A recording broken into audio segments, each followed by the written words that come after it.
Not at this. Okay.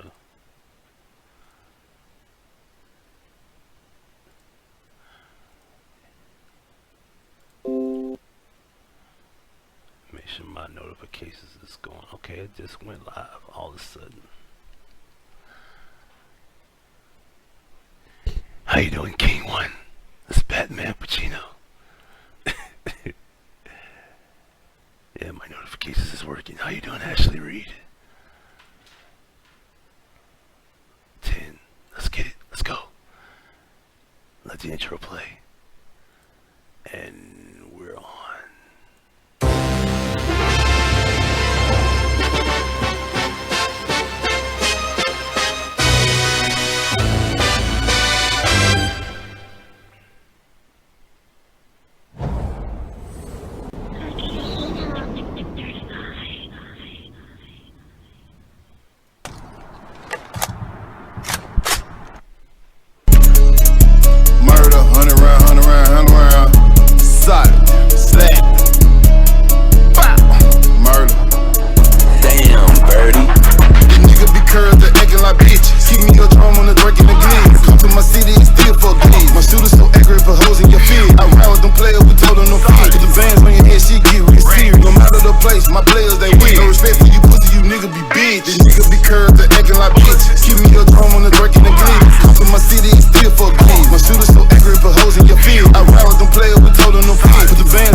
Undeniably great with the gift of intelligence everlasting.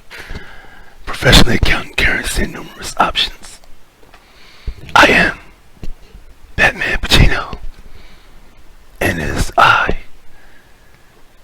How y'all doing this evening? I have with me, with our episode 3 of the series, What's the Business?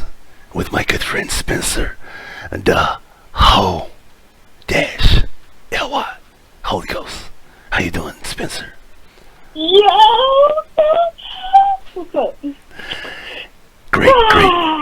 How you doing this evening in Gotham City? Ready to burn Gotham to the goddamn ground. I'll knock all of this shit over. What's going on with you this evening? Nigga, today, I'm like, this retrograde and then all this retarded ass shit got me so thrown off kilter today. I fucked up 150 pounds of seafood. I am not in a good mood. Well, $150 worth, not 150 pounds. It wasn't pounds, it was $150 worth. It was like, that's too much. God damn it. It was like 10 pounds of crab legs, 10 pounds of crawfish, some blue crab, like 10 pounds of shrimp, all the other little shit that goes with it. And you threw did the shit in my steamer, the water boiled dry, and it went to burning. I'm too busy in the bathtub having Whitney Houston Power Hour, getting high and arguing, motherfucker. About the you gotta be goddamn. careful because when you say that shit, they're gonna be like, "Yo, you doing powder in the restroom? You're not rumors fly around." Even if I was doing powder in the bathroom, I pays for all of my powder packs, and I don't have to pay for them. So I don't give a fuck about nobody's judgment. Much bullshit as I have to endure, I need all the drugs. But Whitney Houston Power Hour is like when I like to lay in the bathtub and smoke my Marlboros and, hit my goddamn vape pen and, You don't smoke. you don't smoke no damn Marlboros, do you? Mm-hmm. You smoke Marlboro menthol. You smoke white folk cigarettes? Mm-hmm. Is am I saying that right? Are they white folk cigarettes? Yeah. You want to know why? Why? Because I can pull up right now in the corner of Park and Sims and whoop this motherfucker out and smoke the whole pack alone. Oh, and get my full $4 worth because ain't no niggas gonna ask for now. Yeah, ain't nobody. Well, them junkies might because they smoke anything. But any goddamn niggas, thing. when they see it ain't a Newport, they get disgusted, and I love it. Yeah. Now if you had a Camel, niggas in the pen smoke Camels. I know that for sure. I heard about that. Like Camels getting a nigga by, man. Yeah, $150 goddamn dollars worth of seafood. I went in the fucking Kroger and spent $147 and some change. You was at Kroger yesterday, right? Yeah, I remember that. You said you was at Kroger and shit, and I was like, yo. So you burnt I was in Kroger just a few hours ago and then burnt this shit up. Oh, shit. Damn. Like, I was on the way home from work this evening, stopped at Kroger, bought all this seafood and shit, and then came home, hopped my head ass in the tub, went to cussing out some Alabama crack about this whole abortion shit, and burnt up dinner. All because you want to talk about this abortion shit. So, No, all because I wasn't finna tolerate no stupidity when it comes to the abortion shit. If you ain't got no pussy or uterus, your opinion on abortion don't matter. Hey, hold up. Now, without the pussy getting sperm, where does it come from? Just let me know. I must have missed some here. King once said, "What is Kroger?" You can't be from the South. That's what it is. In the South, we have a store called Kroger. I don't know where they from. Like up north, they have like up north on the East Coast, they got a Stop and Shop. We have a Kroger. Up north, they have Kroger. I was just in Kroger in Detroit, Michigan a couple of months ago. West Coast, though. I'm a brand ambassador for them. They change throughout, certain regions, but Kroger is straight down the middle of the country, from Michigan all the way down to the bottom. He in Jersey. And I can believe that because Real Deal Chick is from Jersey, and she came down. She lived down here in Tennessee, and she never heard of a Kroger. So I'm pretty sure they don't have one in Jersey. I know they ain't got one in Jersey. I can tell him exactly what Kroger is in Jersey. Hold up. Where my goddamn thing at? What, Google? Where my key? No, I got a secret Kroger card that only corporate executives and managers and shit have. And on the back of it, it has all of the Kroger brands. Kroger has 13 different stores across America. Oh. His is probably like, I don't know what they got up in New Jersey, but they got one up there. I just don't know what it's called. In Cali, Kroger is sold at Ralph's. Yep, in Cali, Kroger is Ralph's, and it's food for less, whoever that is that's listening. Winn-Dixie and Below. Alan Cruz from Alabama, though. Winn-Dixie is a completely different brand because right now I'm embroiled in a scandal involving Kroger and Winn-Dixie because I do them stock photos for the meat and seafood cards. Right. And they put a 3-year non-compete clause in my contract. Winn-Dixie wanted to fuck with me for like some little circular book that they put out, and I couldn't do it because of Kroger. Goddamn. That's crazy. That's weird. Albertsons in Florida, I believe. Yeah, everybody coming out with all these different stores. Albertsons ain't Kroger neither. It's food for less, I think, up in the northeast rather. Food for less. Mm-hmm. Hey, Miss Rebecca. She said, Huggy. Hey. That's my friend right there. Okay. So let me tell y'all about this abortion bullshit. Yeah, let's dive right The into that shit. goddamn. So today I'm sitting around kicking the bullshit with a bunch of little Beckies and Susies and all of them little hoes. So we get to talking about the whole abortion shit. Okay. And Susan says, you want to know what this whole abortion thing is really about? I said, do tell, bitch, do tell. And depending upon how good this is, I'm going to talk about it on my homeboy's podcast. What's up? What kind of tea you got from White World? She says, them motherfuckers pull this abortion shit. They know that black folks ain't the ones getting the most abortions. They know exactly who getting them motherfuckers. Right. They looked at the board and figured out, if we don't get rid of these Mexicans and stop these goddamn trailer trash ass bitches. Why you in? Why listen? Why you in my head right now? No, I swear to God, listen. Get my bullshit. Have we talked about this shit before we went live? Right. I was gonna say Mexicans having a motherfucking abortion. There's so many of their asses, yo.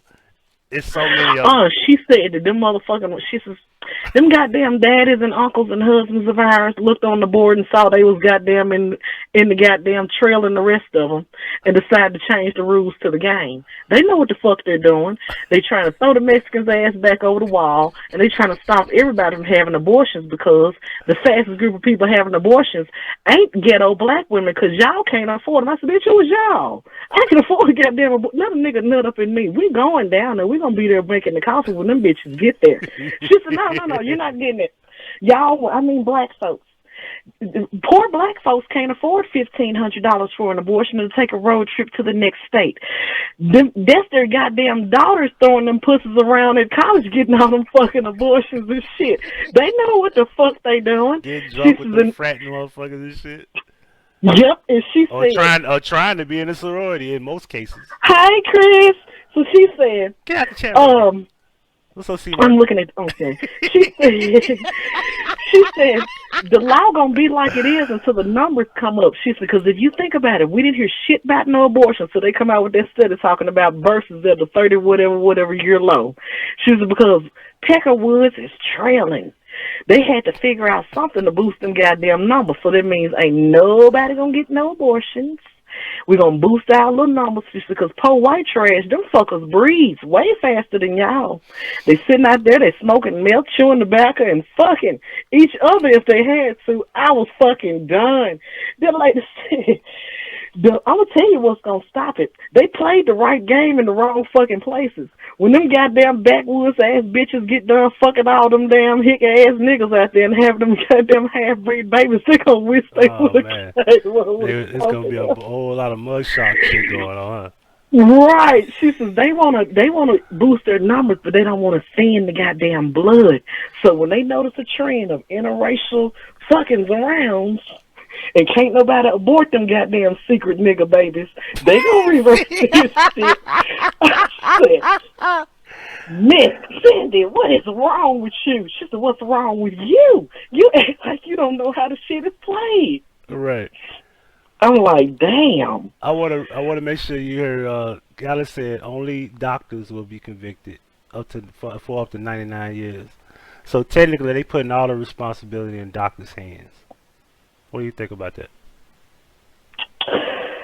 That means that you putting your pussy at the whim of how your doctor feels that particular day. Because I'm telling you, they could never let a bitch like me have that much power. They could never do it. I'll risk the 99 years. A bitch come in there, and I think personally, bitch, you're going to be a shit parent. Come on, get on up here at my table. the nurse can tell her, no, Dr. Spencer, she's 27 weeks. That's all right. We ain't going to tell nobody. Open up now. They're going to be like, shh, don't tell nobody. Co-hang. Yep. Co-hang, strangler. But we can't abort after such and such weeks. We ain't going to tell nobody. Ma'am, scoot to the end of the table and relax. Wow. So they put all the responsibility in doctors' hands. And that's kind of like smart, but then how many really going to be like, man, listen, sign this damn agreement. You know, they keep this between me and you. I put the coat hanger in that bitch and I hold it down for you. All right? You take this medicine and snatch the thing about you. All right, cool. You gonna still be here. They gonna start going back to the back alley shit. Coming up with all these My whole different. thing with the whole abortion shit is I have no problem with somebody saying, you know what, I can't do this. I'd rather you abort your kid before it turns into a kid than keep the motherfucker and don't do shit with it. Exactly. It's women out here with Section 8 vouchers, all this old bullshit, houses full of kids that didn't do shit with them. They should have got abortion vouchers. I feel like if you ain't shit person, this is the spirit of Margaret Sanger coming, forth. If you a shit ass person, you should be able to go in the clinic. The clinic looks at you, assesses your socioeconomic standing, and many other factors that can be put into that, and says, you know what? I don't think this is right for you. Give your ass a referral, just like they give us referrals to the OBGYN when we go to the doctor and we're pregnant. Get that whole referral to run down here to this other building and take care of that. Because if we don't, we're going to end up with a whole goddamn bunch of neglected, unwanted ass people running, little tax credits running around that ain't nobody doing shit with. It didn't have to be here. Tax credits. They are. Because I feel like if you have a child and you don't actually take this shit seriously and understand that you are literally, you didn't just make a human, you're making a human. You don't take this shit seriously, then you don't get that shit. Don't do it. It's a waste of everybody's everything. Then what about how the child's going to feel growing up? Because kids can feel this shit when parents ain't shit. They ain't, I'm meeting the grown versions of these motherfuckers randomly, frequently right now. Motherfuckers who should have either been aborted, adopted, or any damn thing. Right. And that's crazy. I myself, and when it comes to the abortion with the men's rights, since they say abortion, is all this, that, and the other, how come y'all didn't get a baby? They had a chance to say, hey, I don't want this. If you gonna force women to keep the baby, force that nigga to take it home with him if she don't want it. Hey, I agree with that, because you need to make your shit both ways. Right, because y'all gonna force him to pay for it, so let him take it home with him, because the woman didn't want it. 9 times out of 10, let's just be real. At least 50% of the niggas that get women pregnant probably don't want to keep the baby. But if she keeps that baby, they're just forced to deal with it. Like they don't have a say so. And then if you made a law for men who say if they want to have babies or not when the girl is pregnant, good 50% of them say, nah. Cause they get to thinking about, man, this bitch cut up my tires last week. Fuck this, man. Hell no. Now here's one finna lose my cool points with all the women's this.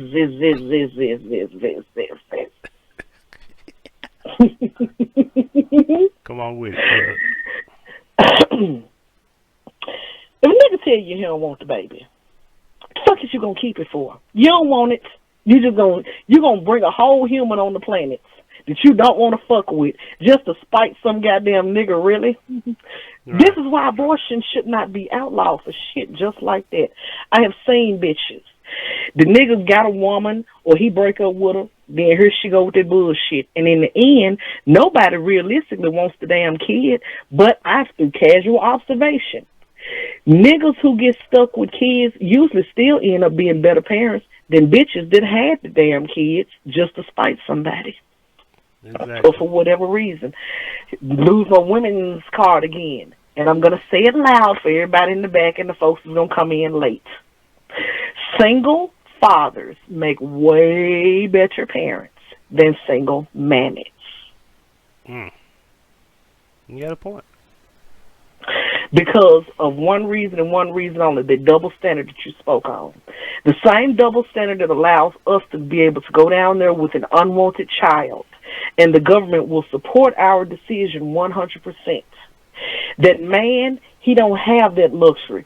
So he got to go 1,000% harder than a single mama to take care of a kid that he didn't want in the first fucking place either.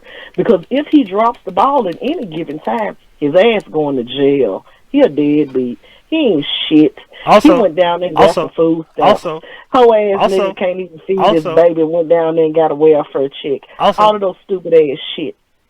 I knew he was gonna leave it out. Also, let me look at the camera when I say this shit. Every man that's on child support only pays it so they don't go to jail. They do not, and I repeat, no part of the system means that you pay that shit to benefit children. You pay it so you don't go to jail because that's the debtor's penalty.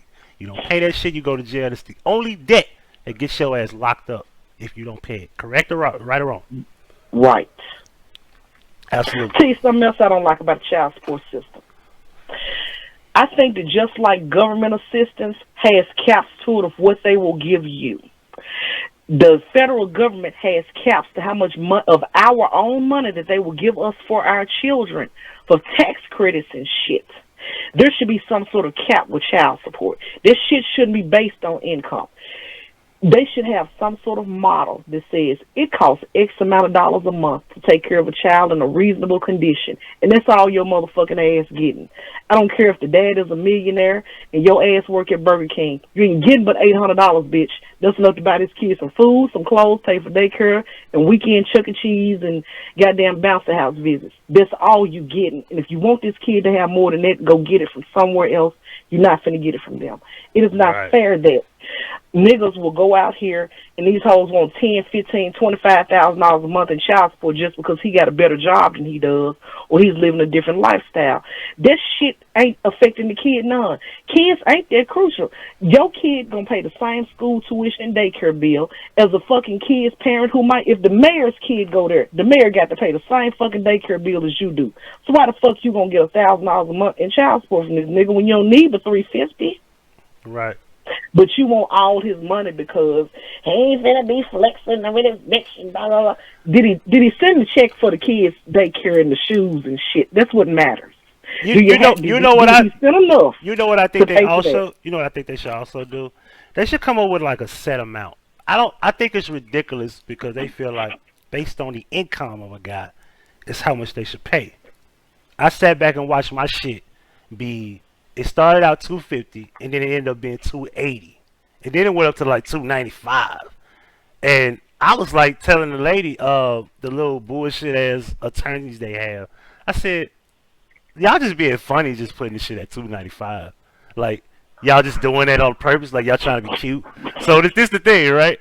So I was looking at, well, my income is like a good fair amount to pay $300. I'm like $300 shit. It's still ain't shit. If I was paying $5, it ain't shit either. But this the thing though. My stepdad, of course, makes way more money than me, and that nigga was paying like $850. And I was thinking like, why the fuck is he paying $850? Because they petty, that's motherfucking why. Because if I go in the welfare office with 2 kids and they won't give me but $185 for those 2 kids, I go in juvenile court with them same fucking 2 kids. And because my baby daddy work at Coca-Cola and I work at goddamn McDonald's, then he got to hand over me like $1,500 a month. Them kids wasn't worth $1,500 a month to you motherfuckers down here at the aid office. Thank you. Say it again. You told me it didn't cost me $1,500 a month to take care of my kids. That all I needed was this $185 and these few little food stamps and this voucher, and we should be straight. Hey, you know now what? You want to go knock my baby daddy head off. And wait a minute, I'm finna further lose my women's card. Did you bitches know that if y'all stop being petty with these niggas and they extra hoes, they give you the money just so you shut the fuck up? Oh, God damn it. Fuck that nigga and his new girlfriend. Send the check, and I ain't gonna bother y'all. You know, you sound like when you said that shit, George Bush. What? Don't send gifts. Just give us the cash. So, Menzies, if you listening to me, pay the goddamn baby mama within reason. Make sure your child is taken care of. All of those extra bullshit that she be talking about, let her figure it out. Give her ass with the daycare bill $250. Give her $250. Give her $100 to feed little Nook. Go to stand in the Nike line, get your little plug. Go to the Nike factory, get little Nook some shoes. Hey, pause for a second. Get you a Nike plug if you got kids, niggas. She ain't bullshit. Reebok plug, anything. Get it. Go ahead. Yeah. Tell her, here, little bitch, here's a gift card to the If children's you got place. one Go kid, get don't be cheap. But if you got multiple kids, nigga, plug Nike. Go ahead. Go get little Nook some clothes, and I'm done. I can put some money on his lunch account at the schoolhouse. Stay off my Facebook page, little hoe, and I promise you, won't be no problems. Hey, hold up. Hey, listen, Minister Jeff, he gotta upload. And I Minister Jeff, I fuck with you. I fuck with the homie, but he gotta upload. Say he got food poisoning from Chick-fil-A. You are like I will He fucking a motherfucking dick eating lie. You got me motherfucking food poisoning from Chick-fil-A. You ate some bitch's pussy and then got that fucking typhoid. Chick-fil-A, you not see he ain't finna disparage Chick-fil-A. Yo, That is the Lord's I was chicken. reading that shit. I said, he said he got a food poisoning from Chick-fil-A. He will return soon. What the fuck? He ain't finna lie on the Lord's chicken during Ramadan. You're lying, pimp. You're lying. Yo, that don't even make sense. Has anybody ever got sick from Chick-fil-A? Put a one in Fuck the chat. no. You ever Ain't heard nobody somebody got get this sick from number Chick-fil-A? when Put a one in the Chick-fil-A chat. got Anybody? satisfied. Hell Listen, no. I'll be the one to tell you. I've eaten the number 2. I had 6 cookies at one point. I ain't never got sick, and I know that's a lot of shit. A number 2 with a soda and all that shit, spicy, all that shit. Cookies and all. And you know, chocolate chip cookies is thick and fucking sweet as fuck. I ain't never got sick, ever. I ain't never got sick from Chick-fil-A. Never.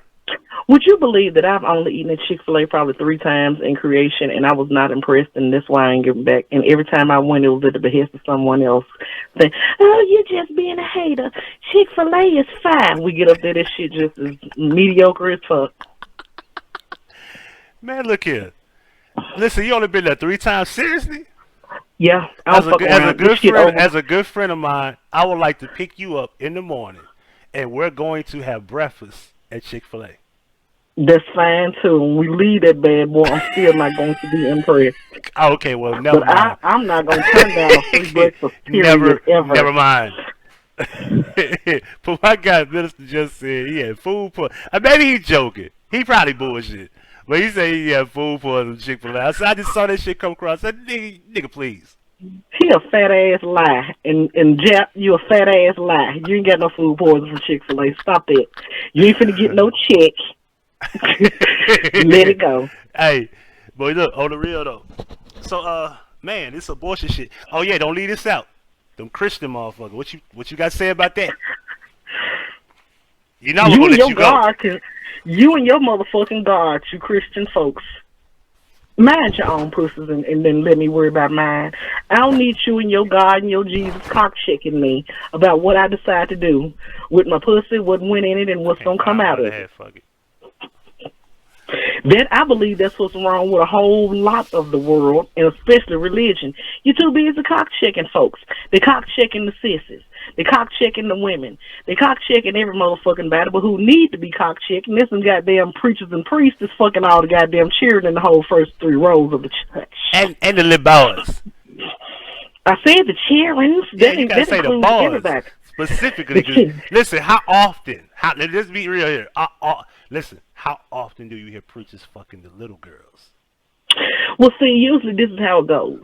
The Catholic Church, they like little boys. The Baptist Church likes teenage girls. The Presbyterians and the Lutherans and all them goddamn... That's a rare occasion. Teenage girls. Listen, it'd be so many little teenage girls pregnant in the Baptist Church, and the dad to be deacon so and so. And youth minister Johnson and shit, and then they ship them little girls off some damn word. We're too money hungry to be fucking them young girls that ain't gonna give a shit. Let's just be real here. Them preachers is money hungry in our fucking, like the Baptists and the Pentecostals and shit. We money hungry. They not fucking them young girls like that. They fucking them old motherfucking broads that's got money. And if they fuck the young girl that's the teenager, they fucking the mama first. Let's be real here. The Catholic motherfucker, they just nasty. They don't give a fuck about no money. They don't give a fuck about no money. They just nasty. They goddamn Lutherans and Mormons and shit like to take the children and lock them in the goddamn building and have orgies and shit with them. They real fucked up. Yo, Yeah, like I'm not saying they don't fuck the teenage girls, but let's just be real here. They fucking the mama first because they gotta get paid. They ain't finna be fucking Lakeisha and she 12. They don't give a fuck about her. They trying to get paid first. They can't Cole be look. Pilkington Keisha is can't not blame look. the Keisha church, at it's the 13 or people. 14 is not passing around a collection plate. Now, now Cole the niggas, now Pilkington can't blame the church, it's the the people. members are Cole fucking the Pilkington, the church teenage is girls. the people. That's why it's called the body of Christ, because it's the collective fellowship of the people coming together to worship their God and do some good, but they don't read the fine print about do some good. They just come together, worship their God, and then be messy and all the rest of our fucking business for no damn reason. Exactly. I mean, we're not criticizing like the actual religion, because that's the issue. The church is a problem. I don't care what nobody say. The religion, hey, it's y'all religion. That's the lessons. That's the information. It has nothing to do with the church. The church is a problem. People used to say don't judge the church, but you judge the religion based on its lessons, its information, its knowledge. But that's not the problem. The problem is the people that fellowship in this particular thing called church. That's the issue. Every church, and I mean every, especially black ones, let's just be real, the Baptist, Pentecostal, non-denominational, every church has one problem with somebody, and it has to do with some type of form of sex. Correct me if I'm right or wrong. At least every church has that one problem. Eventually, it might not be consistent, but one problem that will show up eventually. Somebody getting fucked. And it ain't righteous. You want to know why it's so much sex scandals in the church? Because they put so much stake in what's a sin, to where these people be having all this weirdo ass shit going on, and then they have to hide it because they don't want to be judged and all of those bullshit, and plus sometimes it be illegal. But if the church itself didn't condemn sexual activity, even not homosexual, even heterosexual activity, y'all trying to regulate and police human nature. It's a sin to fuck before marriage. Okay. You won't let nobody fuck before they get married. So now you forcing people into marriage just to bust some motherfucking nuts. Now you causing bullshit because you got two people that stuck together that really didn't want to do nothing but fuck each other and go on about their business. But to make you and your God happy, now we got to sit here and pretend to be nice to each other and get all these bills and kids and bullshit going on, when all I want to do is nut on this nigga and go home. And see him next week at prayer meeting. That exactly. was it. Yeah, we fellowship later, though. You know what I'm saying? I gotta be his wife or I'm going to hell because I gave a nigga a little pussy. Man, look. Shit. Yeah, I want y'all to look at me straight. Every girl I've been with, all of them were Christians. I've never, and I mean never, had sex with a Muslim. And I've been Muslim. And I was with Christians. Right? I've never been married. But every single girl has been a Christian. There's and maybe a couple that was like not religious, right? It's rare, like, but majority of them were church going people. I knew a church going girl that was confident the fuck out of your rod and staff, wasn't he? I was. Listen, and then we'll have arguments about why you not going to church with me and be the main freaks. Nothing wrong with being a freak if you with somebody, right? But if you're a church going freak, something wrong with that picture. For like random guys. No, for random guys. For random guys. Let's just be real. It ain't nothing wrong with that. It ain't nothing wrong with it because the folks said that God don't make no mistakes. So if you're a freaky church going hoe, the Lord made you that way. But you got to pray and not act on it because Jesus will the enemy, that's what they call it. The enemy is going to tempt us and blah, blah, blah, blah. You mean tell me God to put all these dicks and liquors and weeds and all this shit here and I can't fuck with none of it? Because Satan gonna come and tempt me? Fuck him. Kill him. Why can't I enjoy some of this shit you gave me? Oh. But yes, holy people, the motherfucker, that's why I say I'm the Holy Ghost. Yeah, I fuck around with that old church bullshit, but I am going to leave no stone unturned. The Christian Bible says, we're going to go to church right quick and we're going to move along. The Christian Bible says that when God put us upon this earth. He looked at Adam. He looked at that bitch. He says, hey, I'm giving y'all this whole rock. Take it. Subdue it. Partake of all the things that I have put here for you. He didn't have no specific list. The only thing he said is, don't fuck with this tree over here, but everything else that I have put here, I have put here for you, for your enjoyment, for your usage, for your everything. I even put this bitch here, Adam, for your comfort and for your help. Partake of it. Because he didn't marry them motherfuckers first. He told them, go on, go somewhere and fuck. Eat some of this shit I done put over here. Drink the water. Play with the fish. Do all this old bullshit. Just don't fuck with that tree over there. Now, you want to come along who many thousands of years later and tell me, no, he didn't mean it like that. He just put it there so you can look at it and not fuck with it because the enemy is going to try to tempt you. Well, look like God must got some alter ego somewhere laying around because that ain't the way I read that shit. And maybe he's the enemy. Maybe he's bipolar. Maybe some days, he just wants to play cosplay or some shit just to shake shit up around goddamn, whatever. But as long as I'm walking around this rock, I'm going to eat, drink, fuck it, cuss it, do anything else that I want to do because at the end of the day, according to these good old Christians, the Lord knows my heart and he don't make no mistakes. So he shouldn't be mad at me. The rest of you motherfuckers is the ones that's mad. For the record, I was once a Christian. Let me see. Let me get the correct order. I was a Baptist, Pentecostal, non-denominational.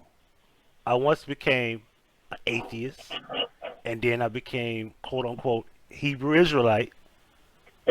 I left that alone. I got into the NOI and the FOI, the lessons of the 5%, 5% nation of the 120 lessons. I left that alone.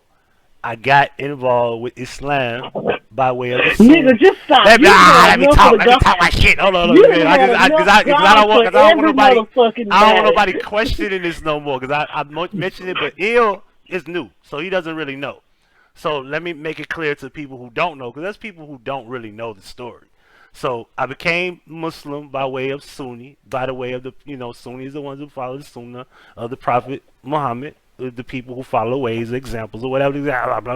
So I left that alone. We're talking about 4 years now, maybe 3 years, maybe 4 years, right? 2015-ish, right?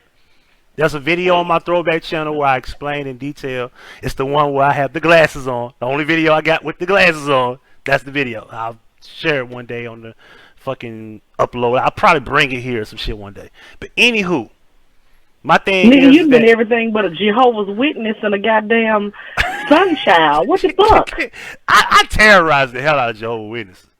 They ain't knocked on my door. I've been here since November. They ain't knocked on my door. Period. Like I don't know what it is. They don't come over here. I don't know if it's just the east side. They don't come over here. Them motherfuckers in Whitehaven, faithfully, knocking on doors. All through Graceland and shit. I moved from one house to the next, round the corner. They knocking on the same, hey, you moved over here? You want a pamphlet? No, bro. You still ain't told me who wrote the book of Hebrews, bro. Remember me? I'm going to ask every one of them that question. Who wrote the book of Hebrews? They can't tell me shit. Can't tell me all. Now, when you got done with all them various gods, what did you get out of it? I got a lot of lessons. Like, what I do is I take a lot of those lessons. For example, my beard, I never changed that. Like, I wear my beard. I like it. I feel different if I cut it off. I probably cut it off once. Like, and I think you remember when I cut it down at one point. It was real low, and I cut it all the way off. And I grew all of it back. At one point, my beard was this long, or longer. You know what I'm saying? Because over the course of years, it grew. But other than that, like, let me just, I learned a lot of lessons based on how to act, how to present myself, and everything in between. I don't really follow everything. Like, I listen to music. You're not supposed to listen to music as a Muslim. You don't believe in karma. Hold on, let me say this. You don't believe in karma as a Muslim, but, dog, like, karma is real. Like, fuck that. Like, I'm not supposed to believe in karma as a Muslim. Like, that don't even make sense. So it is what it is. I got a question, beloved, in my Iyanla voice. If you had never heard of religion before, none of them 15 different gods that you just pulled up, do you mean to tell me that there was no way that you could roam this planet and be a decent person and learn all the things that you learn and still go about your way and, you know, decency, strength, and manhood without all the religion shit? No. See, my thing. See, some people study religion for different reasons. I want to learn because I want to get into the information. I'm glad Babylon hit it for me. Spirituality is something I was seeking for. I was not seeking for, like, I'm afraid I die and I go to hell. Like, I'm not afraid of death. At one point I was, but it seemed like ever since I came out the hospital with pneumonia, for some reason I've just gotten over the idea of dying, because I almost died. Like, literally, I'm in an ICU, and these people were like, if they didn't keep me, I'd have been dead, and I couldn't breathe on my own. And I just remember waking up and barely could see shit. And all I can remember seeing was my auntie, God rest her soul, on my dad's side. She was there. My cousin Daniel was there. And my son was there. And everybody else was in the room. And I remember the doctor, he was mumbling. I couldn't hear what he was saying. All I heard was, you know how you like, I'm out. But I'm like here, but I'm not all the way conscious. So my thing is, it wasn't a thing of learning, like, because I want to believe. Like, no, I want to learn everything. I learned about gangs. I learned about shit in Chicago. That's why I keep my eye on everything. Because, hey, I might be in Chicago one day. Most people aren't aware that you can't wear your hair a certain way. It ain't really about colors like that in Chicago. Don't wear your hair a certain way in Chicago. You get shot. Like, literally. Saying certain words to get you shot in Chicago, just like in certain words that mean different in L.A. Get you killed in L.A. Like this. Them hoes take 3 business weeks to come down here every time we bury somebody. I don't give a fuck about their opinions of how somebody gonna wear their shit. Listen. This is a gang sign, right? I'm throwing up a peace sign. In L.A., this is a gang sign, right? This is not a gang sign. That's how dangerous L.A. is. Is this a gang sign in New York? Depends if that gang is there. This is a gang sign. This is not. That's a big difference in LA. That's how serious that shit is over there. But you can do this shit in Chicago, you and I. Memphis, you alright. Detroit, you alright. You feel me? But that's all about learning information. Like, I want to learn what the fuck going on, because you want to be aware of many things. I learned about history. I learned about the Arab history. I learned about the African history. I want to know about Indians. I want to know about the Palestinians, all that different shit. Like, I want to learn about what's going on in Israel, about the existence of the prophets and all that shit. That ain't got nothing to do with religion. I don't believe in organized religion no more. You can't get me. Once I got out of Islam, it ain't nothing to jump into. And if it ain't peaceful, I don't want nothing to do with it no way. So I like Buddhism. I think that's a peaceful understanding of life. I like meditating and being, you know, clear with my mind, shit like that. Yoga and things of that nature. Okay, well, you didn't go on a religion quest. You went on a knowledge quest. I went on a knowledge quest. Now, at one point was these religious motherfuckers who wants to, in the name of their God, you know, preach their morals and their alleged standards and all their rules and shit on everybody else. That's a problem. Right. You don't dictate what I'm doing because your God says that what I'm doing ain't cool. Don't do it then. That's between you and him. Whatever the fuck I got going over here ain't y'all's business. To use religion to, and especially now that this then got over into places where it does not belong. This shit ain't cool. I don't need nobody's God for me to be a decent fucking person. But I promise you one thing, if something happens in my life, whether it's abortion, whether I got to knock somebody's lace front back to their neck with this 40, I'm going to do my murdering on my own account. Because at the end of the day, I got to stand in front of my God, your God, somebody's God, whatever, the lunch line, and I have to be held accountable for that. Your moral thinking, your judgment, and none of this shit is going to help. So I do not feel like, I think that's where religion crossed his boundaries at. Right. If I can't learn whatever it is that y'all teaching and say, oh, that inspired me to go out and feed the poor and do this and do that, the fact that I wasn't trying to do that shit in the first place and I had to come up in here and listen to you tell me to do it, it's still a problem. Exactly. Because at the end of the day, we're all day policing our morals, policing every little thing that we do. They still ain't doing shit good in the world. Nothing. I mean, I swear to God, nothing. Like this, back to this abortion shit. These motherfuckers using religion for this abortion. But once y'all have all these unwanted ass kids and these women who ain't members of the church come there and say, my baby hungry, needs some Pampers, she gonna get turned the fuck away. Right. That's why religion has no place in society. You're supposed to, according to the Christians, pray in a secret place anyway. Well, wait. Hold on. Let me address Eagle Allen. If I learn something as a Muslim, my thing is that I don't follow principles based on what that gave me. I'm not a part of Islam. Like, I'm not a part of the deen. So just because I learned it don't mean I gotta be sitting here correcting her. If that's the case, I'll be telling every woman, like, I gotta tell every woman, yo, cover yourself, be modest. You know what I'm saying? Lower your gaze. Like, I'm not gonna do that because I'm not Muslim no more. That's common sense. Right. Most of this shit is common sense. Right. Like, you don't go out naked and shit. You don't do this. You don't do that. That ain't religion. That's decency. And I got to address something he said a few minutes ago. He says there is no various gods. There's only one God. This is why there's a problem with religion, ill alien. Because go tell that shit to them Hindu people that there's only one God. What you believe and your standards cannot be dictated upon everybody else. That is the problem in the discussion that we're having in religion. People try to throw what they believe on somebody else. But me and Il Allen, we'll talk about that another time. Like, I'm welcome to talk about that another time. We'll open a platform where we'll talk about Islam if he wants. If I'm open to talk about Christianity if anybody wants. That's why I'm not really big on religion, because I'll step on toes. Like, I'll step on toes. Like, I'll get into Islam about how the Arabic language is not authentic, and there was no way that Jibril came to the cave and said Iqra, because if that's the case, there was no Arabic around that time because it was a part of an umbrella. Arabic language is an umbrella. So how was it there at that time of, if I'm correct, I think 570, I want to say 560. No, I'm thinking about the birth. Correct me if I'm wrong, I think it's 6. Oh shit, I forgot the numbers. Don't quote me. It's been a while. Pause, because I got to address your friend Ill Alien, and then we're gonna move on to another topic about this religious shit before he make me spaz the fuck out. Now don't spaz out. I ain't gonna spaz out. I'm just gonna say this last thing. We're gonna move along.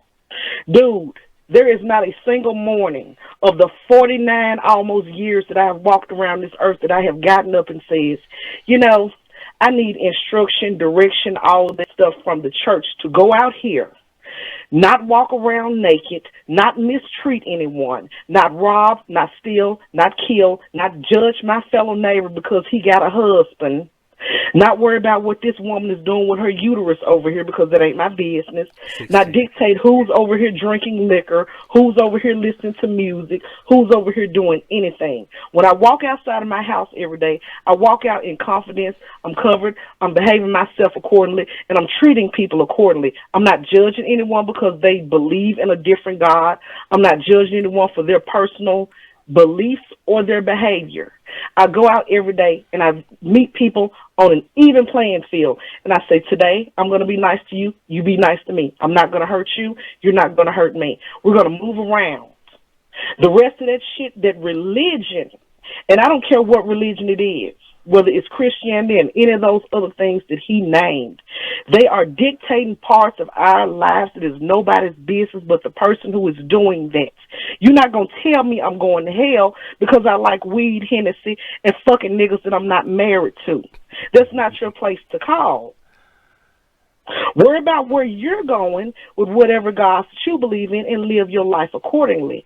Now, I would say that if you do believe in a God, then you will conduct yourself. If you believe in a God, whether you believe in yourself, whether you believe in magic, you go out here and you conduct yourself as a decent, respectable person, and you don't bring no harm to nobody else. And that ain't religion. That's decency. And we wouldn't have all this bullshit going on. We wouldn't have wars fought. in the name of this God and that God, and people oppressing each other because everybody, when they walk out the door of their homes, their huts, they get up from their homeless spots in the bushes, will say, I'm going to treat and love everybody decently and expect the same thing in return.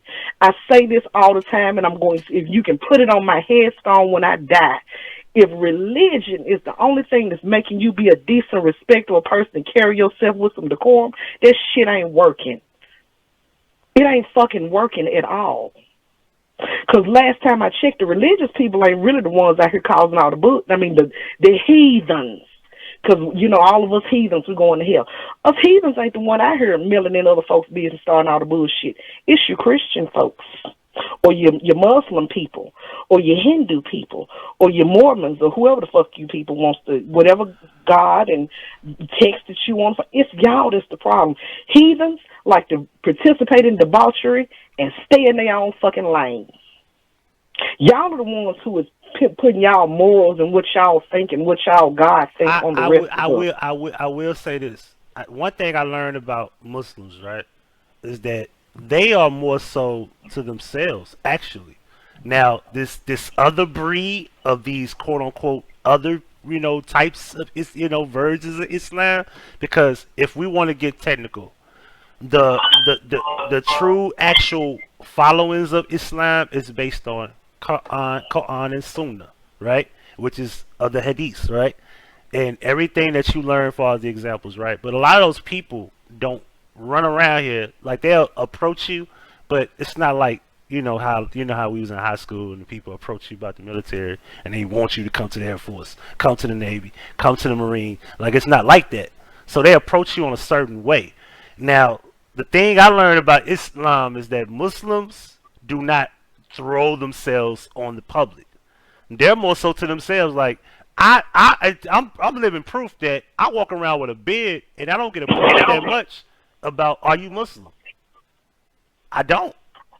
I come off like it because you see the way I carry my beard, and I got a short mustache and I got a big beard, and you typically would think like, well, damn, is he Muslim? I don't get approached. I got approached twice in the last 3 years.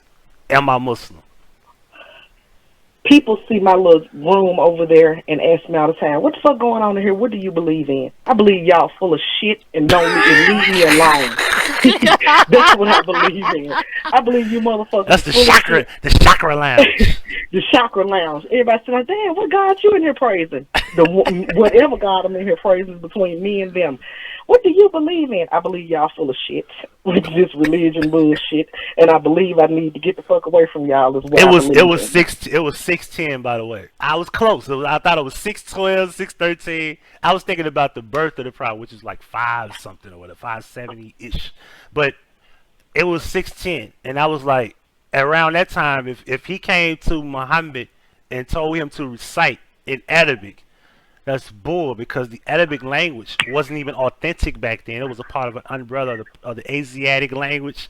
It's a big umbrella. I could go over that another time because this ain't the live to do all that. But I go into the lessons. My thing is about the lessons. Can you prove to me that these prophets existed? From Ibrahim, when you would call him Abraham or Ibrahim, Ishmael, Jeremiah, all these different people, can you prove they ever existed? Like in Hebrew Israel, they have Ishmael. If we want to go by Uncle Pastor Ratchet's views, can you even prove that was them niggas' names, considering that some of them letters didn't exist in the alphabet then? Exactly. So it's you might be reading the book of Jeremiah, and that nigga's name was really something else. And Jeremiah 8:8 said, the pen of this fucking book is a lie. In Jeremiah 8:8, it says that clearly. And if you read the full context of the chapter 8 and before that, he clearly claims that it's a lie. Jeremiah was one of the prophets, quote unquote, in the Bible that questioned everything. He was the people like me and you. But people don't want to talk about that. People don't want to talk about Lot having sex with his daughters. People don't want to talk about Bathsheba. Is it David slaying Goliath, right? And David go after this woman Bathsheba just to have her, but he kills someone in the process to sleep with her. Nobody wants to talk about that. Nobody wants to talk about in Deuteronomy 27, I think it's 27:53, where it said that if you become captive, you should eat the fruit of the womb of your babies to survive. That's cannibalistic, right? But do we support cannibalistic behavior? No. But however, people believe in metaphorically eating the body of Christ and drinking the blood of Jesus. Also. And not to mention that you can go deep into the whole gospels that don't even agree with each other, because that's the biggest argument that Christians should all have. The gospels do not agree. All four of them do not agree with each other. That's not up for debate. These four gospels are not the same. So why is that not the biggest argument instead of anything? Because I tell people all the time, when I left the Bible, or when I left Christianity, my biggest argument was like, why are all of these gospels not saying the same thing? This is why some people have the argument that Mary Magdalene was married to Jesus because she went to the tomb, according to, I want to say it was, I don't know which gospel. One of the gospels said that Mary Magdalene went to the tomb by herself. And the only way a woman would come to your tomb after your death was your wife. Oops. And see, there's another one that said that him and his mama rolled up there. Exactly. That him and the other bitch, him and Martha went got his mama and brought her up there. But see, this is a problem, and I'm only gonna speak for black people. Let's be real here. A lot of us just learned the English language in the year 1500 or whatever, right? And how we are taught over the centuries that you learn this book in church. You don't take it home, and you don't read. And a lot of us didn't read, not because we didn't know how to read. A lot of us weren't allowed to take it home. This is why you're taught traditionally to come to church. Correct or right or wrong? Mm-hmm. And as long as you come to church, they spoon feed you and teach you what you want. I was one of the people. Hold on, let me say this. I was one of the. Hold on, let me say this. Let me say this.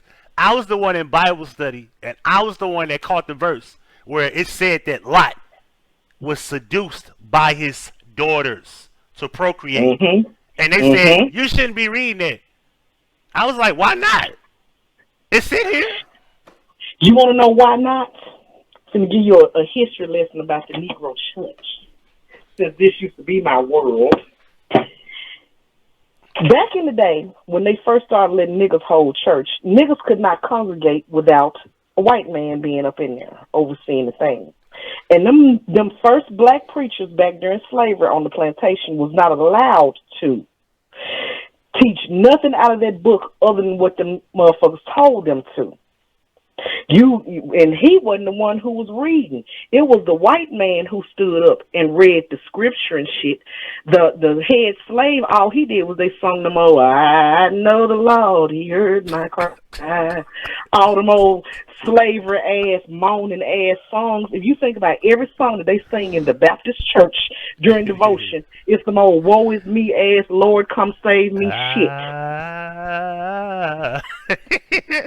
And I'll wait until the Spirit comes. And the white man stand there and pick and choose what he wants them to know out of that book because they could not fucking read and they had to take his word for it. Right. Now, all these years later, they still stand up in church every Sunday with some itch-ass stockings on, listen to a nigga stand there and take all their money and tell them exactly what he wants them to know out of that book. And he's only going to tell them enough shit to make them feel good to come on up off that jangle every Sunday. If a Christian and read the whole Bible from in the beginning all the way to amen, the asses wouldn't be a Christian no more. I swear to God. Peep out what Big Facts just said. Everybody reads the Bible different. If that's the case, we all right. We're all right. So nobody's wrong. Right? By that logic. And and that's the thing. I'll agree with you just on the simple principle is that, well, I read it differently. What you think, Spencer? I read it differently. So it is what it is, right? it really comes on your reading comprehension. But if you got a motherfucker standing up there in front of you telling you what you're supposed to believe I agree. and how you are supposed to interpret this, that's a problem. If you stood up right now, come Sunday in a church and the pastor read his little verse, and then he wants to interpret the spirit for you. That's what they call it. And you stand up there, motherfucker, pastor. That ain't how I gathered it. The word says so and so and so and so. Just keep standing there and sit on them armor bearers, escort your ass up out of there. Well, this thing about illegal, right? This is the thing about being a Muslim, right? This is me being you. We're gonna be honest with the people. If you're a Muslim, you don't agree with what the Bible portrays these prophets, because the Quran, and let's just be real here, the Quran is the only book to portray these people properly. That's not even for debate as a Muslim, right? So why don't you tell the people that? The Bible is the worst portrayal of majority of those prophets, but they don't say that. And that's the problem I have with people who follow Islam. Tell these people, listen, the story about David is horrible in your Bible. Over here, this story gives him a better light. It don't mention him doing that murder against that guy just so he can sleep with Bathsheba, just for some pussy, right? Let's just be real. Like, this is what the Bible say. This ain't what I think. This ain't what I say. That's the thing. People that are Muslims do not want to just be upfront about how they feel about the Bible, because it tells you that the Bible this, Bible that. Okay, I get that. But why don't you tell these people in the Quran there's only one book in this world that gives you an entire chapter? Surah Ibn of Maryam, right? Mother of Jesus, right? Son of Mary. It's Maryam. Mary. A whole entire chapter for the mother of Jesus, right? The Bible don't have much to say about her. And I mean much to say as in she's like a side bitch that just gave up a fucking baby. They don't give a fuck about her in the Bible, according to information and lessons and chapters and verses. So that's the thing. As a Muslim, you're supposed to be like, you got a point. Y'all making sense. But you won't say that to the people because you want to make them feel comfortable. And that's the problem with being a Muslim. I couldn't sit here as a Muslim and not say, yeah, the Bible is the worst portrayal of all these prophets. So I would say this, Eagle Allen, you are the problem as a Muslim because you won't tell them the honest to God truth. I'm not a Muslim or a Christian, so once I dive in, I'm just telling you what's there. I'm not telling you what I think. I'm not telling you what I believe. I don't have a faith. I don't have a idea. This is what I read. This is what you can read. This is what all of y'all can read. And I can point you to it, like straight up. So it's like, it is what it is. Now, if you could, now the translations, we can get into the translations. We can listen. The original Bible, according to history, was written in coronary Greek. You couldn't point that shit out to most niggas unless they was in a fraternity or sorority. Let's just be real here. Most people don't know what they know those Greek letters based on that particular understanding. They couldn't show you and they only know them. They don't know the rest of them. They just know those. Yeah, they couldn't tell you the whole alphabet in coronary Greek. But that's how the original Bible was written. But there is no original. There's only copies of a copy of a copy of a copy, and the originals never existed. This is why you'll have an entire book with 66, sometimes 73, and in most cases they have like 10 that's missing, right? This is the thing. One book is the most flawed book in the Bible, in the book of Hebrews. That's why every time I run into any one of them Jehovah's Witnesses, I ask them that one question. Who wrote the book of Hebrews? Every biblical scholar around the world could never tell you the author because the author don't exist. Listen, do y'all homework. Any one of them Jehovah's Witnesses, record them. When they see you, you ask them, who wrote the book of Hebrews? They can't tell you an answer. They have none. There's no author. But why are they telling you Paul? They'll tell you Peter, Paul, St. John, all this other crap. There's no book. There's no person that wrote that book. That book is made up. All this shit made up. Yeah, and let's just go deeper. Let's get like Zoe. Let's go deeper. The Bible was given to you by, quote unquote, a lot of people in high order, such as the elite and the Masonic order. A lot of people that are involved with Masonry, They gave you the book. It's a creation. It's an idea. King James was a homosexual. No, nobody want to talk about that? In the words of Mother Frances Keller of the Kojic Church, he's a faggot. Yeah, he's a homosexual. Let's go deeper.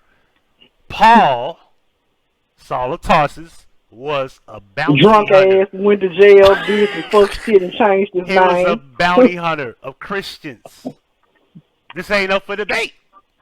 He was a bounty hunter of Christians. As a matter of fact, the real lessons of being a Christian was never to follow Christ as a prophet, not a prophet, I'm sorry, as a God. You were to follow Christ as his ways, meaning that you still worship God and you never put him on a level as a God. That's the original understanding of being a Christian. You follow Christ and his ways were something you followed. You never believed he was a God. Paul was the one that, quote unquote, gave you the understanding after those 4 Gospels, after those red letters, because if you go to Matthew 5:17 through 5:17 to 24, if you read 5:17 through 24, see, I'm fucking up. I'm pissing everybody off, and they running away. I get it. They're going to be mad as hell. Let's just keep it real here. 5:17 through 24 pretty much destroys the idea of Christianity, because he himself said, I came to fulfill the law of Moses. I do not come to remove I come to fulfill, not to destroy. So if he came to fulfill the law of Moses, go learn about what the law of Moses is and tell me why people after that believe Paul gave you something different when he said himself, I come to fulfill the law of Moses. And we all know the law of Moses is the 10 commandments, but people don't understand there's more than 10. Most people don't know that either. There's more than 10. There's hundreds of commandments. There's hundreds of them. Hundreds, literally. And God said he had God said he had sons by the sons. He didn't just have one. You want me to keep going? Solomon had multiple wives. Hold on. Solomon had multiple wives. I want to be like Solomon then, right? Don't have one wife. Have multiple. Solomon had multiple wives. Why can't I be like Solomon? Why can't I be like Queen Bathsheba? Where's this bitch at to go suck my husband's dick because I'm tired? Exactly. Where's the concubines laying around this motherfucker? That's basically what Bathsheba did. I'm sick of this shit. Since we want to live by the laws of the book, I need 2 concubines and all of those shit. All of that. Now, what we doing here, we only talking about the book. We ain't talking about nothing different. This is the thing. We're only talking about what the book gives you. Simple. Not to mention that the pyramid text is basically, the Bible is a copy of the pyramid text. But I don't want to go there. That's too deep for y'all. I don't want to do that. I'll leave that alone. You go ahead, Spencer. Don't, boy, we established a long time ago. Don't make me go on my book and pull out the pyramid text. Y'all want me to do that? Because I got a bunch of books around this bitch. Y'all want me to go pull out the pyramid text on y'all ass? No. But let's not do that. We going too religion. deep. We going too deep. Let's stop. Doughboy, we already established that Satan is God in cosplay. What Fed just said? Hold on, I saw what Fed for the right. Hold on, I saw what Fed for to say. How Moses write the pity out? He was already dead when the 5 books were written. Nah, can't answer that question. Big Facts said, who was the hoe in the Bible? Which one? Bathsheba. Run them names, Spencer. Shit. Bathsheba was a hoe. Moses' mammy was a hoe. A real one. The bitch who fished his ass out the damn thing in the basket, she was a hoe. My daughters was hoes. They were incestuous hoes. Listen, hold on. Listen, I want you to go. I don't know what verse is it, but it's in the Old Testament. Lot having sex with his daughter is the most sickest shit I ever read in the Bible. They got him drunk, had sex with him to procreate, and nobody finds a problem with that. They didn't just have sex. Like, that's when the accident. He ain't just slip, fell, land in his damn daughter's pussy. That's not what happened. They got him drunk. The fact that it was more than one of them is the problem. Yeah, that's like a threesome. Them motherfuckers were tagged. They ran a train on lot. Listen, people, listen. This is not something we made up. I know it's there, hard to look it in believe, your but do book. people really read their book? It's 2019. Have y'all really read it from front to back? Have y'all really read it? Don't listen to what pastor told you to read. Go read all of it. I mean, read it all. Just take Them hoes take ran a time. train on their own daddy. Listen, I read that shit when I was on. Listen, I was on punishment. I had a board suspension one day for fighting, right? I read that shit for fault. You know, board suspension give you 5 days, right? I read that shit in a week. Don't touch that TV. Don't touch that phone. Read that shit in a week. I was sick to my stomach when I got to damn near eclectic, whatever fuck that damn. I got all the way up there. I was sick to my stomach at that point. I said, how we get here? You ain't got to be a certain age to understand and comprehend words. It's not that complicated. I had an encyclopedia from A to Z. Because, you know, I'm old school. We didn't have a computer. We had encyclopedias. You remember that shit? You had the bookshelf with the A to Z, right? In the living room, I had an A to Z encyclopedia. Whatever word I could understand, I go look for that word, flip it over, boom. I got whatever word. That's old school shit for you. I had an encyclopedia fucking bookshelf. The Britannica, the nigga sold them door to door out of his car. I had them. He bring you one every week. And one day, to one of my homies, like, I need the F. I go get them the F book, and he never brought it back. I would go to the school on. I went to school on a Thursday. I was board suspended, y'all. I had to go to the library. The library was in the school, of course. I snuck into school. I went and got the F because I couldn't get it back from him because, hell, he was not answering the phone or whatever fuck because we didn't have cell phones. So if you didn't reach him on the house phone, then you fuck. Unless you walk over there. And I'm like, I'm not finna walk way up there, ironically, Boxdale. Not finna run all the way over there to go look for it. I'm like, fuck it. I just go to the school. I went and got the F, came home. The library never got that book back. Cause back in the day, that was the 80s. You so old. I remember this shit. This was the 90s. It wasn't that, you ain't gotta be that old. It was the 90s. I graduated in 01. Damn, they were still doing that in the 90s? Yeah, I remember them days when the niggas sold the encyclopedias, and if your folks paid for all of them, at the end you got an atlas and a dictionary and a thesaurus and a bonus. Exactly. And you know what pissed me off the most out of all my knowledge is believing that the earth was fucking round. That's the most disturbing shit ever. Because I'm sitting here thinking I'm sitting on a fucking round ball and I'm not. Okay, we ain't finna go there tonight. Yeah, we ain't going there tonight. Y'all ain't ready for that. Take this shit out. Y'all ain't ready for that shit. Y'all ain't ready to talk about the Arctic Circle and the firmament. Y'all ain't ready for that. Y'all ain't ready for that shit. Y'all think the sun is 93 million miles away and all that other shit. Y'all think there's an outer space. Y'all think we have aliens that aren't already here, created by the government. Because if there is a such thing as an alien, trust me, the Earth people, such as the government, has created that shit. We have mutants walking around this fucking world that y'all think are human beings. But I don't want to scare y'all tonight. It's late at night. It's 12:50 my time. I don't know what time zone y'all in. Some of y'all on the East Coast probably scared shitless to go and sleep tonight when I just said that. So I'll leave that alone. Go ahead, Spencer. Okay. Check this shit out. Something ain't none of y'all thought about. Wow, this abortion shit is a hot topic. That's why I don't like talking too much. I get to talking too much, and then they be like, "Oh, damn, he's just going." See, I got. You know, back in the day, let me go get some water. When abortion first became a thing, everybody want to hang my girl out to dry. Oh, good old Margaret Sanger. Margaret Sanger says that she wanted to exterminate. If you go look at what she said, not everybody, but the undesirables. She didn't just single out black people like they making y'all believe that she did. She said undesirables is any race. That mean poor white trash. That mean retarded motherfuckers.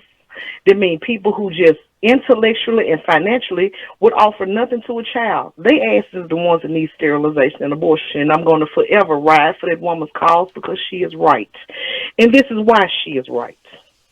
Most of y'all that's, you know, like regular guests, know that I'm a chef in the real world and half-assly on the internet.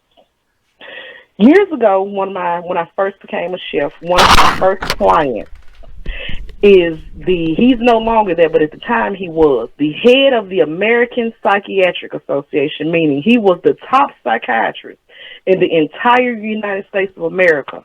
He's on boards and fellowships like this nigga. If you need a crazy doctor, he is the fucking crazy doctor of the crazy doctors. Yeah. So we're over there one day frying the chicken and shit, and he's at the little kitchen bar, and we just casually talking about slow ass people. He says, "Nigga Martha, you better be vigilant and guard yourself. 50% of the population is easily retarded as a motherfucker if they was to sit down and do a goddamn evaluation. And these people is out here breeding and mingling upon the rest of us. You better be careful with who you end up fumbling around with." Because at the time, and y'all have heard stories about this, I was in the midst of a horrible-ass marriage. That doctor told me, he said, "That nigga's a tard. And you better figure out how to get the fuck away from it." That's a cute way of saying you slowing the motherfucker, brother. We love you.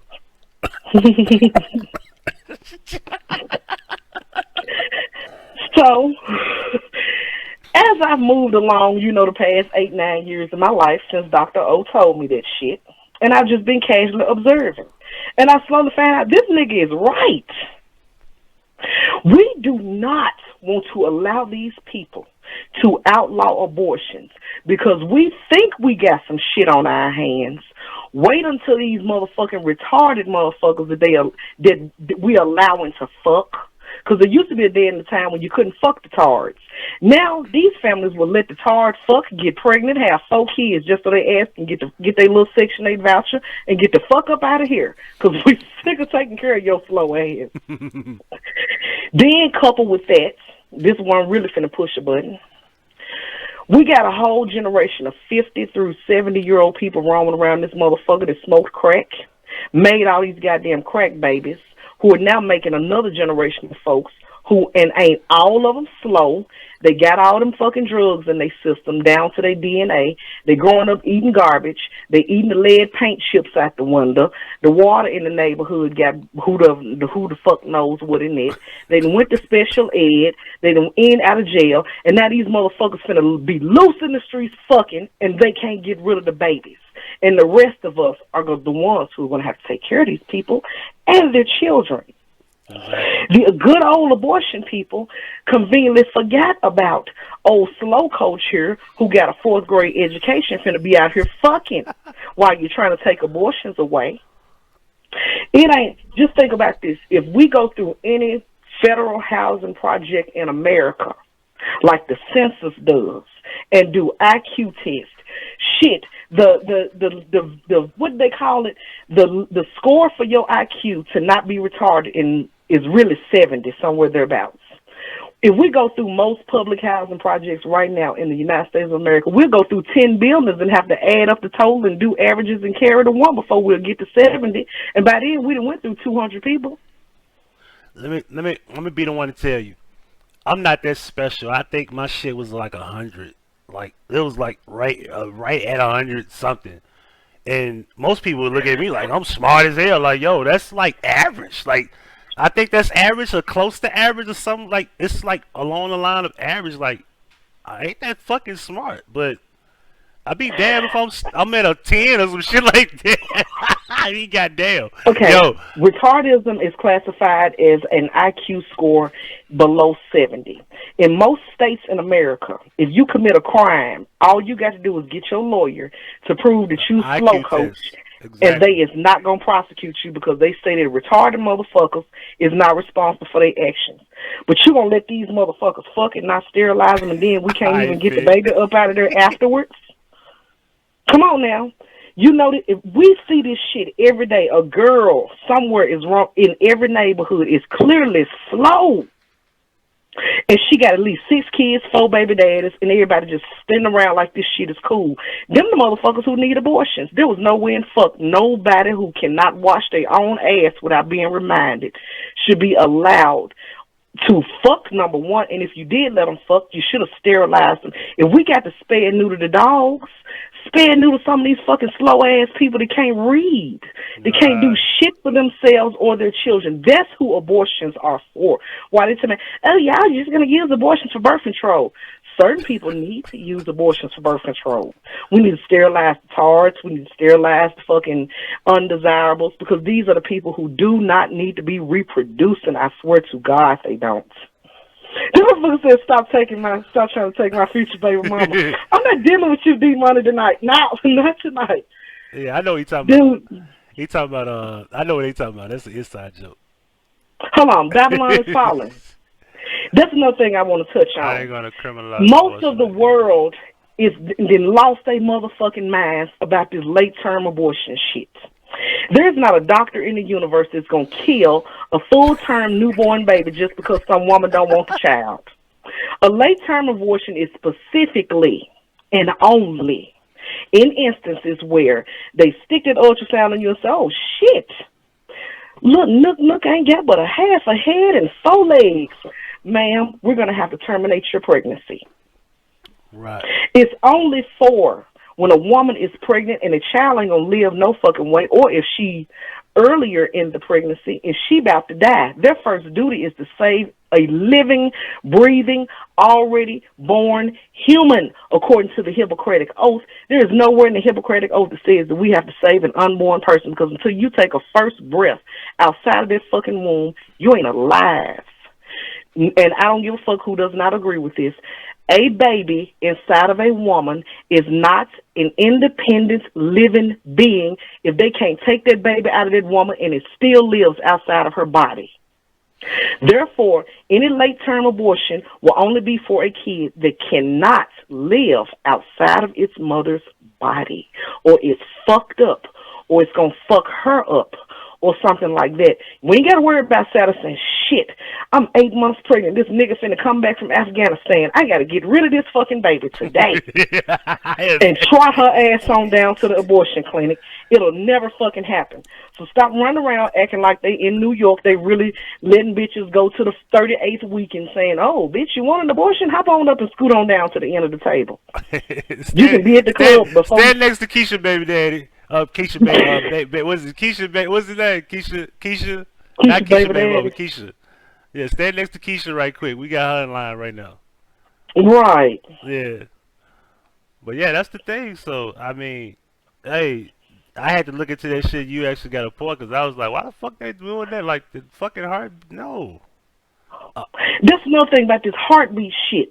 You can't say that we ain't gonna kill this ball of cells that looks like somebody's fucking dried up snot with an eyeball on it because it has a heart valve beating. It's alive. Wait. Did you say a ball of snot with an eyeball? Mhm.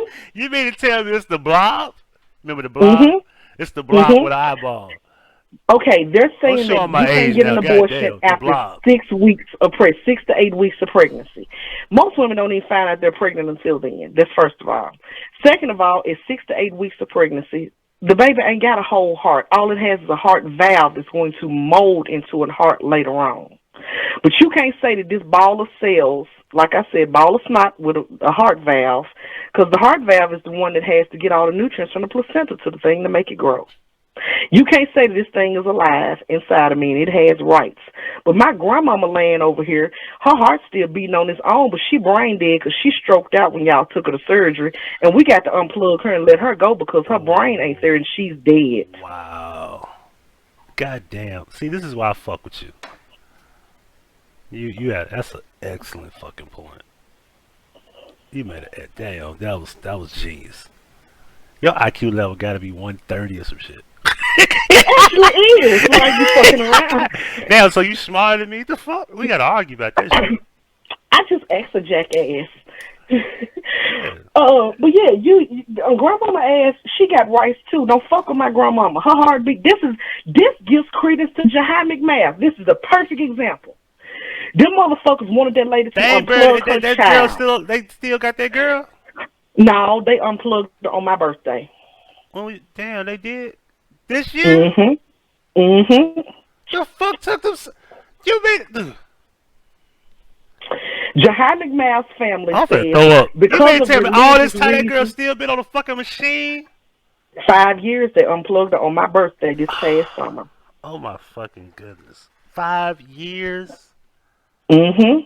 But that lady told that family of Jahami Mass said we ain't unplugging our daughter because according to our religious shit, her heart is still beating, she's still alive. Them doctor says no, her heart is just beating because of physiological shit. She ain't got no brain. She's dead. And they fought that woman and fought that woman, so she toted that motherfucking corpse on a tour around America to keep them from unplugging that little girl. Oh She God. can go. Why can't I get rid of this ball of snot that's only been here for 3.5 weeks in my stomach? Ooh.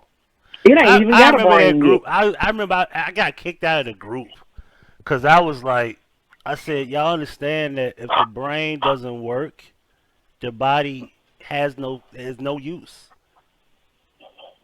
Right.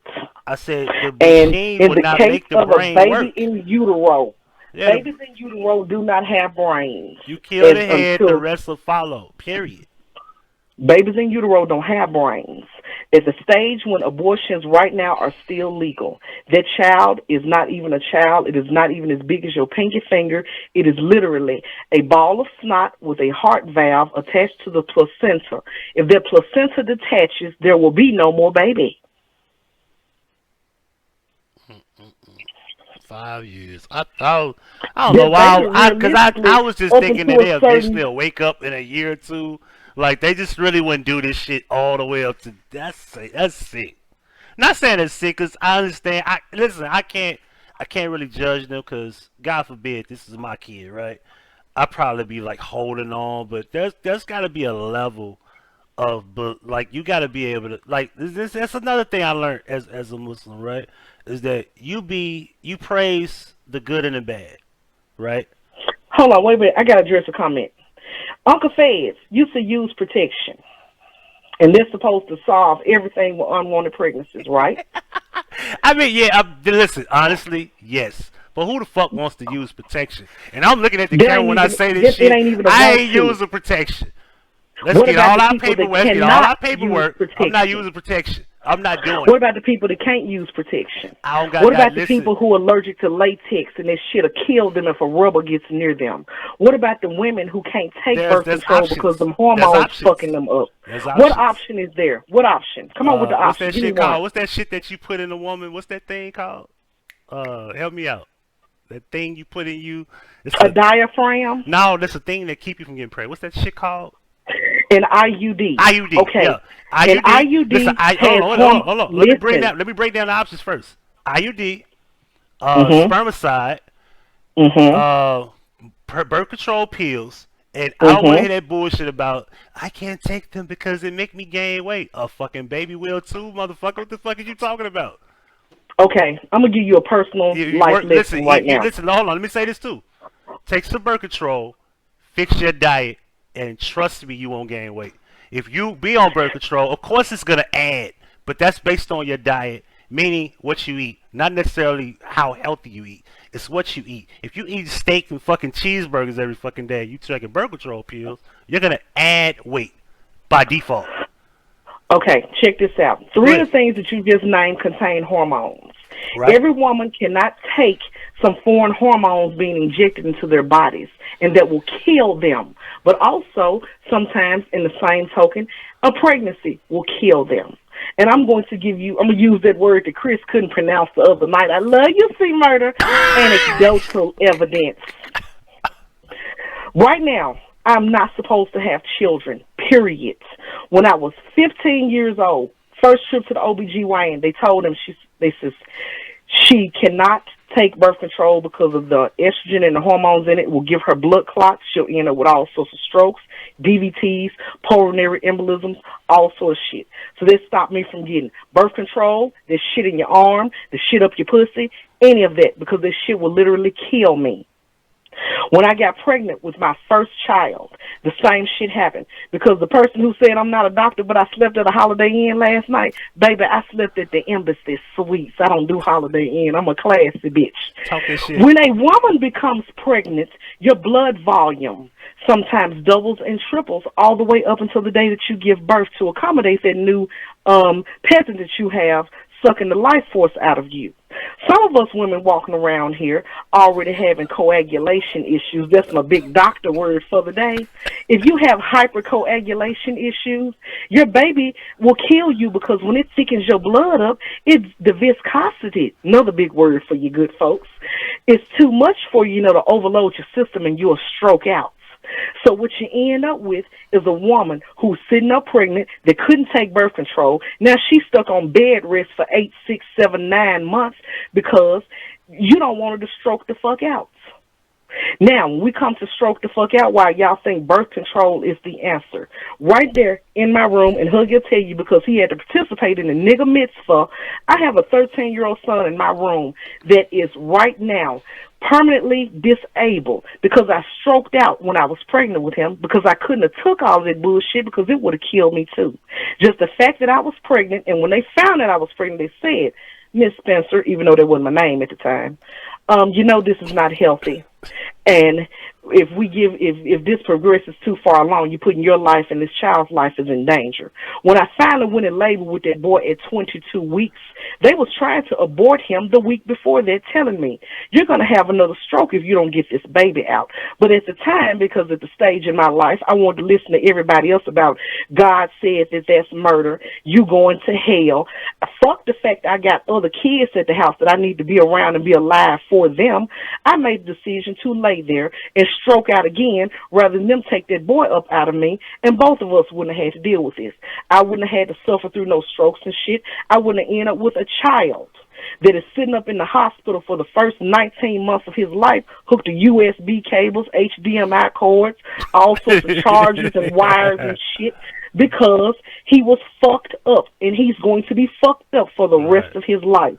Had I actually chose abortion based on the quality of life that my son has had, and he's overcome a lot of shit, because that boy done had heart surgeries, lung transplants, all sorts of shit going on. A kid should have never had to go through that, not to mention and died 4 or 5 times. I could have easily just said, no, I don't want my child to suffer like that, and I have other children to think about. Just take the baby and let it go. Now, because of Alabama's funky ass, we're going to have a shitload more of that, because every woman ain't using abortion just because she a hoe and fucking everybody and having babies. Sometimes it is necessary for the health, safety, and well-being of everybody involved, whether it's that kid or whether it's somebody else. I told a motherfucker on Facebook today, if you think abortion should be outlawed, I implore you, either you get pregnant or your wife get pregnant, and you stand there when the doctor tells you this baby is fucked up, or either your wife is going to die, and you look your wife or your sister or yourself in the face and say, oh, it's God's will, I'm not going to kill the person, and just lay your ass down and die. We cannot keep doing this shit. This shit ain't for everybody. Birth control does not work for everybody. Motherfuckers gonna come into mind, it's vinyl condoms, it's this, it's that. Works for you does not work for every single person.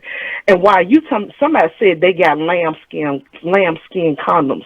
Nigga, have you ever bought a goddamn lambskin condom and tried to fuck with it? You're going to need 15 of them because the motherfucker going to bust as soon as you stick your dick in. This shit is thin, and it offers no protection from germs and diseases. Realistically, in my stage in life... Wait, hold on. What's the difference between lambskin rubbers and, like, magnums? What's the deal with this lambskin? Help me out. Lambskin is realistically the intestine from a lamb, and it's porous, so AIDS and all this shit can still make it through the microscopic-ass holes in it. And they ain't sturdy. That's why they ain't widely hawked like latex is. But everybody can't fuck with that latex because you're allergic to it. Why would I want to put a lambskin on my dick knowing I can still catch the heebie-jeebies? What the fuck? Like, who doing that? Exactly. Who buying lambskin? That's one of the reasons why I don't throw my pussy around like that. And just like you said, I don't throw that little box in the earth for nobody but me and Keisha's baby daddy. We got our fucking 20-point checkups and all that old bullshit. And certification papers where we've been properly refurbished and serviced and shit by the dealership, so I don't have to worry about all that old nonsense. Hold on. Quita just said, what is vinyl? Help me out. What the fuck is that? I'm just a regular dude. Like, I just wear latex. Like, so she said, who people allergic to latex can use vinyl. What's vinyl? What's that? some shit that's probably not effective because it's not. If it was something that was actually effective and useful and an alternative, well, let Quick tell us what vinyl is, because you're not telling me. Obviously, it's rubber made out of I vinyl. want to know what the fuck that. The only But vinyl I ever I heard don't- of was fucking a record. I didn't know that shit. Balloons and shit. They make vinyl balloons. If you gonna go spend $12 on a vinyl, niggas don't want to Empty spend $1 garbage. on a box of Lifestyles, and you want some nigga to go buy some specialty condoms King was there, empty garbage bag. that may or may not. That's what I'm talking about. Listen, Vinyl let me ain't shit. explain. Let me explain something. I don't mean people put my business out there. Listen, spermicide. If you tell that Listen. hood ass story about you niggas fucking them hoes with Wonder Bread bags, I'ma holler. Wonder Bread bought bags with the fucking tire. look, hey, bro, you through eating that fucking bread, bro? Hey, let's go to the room, bro. You took the Wonder Bread bag on, and you cut like a piece, all right, and you get that fucking twist around, tie that bitch up real tight. I done seen this shit. You know, I had brothers. Yeah. Oh, Rio. Keisha's baby daddy is my goddamn husband. I've been with him longer than they was together. Shit. Keisha's baby 23 years old and they wasn't even a couple. Vinyl condoms. Let's look up vinyl condoms. I don't know what the fuck this. What the fuck Somebody is a leave vinyl condom? Keisha's Hold on. baby daddy alone. That's my goddamn baby daddy. That's the whole thing we having right now. Keisha should have got a damn abortion because she wasn't nothing but a jump off, and the nigga used the rubber, and it broke, and she wouldn't get rid of the baby. Now the baby 23 years old. He didn't even fuck with the girl, but one night stand. He go want to hug his memories. He met the bitch in a local neighborhood hoe house that we used to call the Mirage back in the day. No, you gotta be specific. They don't know what the fuck. They don't know that's a club. It They was gonna the be like, most there's a whole happiest- house in Memphis called Mirage. I told y'all about that. That Nigga. motherfucker was the most debaucherous happening spot of all of the late 90s and early 2000s. You want to see people fucking on the pool table and doing all sorts of ridiculous ass nonsense? That's where you go. He goes up in the club one night back then, fucks this goddamn girl, barely even knew her. He just knows she won the club regulars every weekend, and she run to him a month later saying, I'm pregnant, bitch, how? The rubber busted, and he tried to get her to get an abortion, and she wouldn't. They was together exactly, he let him tell it 17 minutes. We've been together 5 years. That's my baby daddy, not hers. Ladies and gentlemen, what we have on the screen here, this is Trojan Supra Supreme Condoms. Non-latex, bare skin. Get closer to AIDS. Is that what the fuck they trying to tell us? Transparent, odor free. Polyurethane condoms, okay? For contraception plus STI protection. Now, let me read the description here. Highlights. America's thinnest non-latex condom. Not made with natural rubber latex. Non-latex. Medical grade. Polyurethane, right? Premium contraception and STI protection. Special reservoir in for extra safety. Each condom is electronically tested to help ensure reliability, right? So let's look up this material, because if I'm putting this on my dick, I need to know what the fuck this is. Polyurethane, Latex and polyurethane. A polymer composed of organic units joined by camamate. Is that how you say that? Urethane links. While most polyurethanes are thermosetting polymers that do not melt when heated. Thermoplastic polyurethanes are also available.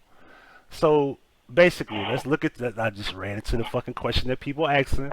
Is a petrochemical resin that contains now I gotta look up the fuck that word mean. Just stop, and I'm finna make a point right here. Go ahead. You just named a bunch of 15-letter words that we can't even pronounce, and we got good sense. Now, I just told y'all about all these retarded motherfuckers out here fucking and reproducing, and you want these people to go and decipher through all of that. It ain't gonna happen. And I don't know about y'all. Now that we're in this era of everybody want to be crunchy and half vegan and alkaline and shit, it defeats the purpose of eating a pork-free, organic, vegan-free, half alkaline 6.0 ass water, and you're sticking polyurethane up your ass. Here's some more medical shit for the person that said that I slept at the Holiday Inn. Sticking weird shit up your vagina and your ass will fuck you up because your vagina and your ass have little pores in it and they absorb stuff. Huggie, Google butt chugging so we can use it as a reference point. The reason why the good white girls and boys down at the good Peckerwood schools and colleges like the butt chug liquor and stick X pills and shit up their pussies and asses is because it absorbs faster. So you keep on sticking them guys just because you're allergic to latex. It's alternatives. Stick that polyurethane and that oxycarboxyl 9-FG up your pussy and see what happens then. Oh, shit. Because we done told you good people that all them chemicals ain't good. You perm wearing fibroid pussy having motherfuckers you. We told y'all that scalps, underarms, assholes, and pussies absorb things. And it'll poison you. This is crazy. What is butt chugging? Butt chugging is when they stick pills and little water hoses and fill it with liquor up I got their it on the ass. screen. Wow, the act of introducing alcohol to the rectum and colon via the anus. Effects and dangers. Let's look at the effects and dangers. Y'all ready for this shit? And this is according to Wikipedia, so don't quote me that this being a fact. An alcohol enema is a faster method of alcohol intoxication since the alcohol is absorbed directly into the bloodstream. The lower gastrointestinal tract. Stop. Back up to that sentence again. The what is absorbed where? To the bloodstream. That means anything you stick up your ass and your pussy and your underarms and up under your tongue and your mouth is absorbed quickly and immediately into your bloodstream. So when you stick that polyurethane and that oxycarbol 56K up in your pussy, you're absorbing them chemicals up into your bloodstream, baby. You're fucking up your twat box, and then you wonder why that motherfucker smell like the balloon owl in the Dollar Tree. Because you just polyurethane up your motherfucking twat. That balloon owl smells stanky. That's a stanky ass owl for some reason, yo. It smells like fucking Party City. Yes, I'm shit. I'm not. Is that a nationwide store? I want people to get that joke. Is that a nationwide store? Yes, Party City is a nationwide store. Okay, y'all get the joke. Party So City, it's not Halloween gonna fall City. flat. I just want to make sure it don't fall flat. Go ahead. Yeah, I'm not gonna be trying to throw around no Party City pussy to no damn body, because this shit absorbs up y'all dick holes too. Anything on your body that is classified, this is the words of Dr. Spencer since I slept at the Holiday Inn last night. Introducing chemicals into the mucous membranes of your body will cause passage of those chemicals directly into your bloodstream. That is why enemas, sublingual, that's another big word for you, that means under the tongue and those little nodules up there, or anything inserted vaginally, suppositories, so on and so forth, are always faster acting than things that you ingest because the mucous membrane is very porous and things can pass across that thing in as little as 10 to 15 minutes. So y'all keep sticking that polyurethane up your motherfucking boxes. Listen. Don't say I didn't warn you. Listen to the guys out there and the women alike. Let me school y'all. Get tested and just use spermicide. It's not harmful. It's safe. And trust me, you got an hour. Don't let that pussy out the hour. Get another one. Put it in. I'm telling you, don't be that nigga. You put that spermicide in, you thinking, we good, and y'all still fucking. It's 12 o'clock. And then 3 o'clock on, you go right back in that pussy thinking that shit is froze. Your girl gonna get pregnant. You'll be like, I thought that. Listen, read the box. The organic, the ones that are safer. The ones that are safer. Suppositories. No, wait. Stick up your pussy. No, the ones that are safe. Dissolve. The ones that are safe are the ones you have to pay for, and the ones that you use only last an hour. If you get anything that say more than an hour, don't put that shit in your fucking vagina. Don't do it. And I'll be the one to tell you, I ain't had no problem. That's just my personal issue. But this is a learning thing for everybody. Female and male, all of y'all who have never done this. Spermicide. If you don't want to wear condoms, if you want to do safe sex, have safe sex, but do it the right way. Straight up. Me and him used the rhythm method. We didn't clock my. What the fuck is the That's where we count from the first day of my period, and we use an ovulation app. When that app hits me with that little alarm and says, "You are ovulating," don't come nowhere near me, pimp. If you do, we ain't know, we eating them all this week. For that whole matter of fact, this just recently happened. I got lucky because that ovulation shit passed by just right before last weekend. So he got a chance to take me out and we campaigned and fucked good because we ain't had to worry about no accidents. Because I waste 2 days after this fucking app tells me that, you know, you're ovulating. I don't want no fuck-ups. I'm too old for this bullshit now. I swear to God, legal or illegal, as old as I am, if I find out I'm pregnant right now, this moment, this screwdriver laying right here, finna get sterilized with some of that 91% alcohol. I'm finna take some of these naproxens and shit in here in this medicine cabinet, and I'm finna fix this problem. What I got? I got 91%. Rexall, y'all need to be paying me. I rarely use my shit. I use that shit like if I get like a mosquito bite, it shit be happening. There's something about East Memphis, man. They got a bunch of mosquitoes out this bitch. I'm not a mosquito nigga. We don't have mosquitoes in Whitehaven. Shit fucked up out here. I come out here, it's mosquitoes all over my front. They banging all in front of my damn door. It's fucked up out here. Ooh, aim at myself, girl. Don't tell me about no irregular period that month when I was sitting around biting my fingernails and pulling out my edge and scared as shit I was going to be at the clinic in tears. Like, Lord, please, Jesus. He asked me, he says, if you got pregnant right now, you'll really kill the baby. Bitch, I killed me to kill the motherfucking baby. What's wrong with you? Nah, they gonna be like, who the fuck is this chick? I swear to motherfucking God. I'll kill you to kill the baby.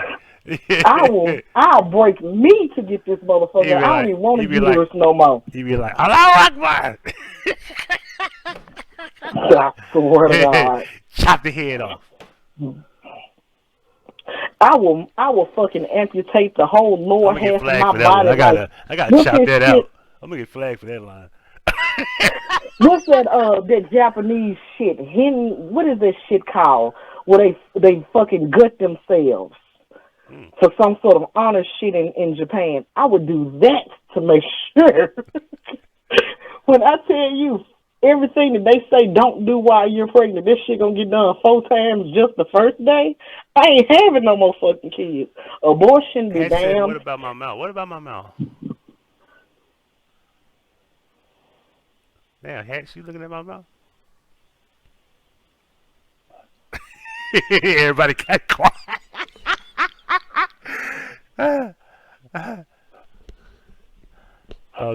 Let's wait.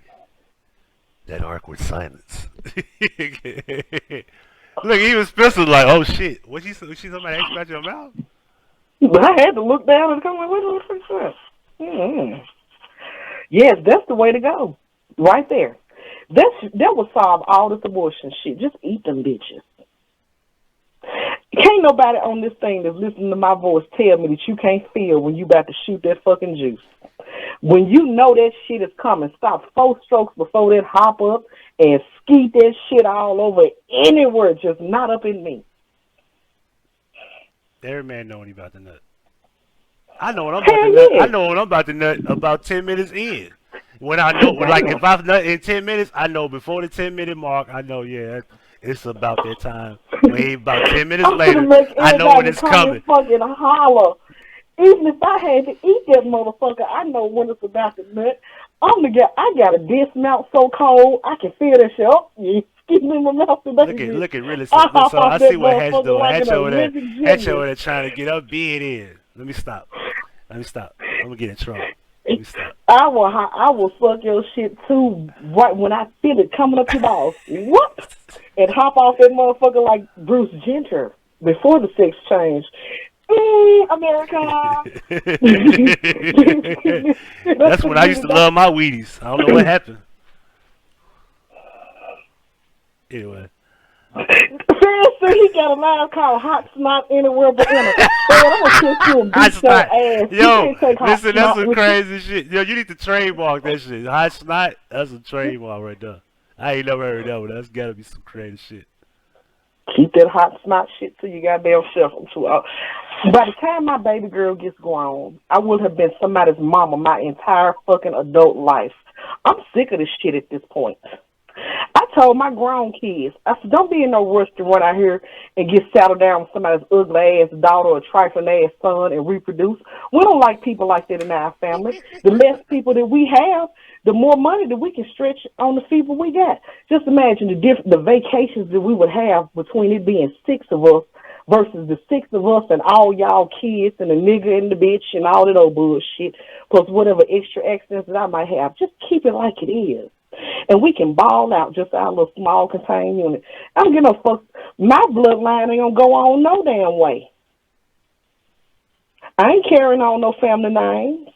Fuck that shit. We don't need to reproduce. Let's just have fun amongst ourselves. I hope don't none of my grown kids. I don't even want no grandkids. I don't want no more children. I don't want no grandchildren. I just want the ones that I got, my Illuminati check, and leave us alone. You got quiet when I said Illuminati chick. Hell yeah, because somebody says a troll account. Let me make sure it's a real Fed account. Okay, this is the real Fed. I'm gonna say that dope boy, stop playing, bro. You spooked me. I just gave that nigga wrist to you. Spooked me the fuck out. I thought Fed was in this motherfucker. What even is? Yo, dope boy got me, bro. He fucked me up. I thought that was. He said that's a Fed. That's a fake Fed account. You know, Fed. Yeah, everybody been trolled. I had troll accounts out here. Fed had troll accounts. Everybody had troll accounts.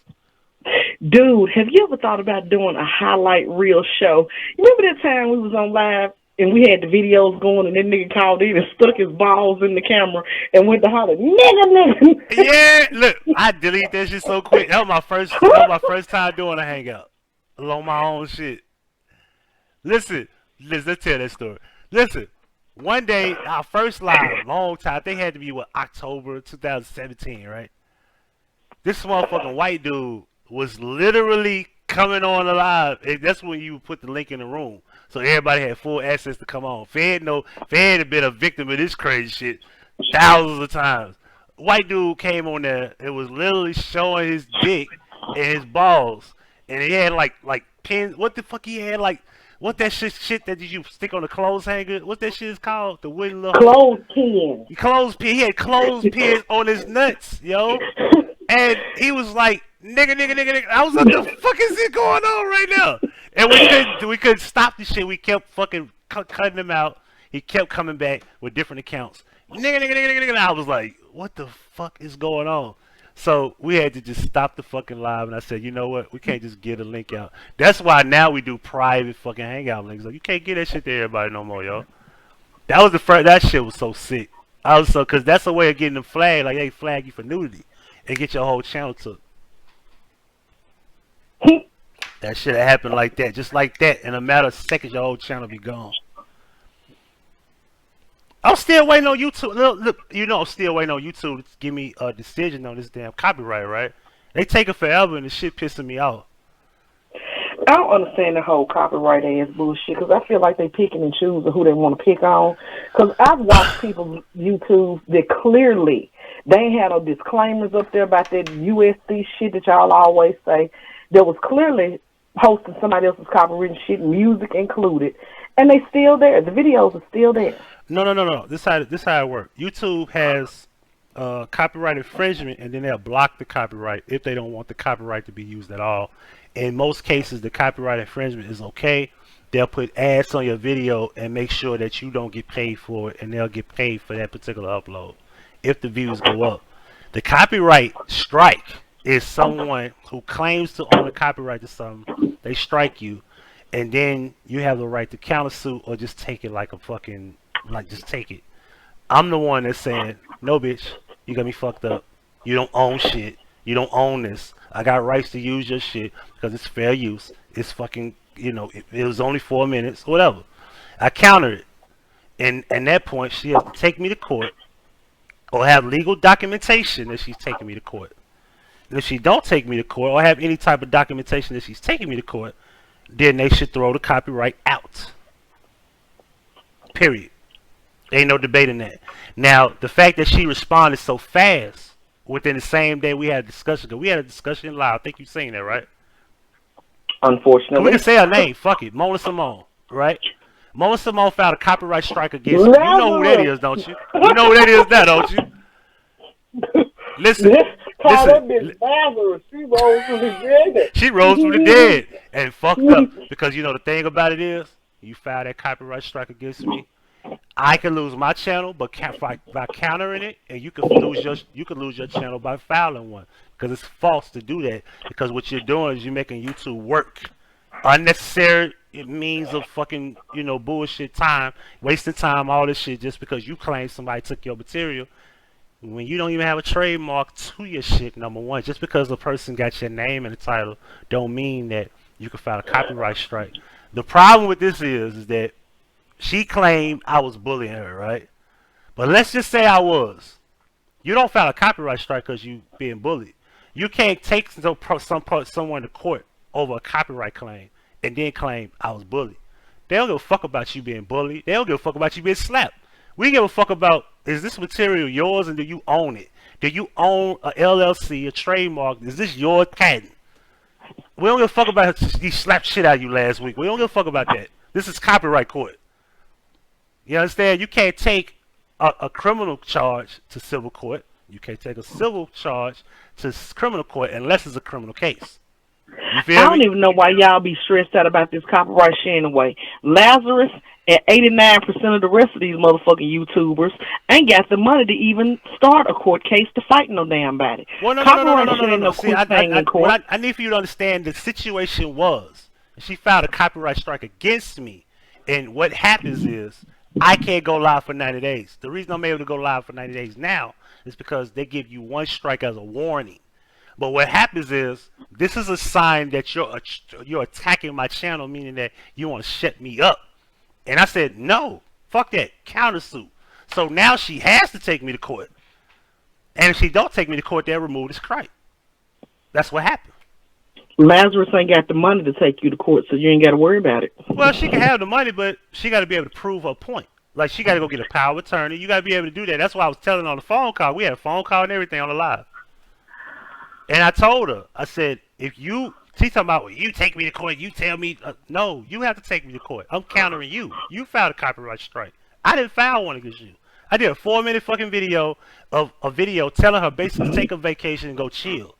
I ain't had no vendetta against her. I ain't been doing live after live. It's a person right now, I ain't gonna say no name, constantly doing video after video after video, talking shit about her, and she ain't filed no copyright strike against her. I'm the one that's got a copyright strike. Now, somebody left a comment saying that she did it to 2 other people, but I don't know who they are, and I haven't found them, but I know I got one. Now, I'm waiting on YouTube to make a decision on this shit, because once they get that shit out the way, I'm going to have me another petty live, and it's going to be fucking marvelous when I get that copyright strike removed, because I'm just waiting on them to do it.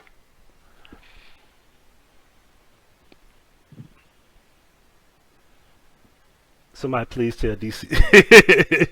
Who is DC? We're not talking about YouTubers no more. We're not even gonna tell. I'm not even gonna talk about who that is. We're not doing that. We've been not done that. We're not talking about YouTubers. Damn, because I wanted to throw something shady in here about some YouTubers, and I wasn't gonna name those names because I know everybody knows who I'm talking about. I need to get. Is it somebody in this community? I don't know who's in your community. It was just some sketchy shit that I seen. Give me the. I don't know all the abbreviations to these people because there was so many of them motherfuckers. Text me, nigga, and I'll let you know yeah or nay. Shit, what is this bitch's name? Now, you called her a bitch. Let's hope you don't say the name out loud. I say the name out loud. Still call that bitch a bitch. What you gonna do? I want to know who it Fly down here and fight me? Well, I don't. I will see. We're turning a new leaf.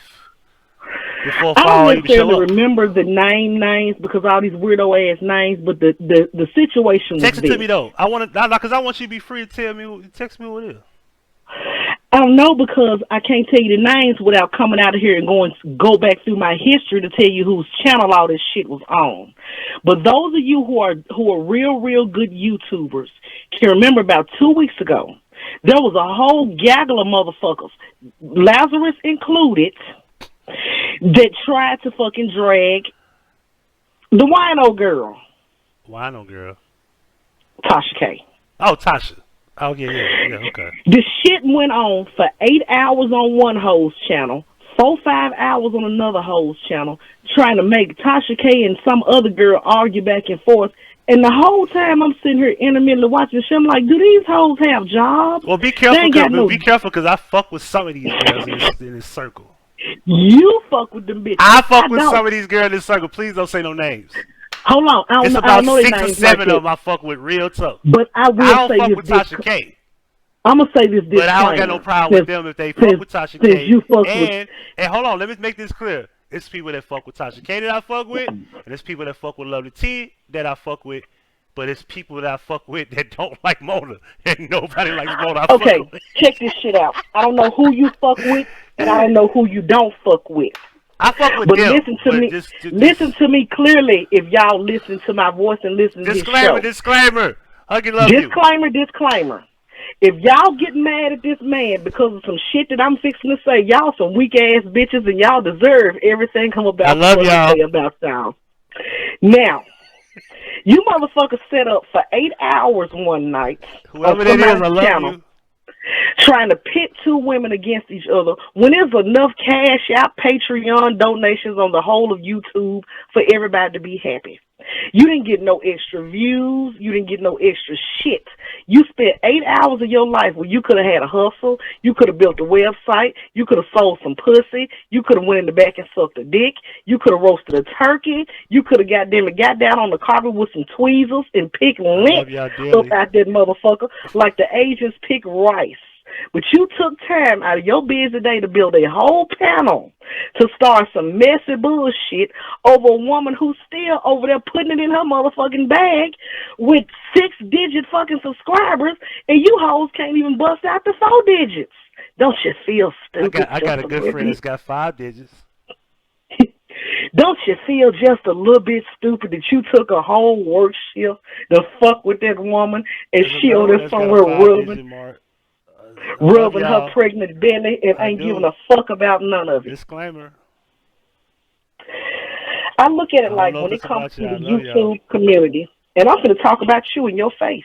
Oh shit, you are? When it comes to this whole YouTube community shit y'all got going on. Please don't say no names, because I'm past that. I do not understand why Huggie Pacino and et al. Likes to keep all this ridiculous ass bullshit drama up. Because y'all ain't getting no higher I ain't keep no drama up. You got to be clear now. Hold up. Again, keep no drama up. I want you to be clear here. We passed that shit. So speak in past tense, if you don't mind. Thank you. Okay, I don't understand why y'all used to and intermittently and frequently. Speak for me. Don't speak for them. Speak for me. Okay.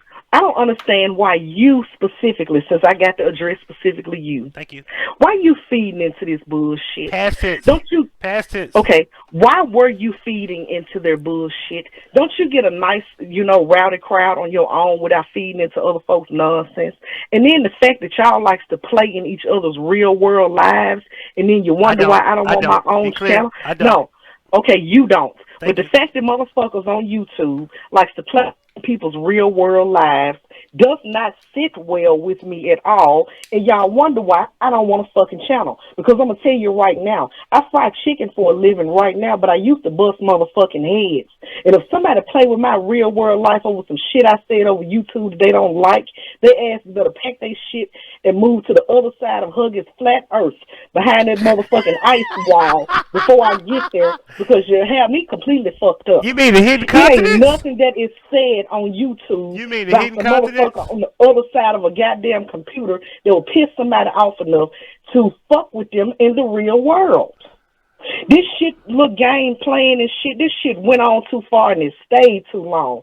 And it was for nothing. Nobody accomplished shit other than a whole bunch of people got their real world disrupted with bogus ass defects complaints, bogus ass this, playing with folks' kids and shit. Y'all ought to be happy. Some of these folks is some straight up motherfucking pussies.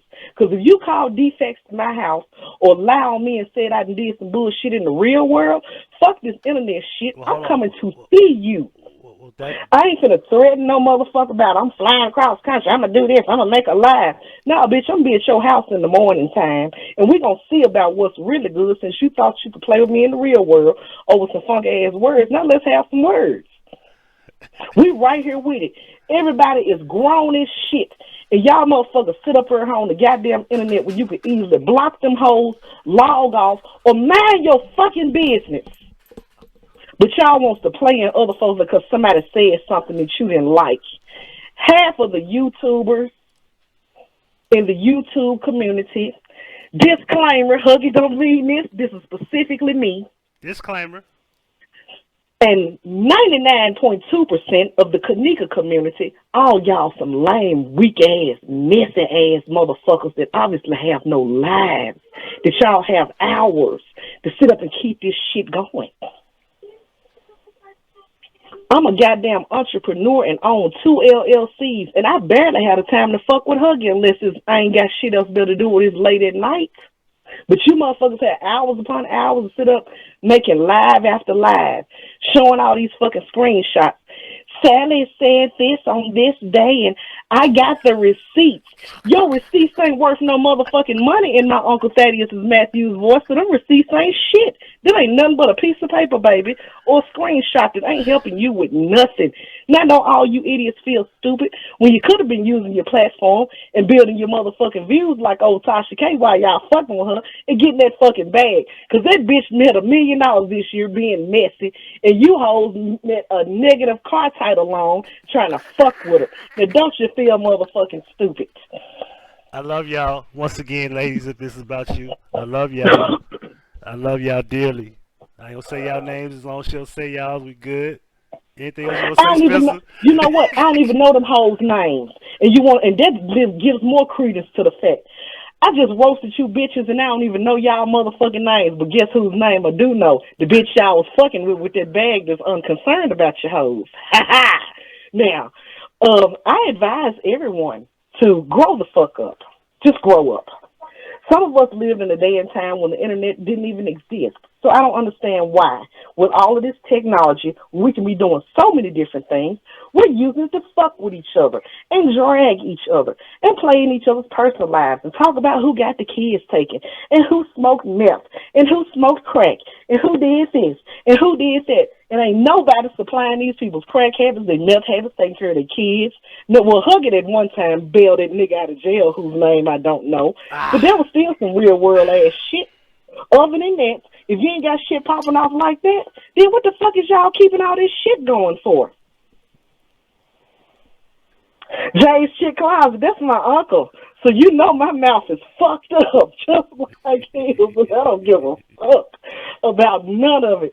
Because at the end of the day, Unc said the goddamn finance runs the whole fucking show. You can run your goddamn mouth, but can you run the cash register, goddamn it? And I don't understand why, if you got a platform, why would you use it for some dumb shit?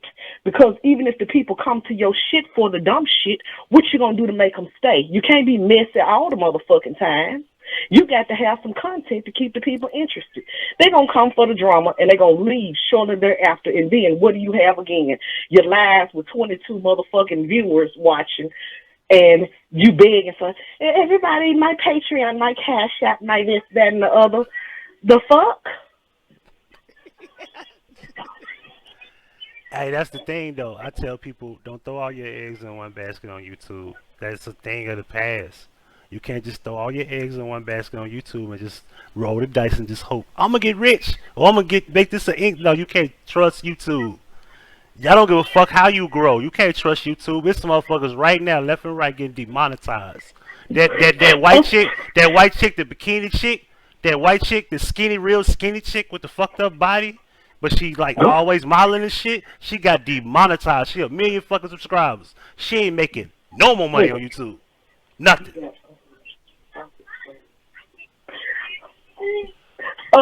Motherfucker says to each his own, I can't get mad. I ain't mad. I'm just figuring everybody should grow the fuck up. No. I just made an excellent point that no matter how big you get, you can be no, making I was money. reading a comment. I was addressing a specific comment in the comment section. My whole thing is the good Christian folks ought to appreciate this. It's a time for everything. A time to live, a time to die, a time to fuck, a time to get some head, Don't a forget. time to stay in your own motherfucking lane and stop fucking with people if it ain't fiscally benefiting you. I assure you, whenever I come out of my shell and get my platform, I'm going to roast hoes, cook shit. Y'all going to watch me play with my hot knife and my hot glue gun and all of those bullshit. But you will never have to worry about logging on to my page and see me spending hours upon hours worried about what some other motherfucker is doing. Y'all gonna be concentrating on what I'm doing and whatever the current trending topics are of the day, and that's enough. Other people's business needs to stay other people's business. Nobody accomplished nothing for 29 hours of live videos about one bitch, other than the fact of they was throwing that girl name up in the fucking caption so they could get views. 1, 2, 3.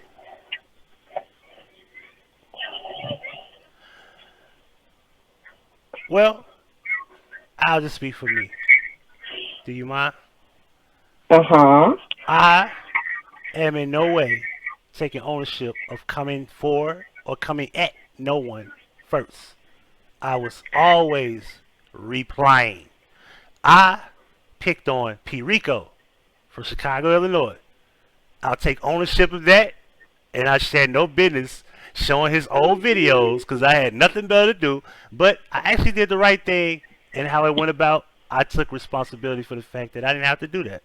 Other than that, I ain't never come from nobody in this community and never have, and I'm not going to own up to something that can't nobody prove. So anytime I ever said anything, it was always a response. Now, my responses were not nice, but they were factual. Now, this whole bullshit about this whole pedophile herpes, that shit is old. People can talk about it. That's why you don't see me on here. I got herpes. I'm not doing that corny ass shit. Like, for what? I don't got it. I don't got it. The fuck I'm gonna sit here and cry about it for? Right? Dude, I'm just pissed because the mothers of our community spend 20 hours being messy when them hoes ain't spent now an hour trying to go live and talk about how we can fix our community. They ain't spent now motherfucking hour going live saying, hey, let's, figure out what the fuck these folks keep doing with all these goddamn dead babies that's popped up in the past 3 weeks or something. Dead babies is just sprouting out the fucking ground like corn over the last 3 weeks. Exactly. And motherfuckers ain't talking about this shit. Motherfuckers Right, ain't even but you mentioning want to that spend shit. 20 hours talking about some bitch. Hey, big facts. This shit is completely out of order. At some point, according to Bernie Mac, the bullshit got to cease. That's why I said, and you know one thing about it, I'm not gonna say no names, but don't ask me no fucking questions. You ain't got no questions to ask me because, correct me if I'm wrong, Spencer. How many times I open my panel? Come talk to me. Come talk to me. Come. What's the issue? What issue you got? Ask me a question. No, you ain't got no right to ask me no questions because I ain't done shit to you to be questioned. I should be asking y'all questions, but I don't want to, and I don't want to talk. I'm fine over here, as stated. You want to have peace? We have a channel. You have a channel. Let me run names. Doughboy, you got a channel. I am at myself. D-Money. All of y'all have a channel. Everyone is here to chat in the room because you have a channel. What you do with that channel is up to you. Now, last time I checked, in neighborhoods, you can never always have a peaceful neighborhood. But you know what you can have? A peaceful home. Correct, Spencer? Mm-hmm. Have a peaceful but home, let me tell you something. and you'll be The okay. way that I'm set up, if I step outside my door, I got enough sense to know that however my neighbors keeping their house, it affects my property value too. Right. You can tell who a homeowner and who ain't. However, it makes no sense for me to cut my yard, manicure it, edge it, paint my house, wash the windows when the motherfuckers next door is living in a trap house with no grass in the yard. That means my house still ain't worth shit. right. So we can't just say that let the neighbors mind the business. No, knock on the door, neighbor. What the fuck is going on with your yard over here? We need to tighten this shit up. We don't play this game in this neighborhood. That's a bad analogy because over here in this particular thing called a neighborhood, you can control who comes on your property. Like if the nigga's trapping next door, well, let me tell you how. If you live in a real neighborhood, you want to control, move into a real neighborhood where there is an HOA. They don't allow fuck shit in that neighborhood because it's a collective effort. All of us together are going to put forth an effort to make sure that our neighborhood is a nice, safe, clean, happy, whatever environment for us and our children and our guests and everybody else. If you move into a neighborhood where they got an HOA and they serious about this shit, don't cut your motherfucking yard one time and see what the motherfuckers do to you. Yeah. We cannot live life saying that we only concerned with our fucking house. Because all the houses contribute to the property value. And if one motherfucking house catches on fire and we don't put the fire out, all of them going to burn. Spencer, Hmm? I think this whole idea of the neighborhood related to YouTube is a bad analogy because, as I stated, I'm pretty sure somebody in this chat room doesn't like each other. But you know the thing about it is, this is my house. And in my house, people going to respect my house. You don't have to everybody. It's called for the common good. Wait, because see, you don't understand how this works. So let me explain it to you thoroughly. In this house, this is peace.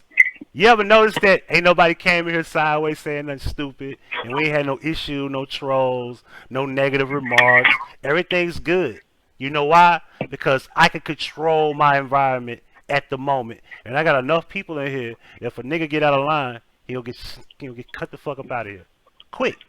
And we ain't got to go through all this extra shit. We doing what we do. We've been on how long? 2 hours and 14 minutes. Have we had any issues? In my chat room, have we had any issues? No. You know what? Hold on. Let me finish. You know what that's called? That's called peace. Everybody's having a good time. We're learning, we're laughing, we're having a good time. And it's 1:53 a.m. my time. Some of us in 2:53. Some of us is in 11:53. Some of us ain't made it to 12 o'clock in the morning yet. Right? That's peace. And that's what I was saying in peace chat when it was taken the wrong way. But I was clearly saying that everybody has a channel. Everybody has a job. Do your job to make sure that space is quiet and chill and peaceful, because I ain't the only person that can do that. And there's people who do that, like Joy. Peaceful chat. I ain't had no issues over there, and I ain't saying no issues over there. But there's people out here who can actually do that and actually build their platform and actually do that. Now, if you want to be intrigued by other people's shit and other bullshit, that's up to you. I don't got no issue with that. But I think it's a bad analogy to say neighborhoods compared to YouTube, because that's not how YouTube works. No, we can use the neighborhood analogy because everybody in the neighborhood don't necessarily get along. I need you to understand this, because the problem with some people, they don't understand this is not Facebook. This is a wide open fucking place. You can't block who watches you, right? But as you're live, you can't block what's said in my chat room. And then when your live is over, you can't control who leaves comments.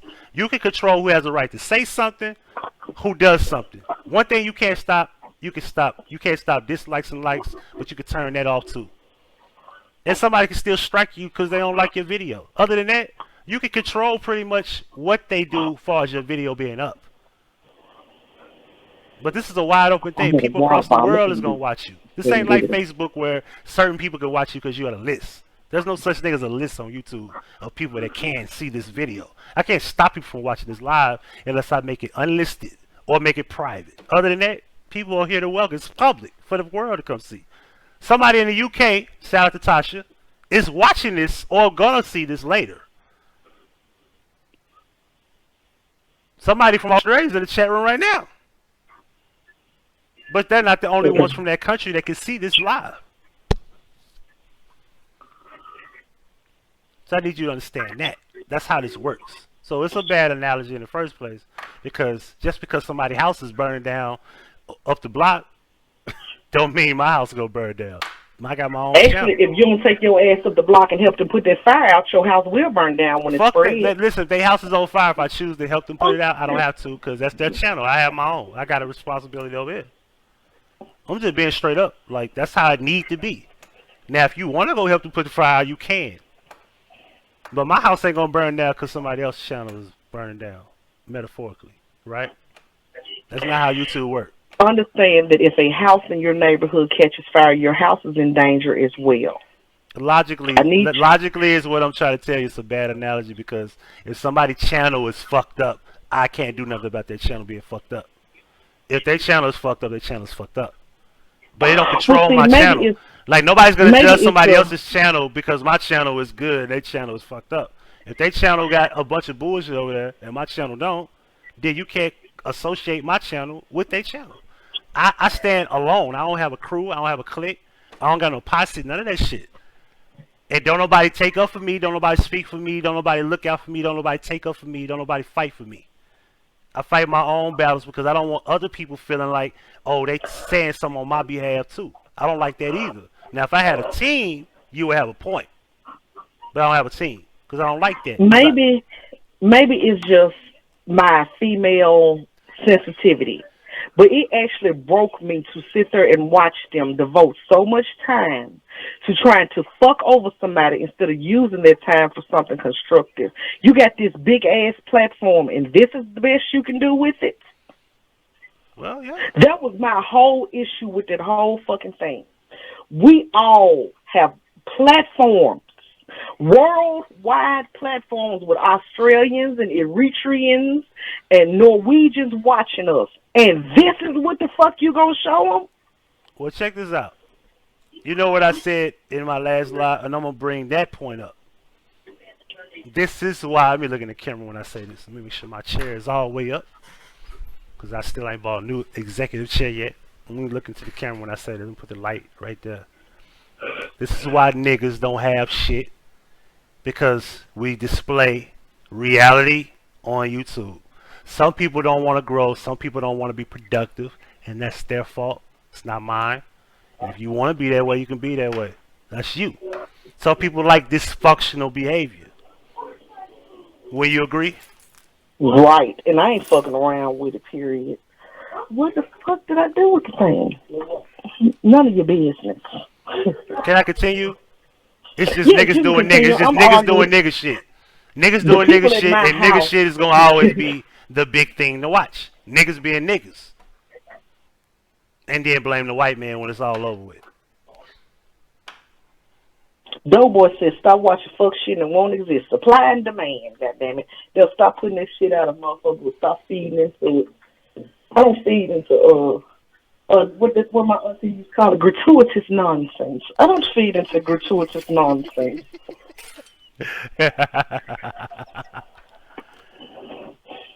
Like, motherfuckers gonna be mad for me saying this. That's niggas doing nigga shit. They ain't gonna say, man, y'all got a point over there, bro. That's some real shit. And we did all that. Well, you disrespect some people. I didn't disrespect nobody. Shout out to all the ladies that she might be talking about. Love y'all to death. Anyway, we did all this without disrespecting people. You see what I'm saying? There's a way to do things and say things without being disrespectful. I think Dr. Sebi or some motherfucking body, I don't know who said it for real, but I put it off on Dr. Sebi. If you condone fuck shit, then you a fuck boy / girl. You just gonna say fucking shit. And to paraphrase, if you condone, I'm gonna clean up a little bit. If you condone sucker shit, you're a sucker too. Dr. Sebi says that. I don't condone no motherfucking sucker shit. And all that bullshit the motherfuckers did was some sucker, weak bitch ass shit. Cause now that girl over there counting her motherfucking millions, and them hoes counting the days until they goddamn light bill due. Well, let's leave my possible friends that you talking about alone for a second. Let me tell you this, Hold on. Hold on. From the bottom of your heart, I'm glad you said that. From the bottom of your heart. No, wait. No, hell no. Wait.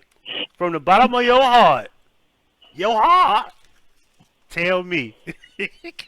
Tell me what you think about your friend Huggie. You have the floor. You want me to do this in front of everybody? Yeah, in front of everybody. You sure?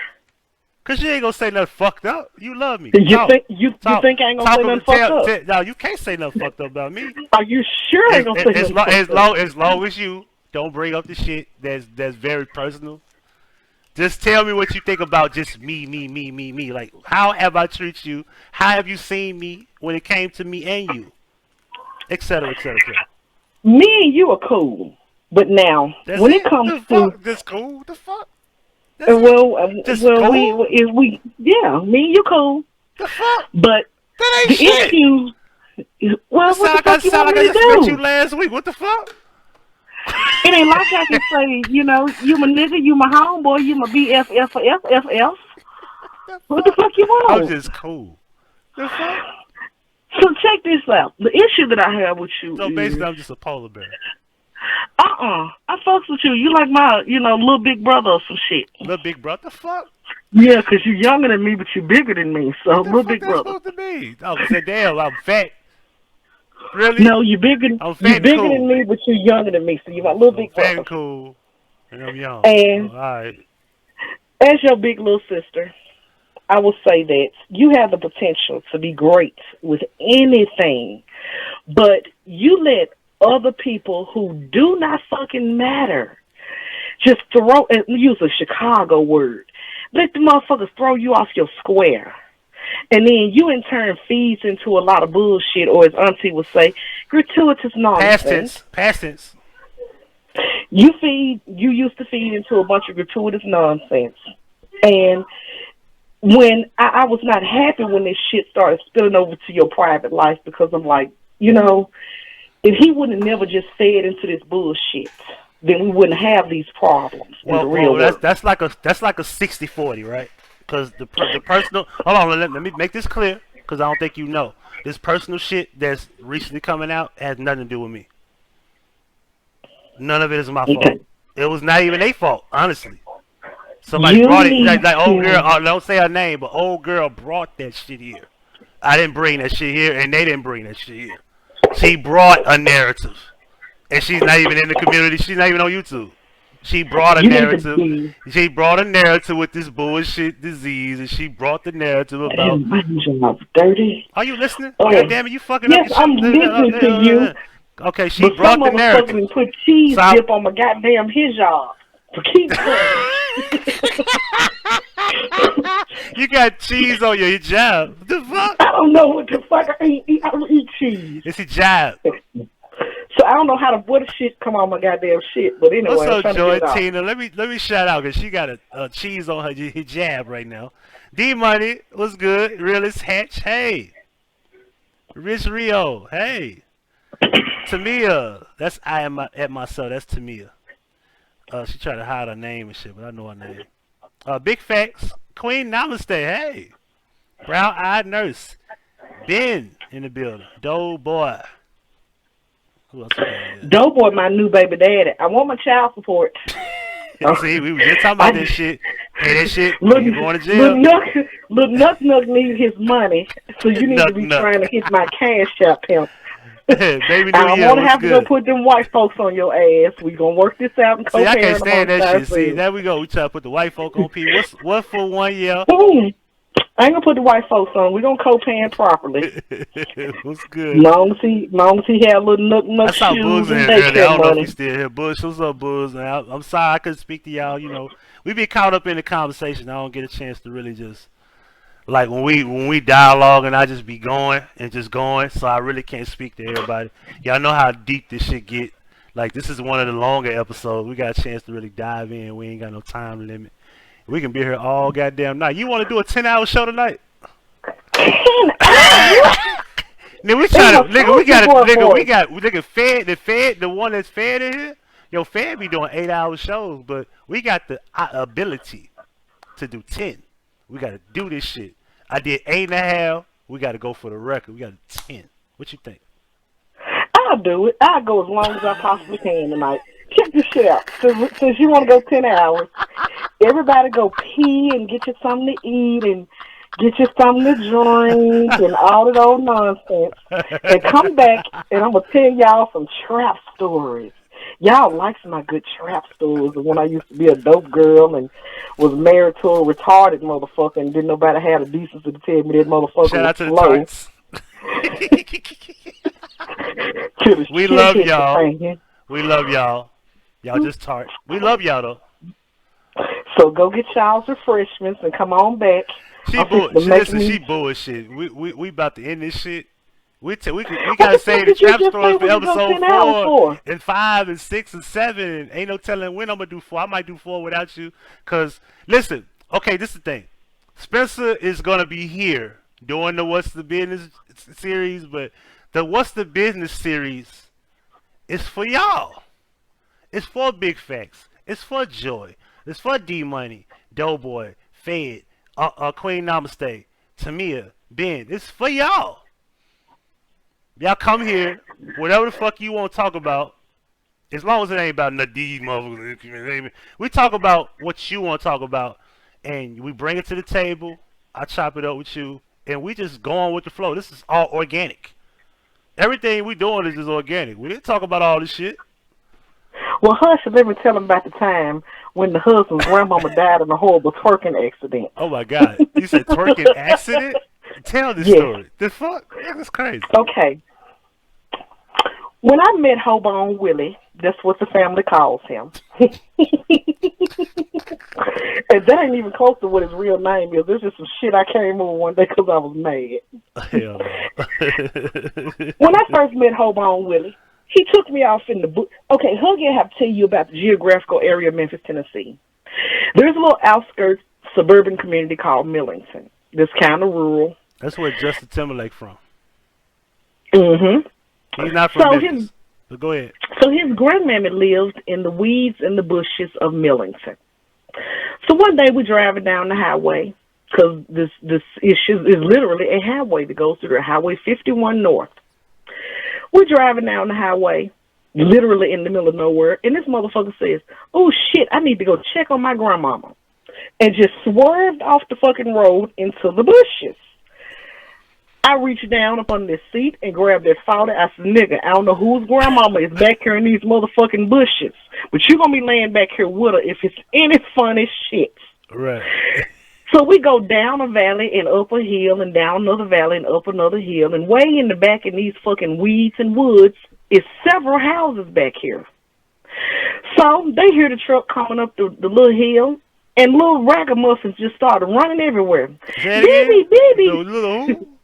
Little ragamuffins started running everywhere. Little barefoot ragamuffins. Baby, someone's coming. Like goddamn little Oompa Loompas or some shit. Just country ass, dust ass Oompa Loompas. These are his auntie's children and grandchildren roaming around the farm. So we get up there, and sure as shit, there's an old ass woman living in the fucking woods. This old bitch is she was a fucking dinosaur. When I tell you she was popping pussy when Martin Luther King was still a baby, she was that old. What's up, Jerry? So, yeah, what's up? grandmama comes out. She got on some inappropriate little get-up with little cut-off Daisy Duke booty shorts and shit, and her wrinkly belly hanging out with a whole beer in her hand. I said, "What the whole fuck is this shit?" So, grandmama, this my fiance, and blah, blah, blah. She come out, "Hey, baby." So we sitting up there, we kicking the country bullshit. Chicken Head by Project Pat comes on. Grandmama got up and went to popping that old motherfucking geriatric triassic period pussy every fucking where. My kids is in the next room hollering, laughing because they remember this shit. My teenage son is on the couch right now, weaker than fucking Dollar Tree tissue because he remembers all of this. So I'm like, "This your grandmama? How old is grandmama?" Grandma was like 80-something, and he was like, "Grandmama liked the party." So the next weekend, grandmama calls us. Grandma said, "I want to go to the Hoedown Showdown." I don't forget what the name of the event was, but she wanted to go to this shit at the local neighborhood hole-in-the-wall hood-ass nightclub. We tried the LDs, Huggie. Grandmama wanted us to take her to LDs. I got the picture. I got a picture of this shit somewhere, and when I find it, I'm going to give it to you so you can upload it and show these people I'm not fucking I'll fake. put it on the community wall. Send it to me. So, grandmama, I said, "Grandma wanted to go to the club. Let's take her." Shit, the old lady, y'all leave her ass up there in the woods and shit. Let's take her to the club. I go get grandmama outfit, roller set her hair and shit. She was happy as shit. We get up in the fucking hole in the wall, little snooty fox ass shit. Soon as we walked through the door, they was playing "Bad Girl" by Usher and Beyonce. Y'all know something? Usher, I know about it. Supermodel, that shit. Soon as Grandma walked through the door, Grandma said, "Oh shit!" Now, Grandma hit that dance floor and with the jiggling and gyrating, and hoes just started coming from nowhere. They gathered around Grandmama like a trap ass music video and just started twerking all on the Grandmama. The Grandma was twerking back, and niggas started going up there. And Grandma was popping pussy all on them goddamn niggas. So she got tired. They took her to the table. Grandma went straight to the table and told the fat girl at the table. She says, "I don't want your nigga because I'm too old to fuck, but I am finna work the fuck out of him all night long, going to get me drinks and shit. And I'm finna sit right here with you. So hold my pocketbook." The little girl was like, "Well, goddamn, if y'all don't come get this old bitch." So, that ain't where the fun ended. We had to tote Grandmama up. We had to tote Grandmama up out the club because Grandmama got so drunk in that bad boy, popping bottles and shit, and turned the motherfucker out that she passed out. No. So we told our old ass about the club, take her to my house. She comes to my house. We buy her some more beers. She sit around and tell my children, lamenting of all her whole stories and how much pussy she sold in between picking cotton and shit. The boy in there just fucking weak. So I'm like, what the fuck is this shit here? Exactly a week or so after that was Grandmama's birthday. So me being the good old nigga Martha Stewart that I am, we finna throw Grandmama a real good country shindig. We go dig a hole on her farm. They went found a pig. We roasted that motherfucker. Oh, we had a whole spread of food and fun and drugs and alcohol and hoes and all sorts of shit. Grandmama got drunk. Got up on the motherfucking coffee table. Trying to fucking twerk. The leg gave out onto the coffee table. She fell, bust her motherfucking head, and never came to again. They left her plugged up for about a month to all her various USB cables and HDMI cords and shit for the game and little red, white, and yellow plugs in the back of the TV. Until her little heart finally gave out and they let her go. Fast forward 21 business days to the funeral, because niggas got to wait on you Chicago motherfuckers to pawn your car titles and shit and drive on down here, and you goddamn rented motherfucking Altima. So we couldn't put Grandmama away immediately, even though she actually had some insurance. So 21 business days later, we get ready to put this old hoe in the ground. As the funeral was over with, you know how in nigga funerals, how they walk the flowers out first and the casket and then the family and all of that shit? Right. Soon as the pastor did his little ashes to ashes, dust to dust, and we commit our sister, dear, filling Grandmama's government name, soul to God, be blessed and be with you. That nigga dipped out the side door. Soon as he dipped out the side door, my sister-in-law with her good motherfucking fat ratchet ass pulls out the Beats pill speaker.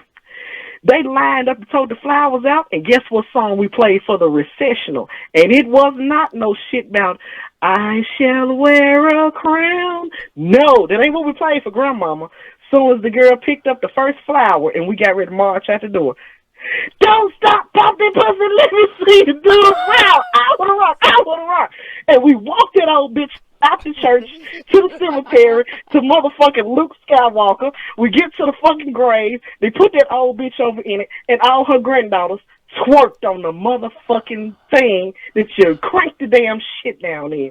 Them one hoe had one that was straddled the grave hole, just pouring beer and popping pussy at Grandmama's burial. And that's the nigga that I had to reproduce with.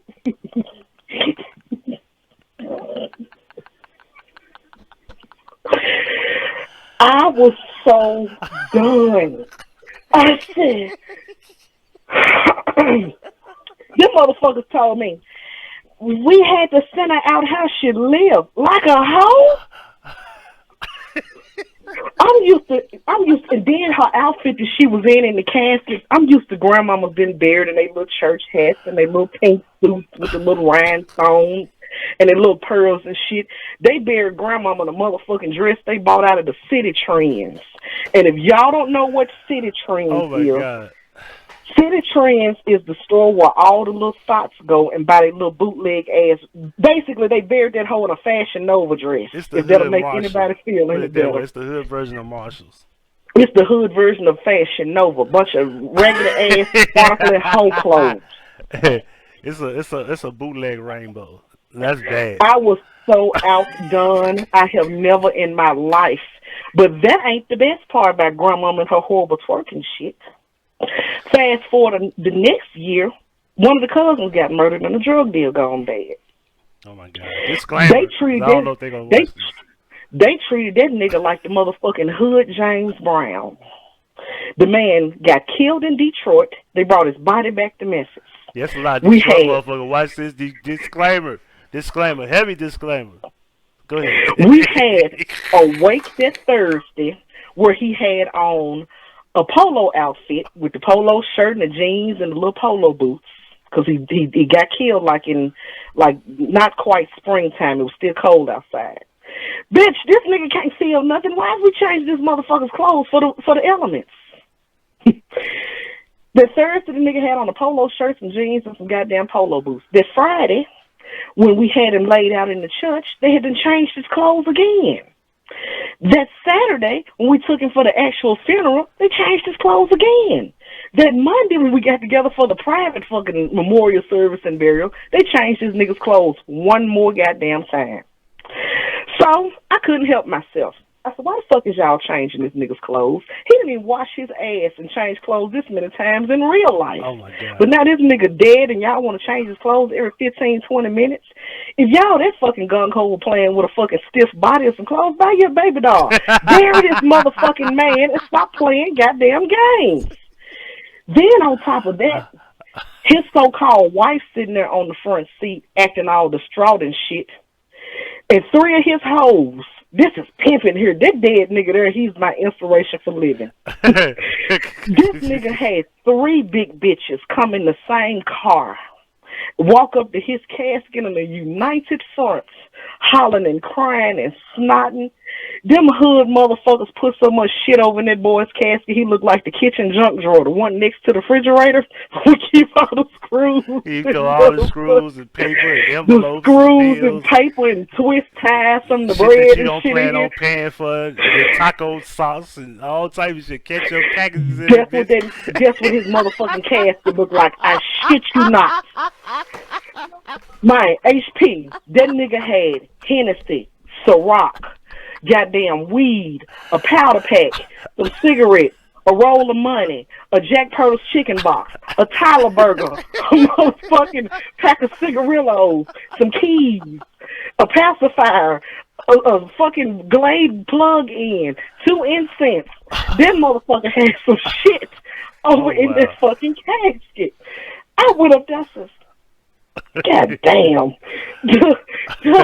The funeral home dude said, it ain't the worst I've seen. I said, God damn, what do y'all do with all this shit?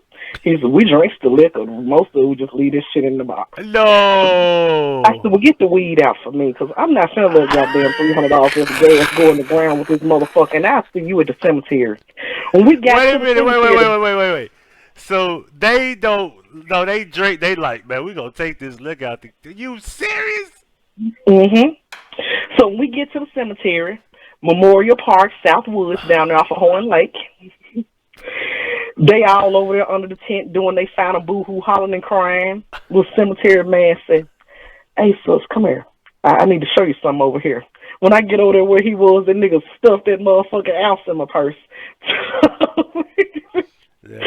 Y'all be blessed. Oh, wow. I said, I'm sure Liv's going to be blessed because I'm finna go get high and high from these ignorant motherfuckers today. This shit has been too much. Absolutely too much. Then we go to he owned a club. He owned Club 108 in North Memphis. Over there off of Hollywood. 108. I ain't never seen 108. Have I seen that before? It ain't shit. It ain't shit. Holding the wall ass, Snooty Fox ass shit. It wasn't even a real club. They wasn't doing shit but laundering the dope money. Wasn't nobody even going to this shit ass club with kinfolk. They had to repast at the damn club, and it was just as horrible as the fucking funeral was because they made me, well, they didn't make me do shit. I made them hoes pay for it. They had me to make a cake for this nigga that was nothing but drug paraphernalia. Like, literally, you walk into the repast, there's the dressing, the macaroni and cheese, the chicken, and all this candy yam shit. And over here, sitting on the table with a big-ass airbrush picture of him, is a cake that looks like a brick of dope, some pills, a pint of syrup, and fake weed that I had made out of popcorn and fucking granola. Granola. Yeah, granola, popcorn, and green 2 drops of green food color make perfect fake weed on shit. It do. Now that I think about it, I'm visioning that. He had all kinds of fake bogus dope shit up there as a dessert. And the kids were so cool. The kids just kept going up there, sticking their finger in the fake cocaine, licking the shit. Powder sugar. Are you kidding me? So if it was real, woo! The boy told me though one time, he says, we was just chilling out of nowhere like the memes off of Facebook. Nobody, then him. If the feds ever come, they're going to take all us to jail. My grandmama all the way down to the babies. And then after a couple of years, I seen why. That motherfucking grandmama, I still, like, to this day, I really want to go and visit this woman's grave and pour a beer on it and pop pussy on her headstone, because I think she would approve. I should have went out there for Mother's Day the other day. She would have been so happy. Took the little old dead bitch powder, 6-pack of beer or something on her grave and rub my pussy all over. Disclaimer, y'all. Disclaimer. And her soul would have been well with thee, because I had never in my whole life seen such bullshit. The mama is that way right now. She almost 70 years old. And as soon as they put on some old hoe track, here she go popping that cottage cheese every damn where, smelling like mothballs and air mist. And it's just a whole fucking mess. You got to be mighty old to know about that air mist, y'all. That is some funky old bitch shit.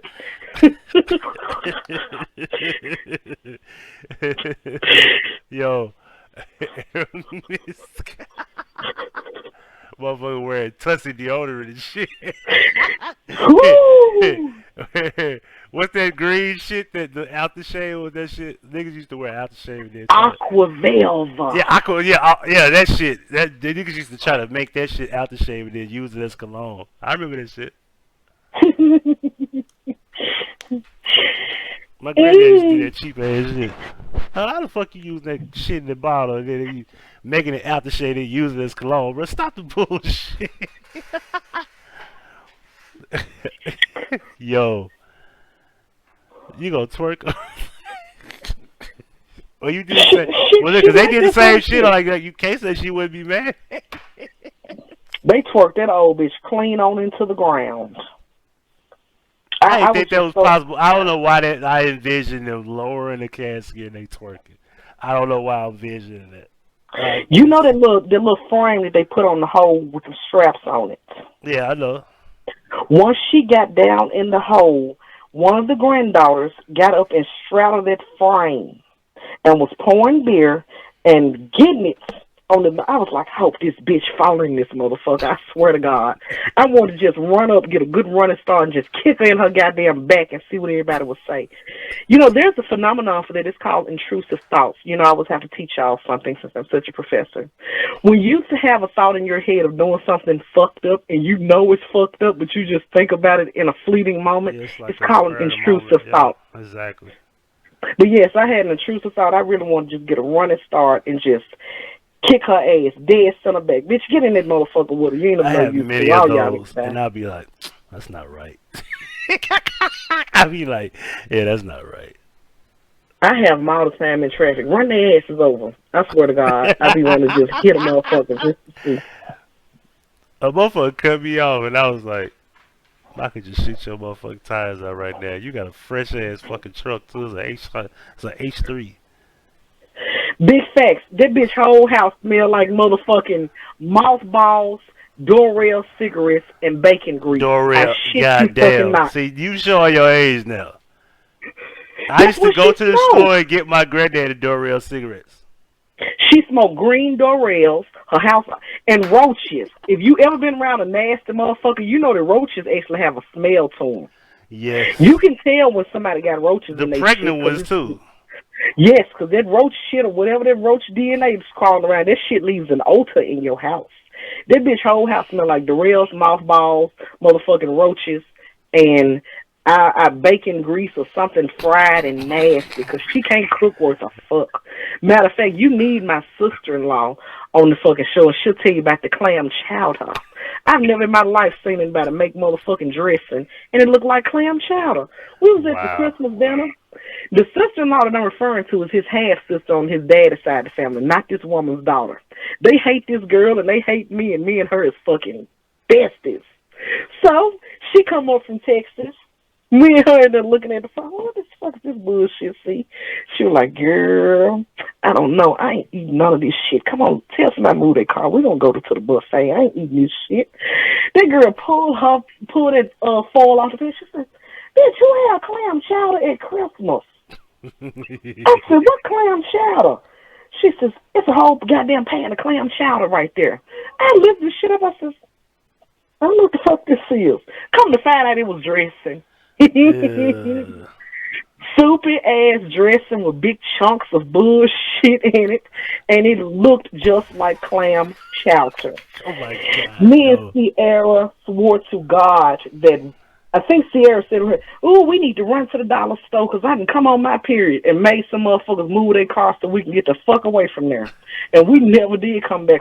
They didn't even notice we was gone. We stayed gone so long. We went from Orange Mountain to East Memphis to South Haven to North Memphis, fucking around, and came back at dark, and nobody missed us. We ate at everybody's house but that motherfucker. Right.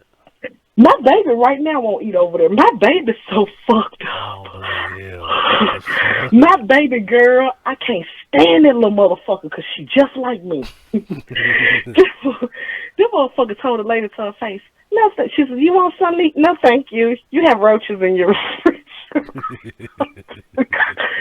I said, oh, shut the fuck up. But mommy, she got roaches in her refrigerator, and it's scary. I don't like cockroaches, and they're all in the fridge. Shut the fuck up. So ever since my little girl told that woman to her face that she wasn't finna eat her food because she had roaches in the refrigerator, they don't even offer her nothing to eat no more. They know off top when they see her, they'll offer her a drink of water because she ain't doing shit in this bitch. She ain't touching none. She ain't sitting down. She don't want none. hell period. Nah. You gonna fuck around and have a roach in your motherfucking ice. You don't even know what's in there until that shit start breaking down. That's some nasty shit. Cause listen, there was certain apartments like if they stayed in those apartments, like I ain't going over there, bitch. You got roaches. Remember that shit? You in the pepper tree, yeah. You got roaches, bitch. You in the Two-Lane, Breezy Points, Corner Village, Two-Lane, Pepper Tree, Corner Village, Two-Lane, Pepper Tree, Corner Village, Breezy Points. In Persian Park, you had roaches. in any part of fucking when it was the garden, yeah, everybody in the garden had roaches. Everybody. We can't describe that roachy smell, but the fact that somebody else in the comments fainted when I said that shit because they knew what I was talking about. They knew exactly what the fuck we was talking about. It's a smell, and it's not a. I can't describe it. It's like and back in the day, most of the Brookwoods had fucking roaches. It's just a roachy smell. We had roaches in the benchery. Before it was the benchery. It was I forgot what they called it. It was something else. Briar tree was it called? Something like that, right? Back in the day, in the 90s. Briar Club. That's what it was called. And that motherfucker had roaches. That's when we had roaches. So when I say niggas used to poke fucking roaches out the cereal, that shit is serious. Like if you grew up around this shit. You know what? Let me tell you something about this shit because I've often heard people say that when they want to tell their property stories. If you had to grow up in squalor like that, because that's squalor, that ain't poverty. Because I know some poor motherfuckers that came by themselves a 25-cent bag of potato chips, but they clean. This squalor. That ain't poverty. That's your family and your parents and whoever had to raise you being slack and nasty. No. That wasn't always the case. If you was in apartments, sometimes it's the neighbors that, like, for example, I was in the benchery, right? And right before I was moving out, they had an abandoned apartment that they didn't clean. And they had roaches. And those roaches was coming to my shit. So that was the issue. Because we had them for like maybe 6 weeks. And then eventually they start going away because they cleaned the apartment next door. know what I'm saying? And eventually I'm gonna go to we the moved to car the with the country. rest of these That's when we folks and moved to the shooting your country damn because roaches everywhere. we moved to the country because remember back in the day everything was fucked up. The courtyards too. Courtyards had roaches too, goddammit. But everybody didn't have roaches. Cause my auntie stayed over there. She ain't had no roaches. And remember I they have had the lived in swimming pool. apartments They had the swimming pool intermittently back in the day. throughout Remember my that? adult life, and I have never had no fucking roaches. Now, ants, shit, when I lived on the West Coast, them ants would tote your motherfucking ass back to Oklahoma. They were so bad. But I have never in my life had to deal with no fucking roaches. Not of no name. Well, I ain't never lived no projects and shit, but just regular apartments. I've never had to deal with no roaches and shit. Roaches was like a thing. I only experienced them when we was in the Bride Club. But that whole roaches in the cereal and roaches in the refrigerator ass bullshit, that's you nasty as a motherfucker. And I'm gonna tell you who Ladies really and nasty. gentlemen, let me disclaimer what the fuck she talking about. You don't have to be nasty to have roaches. I was in the benchery, and trust me, Nigga, if a everybody, roach get in your listen. refrigerator, you nasty. You get that shit up out of there. Well, let's clear this up. Next door, I had people that used to live there. They moved out, and they didn't clean the apartment. And over time, you have roaches that eventually go to where smells are, and they find their way into the cracks, and they don't clean the shit, and eventually, I have to deal with the fuck they have. And it was so bad over there. Once they finally cleaned that apartment, the roaches went away. I didn't have roaches. I had been there for like a year, and then maybe 6 weeks, boom, they stopped popping up. You know what? While we're talking about roaches, do you have a pest control problem at your home or your business? Contact me at werentlinen@gmail.com and I have the solution to your problem. For only $25, I will, plus shipping and handling, because I ain't giving you goddamn shipping out of my fucking profit. But Thaddeus wouldn't approve of that shit at all. Yeah, that is no. For only $25 plus shipping and handling, I will mail you a surefire product that will get rid of, for guaranteed up to 1 year, any roaches, fleas, bed bugs, ants, spiders, and any other crawling or creeping pest that may be a nuisance to you in your home. Remember, and it will be in the comment section, if you have any pest problems, email me at werentlinen@gmail.com and I can take care of your problem. Now, I said that, and I actually mean that for real.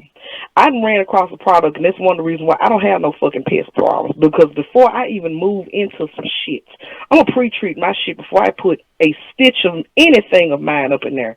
I'll never have to deal with no fucking critters, period. And I'm not going to tell I mean, I was like 11 years old and shit. I ain't seen roaches in no house since I was 11. I'm 37 now. Child, I just seen some roaches in a bitch house the day before yesterday. Now And I seen I some told her mice. to her I seen some motherfucking mice face. in my sister's crib when I was about 22 ish, 23. You remember Thompson Court when they was doing that construction over there and they was drilling holes and shit at one point, and they was getting in motherfucking apartments because you know they only flats. So man, Mm-hmm. I ain't got over that fear because I used to be afraid of them. Like, I used to get over the fear. I used to pick their ass up by the tail and just watch their ass die. Like, and be like, look, I'm gonna pick them up, watch it. And my sister was like, ah! And I'd be like, look, just count to 10, it'll be over. I went to a beach house yesterday to purchase some frankincense from her baby daddy, and I had to pee. I would have did better pissing on that bitch porch than going in her bathroom. That What it look motherfucker's like? bathroom, it looked like she had poured popcorn, butter, and gravy in the commode, the sink, and the bathtub.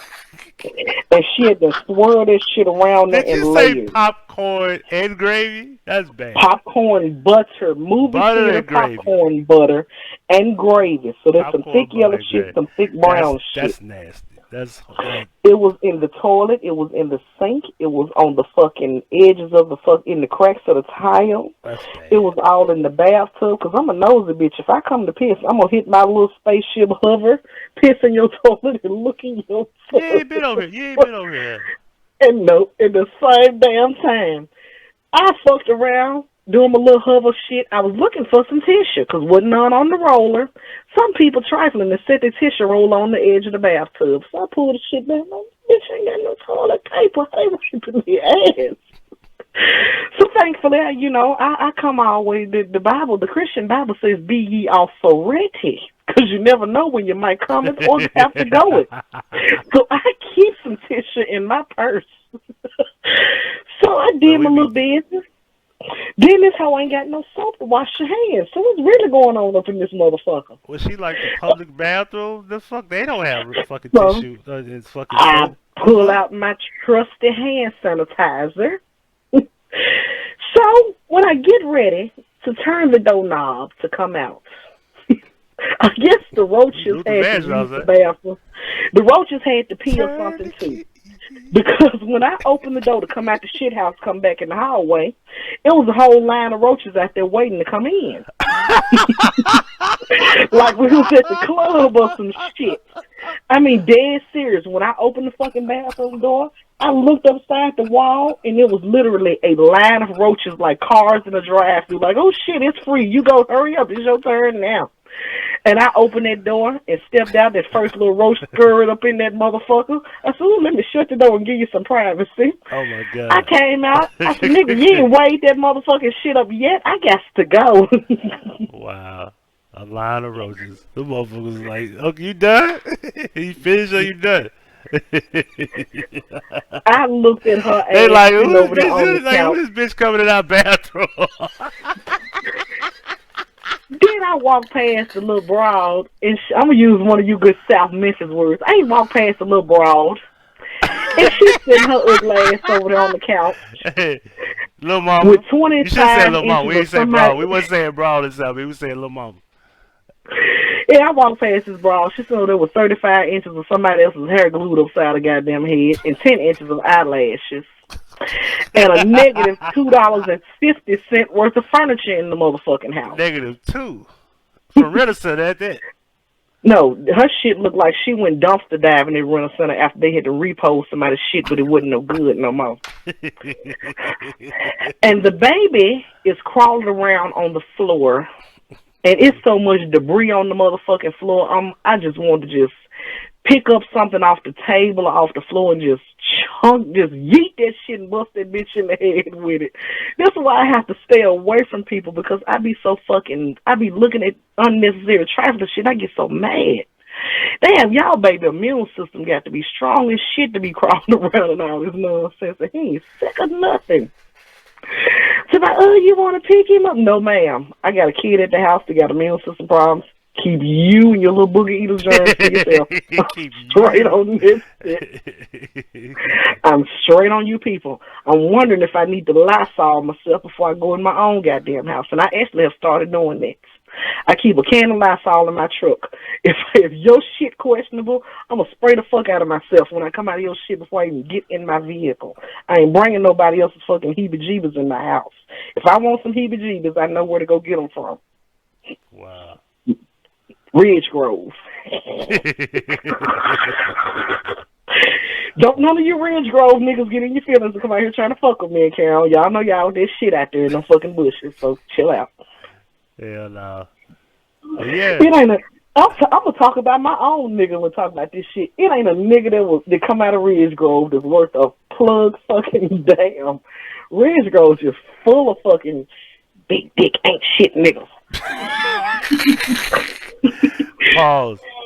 Them motherfuckers in Ridge Grove can't throw a baseball, but they can throw some dick. I've never seen. Matter of fact, speaking of can't throw a baseball, they can throw some dick. Why come we don't never have no hotep people in the comments for me to fuck with and rag on? They don't fuck with me. I want to talk to some of these good old hotep, you know, Beyblade ass, patchouli and incense. I think they be over here, but they don't fuck with me because I ain't no hotep nigga, so they don't come I just got to ask them mustard motherfuckers one question.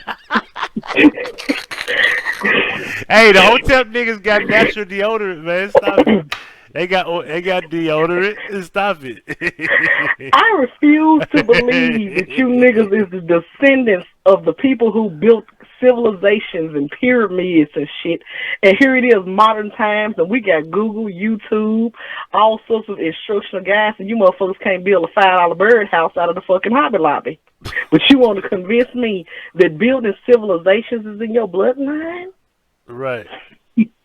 You can't even motherfucking put a light bulb in the damn ceiling fan.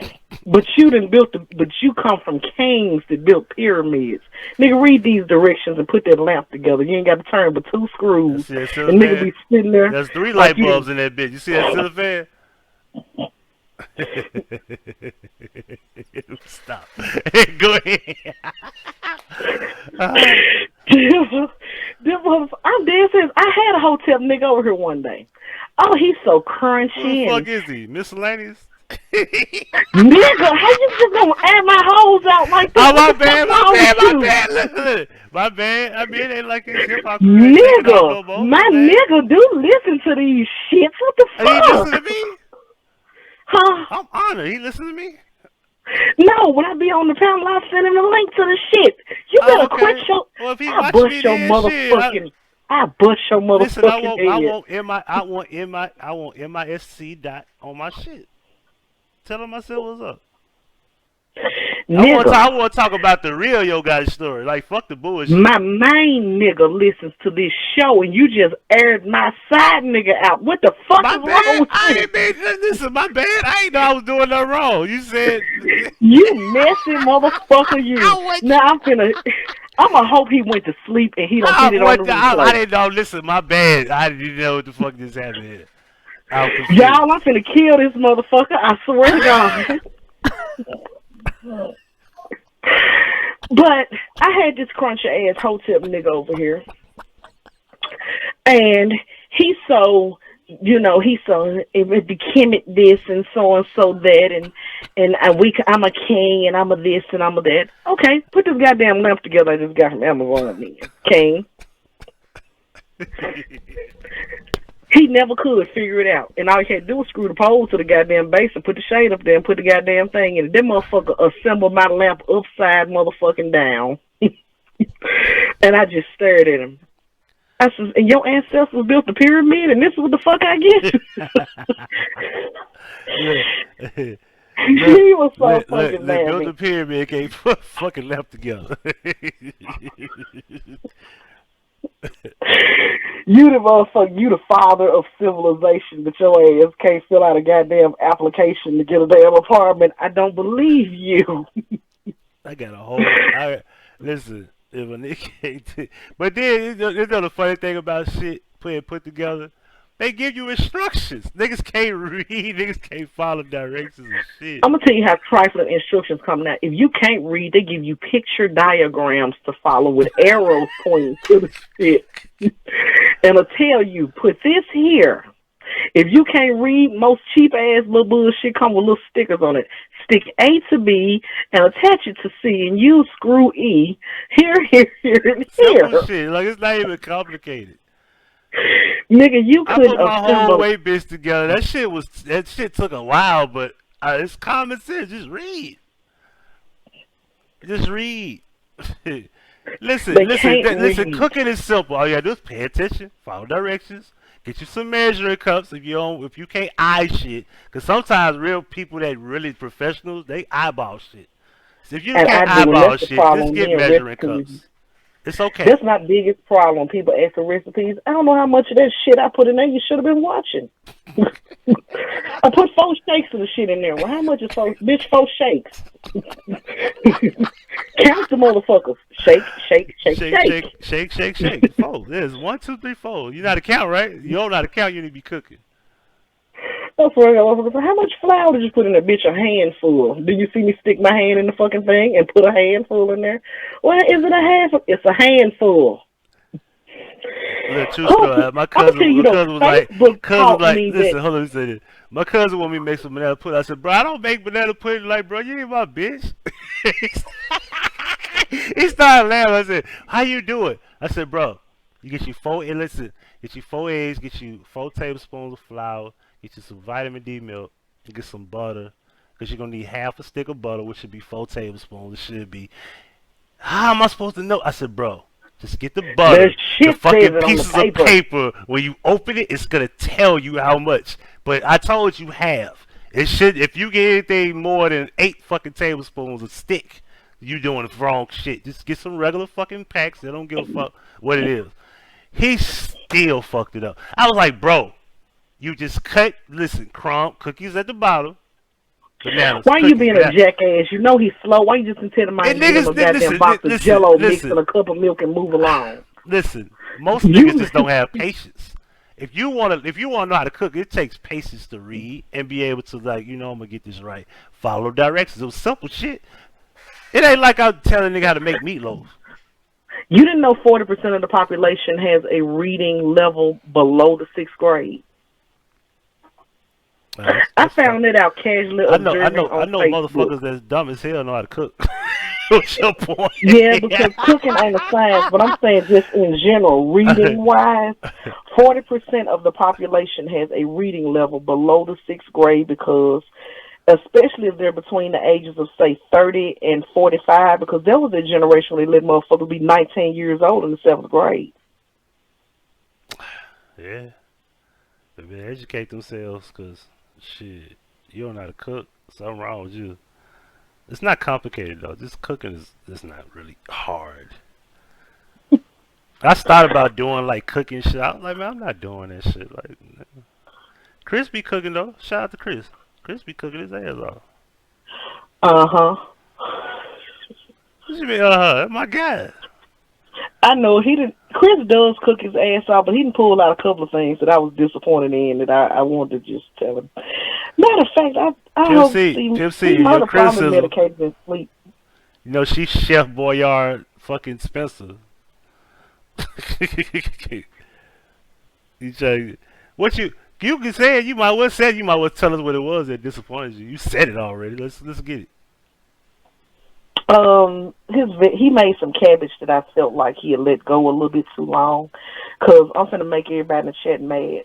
I had to tell some of you black people, niggas grossly overcooks vegetables, and there's some logic behind it. It's not supposed to be that soft either. It's supposed to be more of a crispier. Exactly. Yeah, most vegetables only require steaming. They do not require being boiled in big ass vats of water. Because once you boil a vegetable in a big ass pot of water, specifically green vegetables, greens, green beans, shit like that, you have essentially boiled all the nutrients that was in the chlorophyll, because that's what you're eating in a fucking green vegetable, out into that water. That means that the vegetable that you're eating, that green leaf or that green bean, is basically nothing but fiber at that point. Right. That's how come when you eat some greens, your ass shit, because you ate nothing but fiber. All the nutrients got cooked out in the broth, and people back in the day when they used to give babies the pot liquor, as country motherfuckers call it, the baby be fatting the motherfucker and everybody else in the house just black as shit because the baby done got all the good shit. That's right.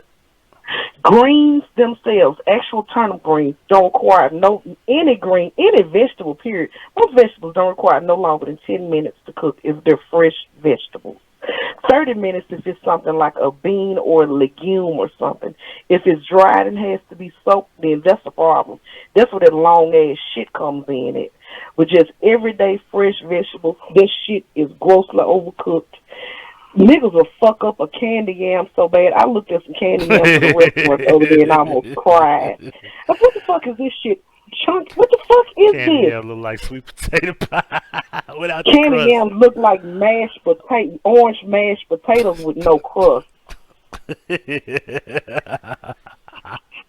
Yo, that's bad. And I was like, y'all in here selling this shit? Who the fuck buying it? That's one thing. Why the fuck would you go in public and eat some shit you can eat at home? Yeah, like I've never understood the idea that. Now I understand that you busy, like you like me, like I'm always on the move. So if I pop up at the fucking place, if I want to get like some soul food or some shit, I buy that shit. Cause I don't got time to cook. Like right now, I ate earlier, but if I didn't eat tonight, I'd be like, man, I'm gonna go grab me some.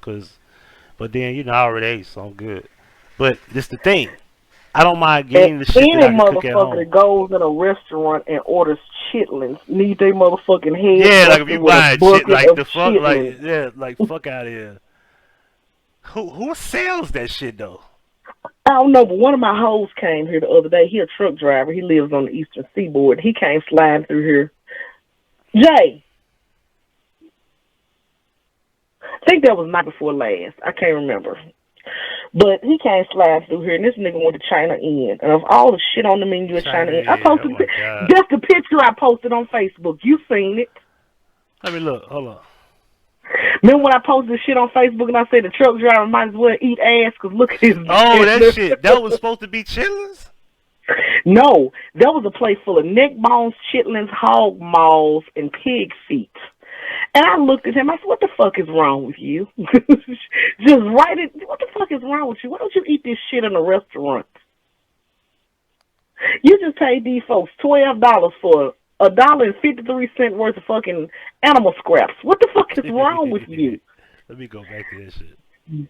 To me, I like it. I said, baby, no, that's why you eat ass. He's an ass eater. He must love that woman. Shout out, what woman? The woman whose ass is eating? It's me, Mario.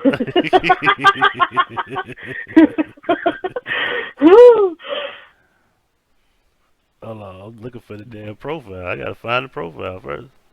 I bet you them motherfucking 15 dislikes of them all them hoes I roasted early that went got their goddamn little crew. Oh no, I know who that is. We ain't gonna talk about that. We know what's up with that. Motherfuckers, we started out, it was just 3 when we first started, like the first 30 minutes. And then eventually over time, motherfuckers like, yeah, this guy didn't like that shit. And then motherfuckers spread word, get around, yeah, Huggie lie, you been over there, yeah, go dislike that shit. And then they just come over here and do that. Hold on. I keep forgetting that, you know, I'm looking for the name that I'm not going to find. Here we go. Boom. Ew. I see it already. Oh my god. I want to show them the picture right quick. This shit is horrible. I swear to God, horrible. And niggas eating this shit and feeding it to their kids. I swear to God. I don't understand the whole... If niggas swear to God that soul food is the result of us taking the scraps that Massa gave us and making them taste good. Hold up. Hold up. Wait, now that we can eat the same food as Massa, why in the fuck is y'all still eating these white dude a grill, yo? That whole shit is hilarious. Oh my god, no! That whole little setup thread is hilarious as shit. Rolling on my wrist, Jordan on my feet. Oh, keep going. Just keep going. You ain't got to the part yet. I want some head. Hold on, I want some head. Had sex with a big black girl. She sent me to the doctor. Just did my taxes, ladies. He got it. Get on down to the captain when he's riding the car with the He got the money in the seatbelt. Look at the caption on the picture of him and that ugly ass girl. I said, like, he said, I'm about to get some head. That girl look young. How old is she? It's another one. It's 2 hoes. Hold on, still wash your ass before you send me pictures of it. gotta go buy some pussy. Ugh. Ain't nothing like that early morning sex. Hey, look, I ain't gonna lie. Motherfucking bras looking like that be having that type of dude. Like, they be, listen, they go get that white boy. I'm just saying, they go get that motherfucker. You know what? Sugar daddy. While we talking about white boys you got some of these cards. I'm gonna touch on a touchy subject right now with racial and interracial. Who the fuck is this? This dude real? He serious? Are you joking? These bullshit. It ain't no fucking Rolly. I can see that from a far distance. It ain't no Rolly. So check this shit out. He got a techno marine. He got a. Hell, he wear that shit no more. Anyway. You know, for me to be 45% Peckerwood. 45%. You know, I'm 45% poor white trash. The extraction of Peckerwood I am, regular white folks didn't like them. You can't be 45%. We gotta get this right. 30, 20, 25. What? Pecker. No, it's actually 50-50, but I'm just You're saying not 50-50, 45% nigga. Stop because it. Come on. Come on. what? Come on. You ain't You're never not. seen? Did when you came over here? Didn't you see the picture of my parents on the little thing on the altar? Nah, I wasn't looking at your pictures like that. I'll be all in your wall, like, just Oh standing my there. dear God! Hold on, I'm gonna send you a picture and you can send it in the chat to the people or I'm whatever the tripping fuck out you this want to white do. dude, man, looking like an old ass fucking Gary Owen. He's like Gary Owen's daddy, yo. And he said he wants some head. Now I'm supposed to be showing that plate. This dude sidetracked the fuck out of me. But yeah, on to My the white man people. is eating some communion toast crunch. The fuck? These hoes be out here fucking these goddamn white men for pennies. You hoes want Y'all to be see this hotel. shit? No, hold on, look, here we go. Let me make sure y'all see it. Look at that shit. Y'all see that shit?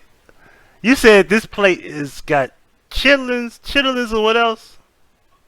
He got pig feet, neck bones, hog maws, chitlins, rice, and catfish all on the same fucking plate.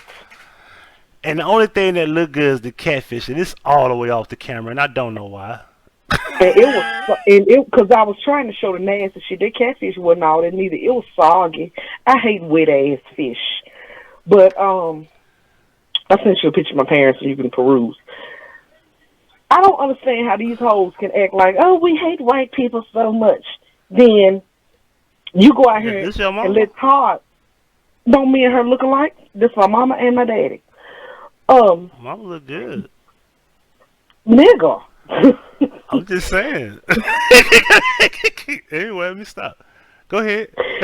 You go out here, we supposed to be on all this old, nigga togetherness. I'll put her And next to my photo. Go ahead.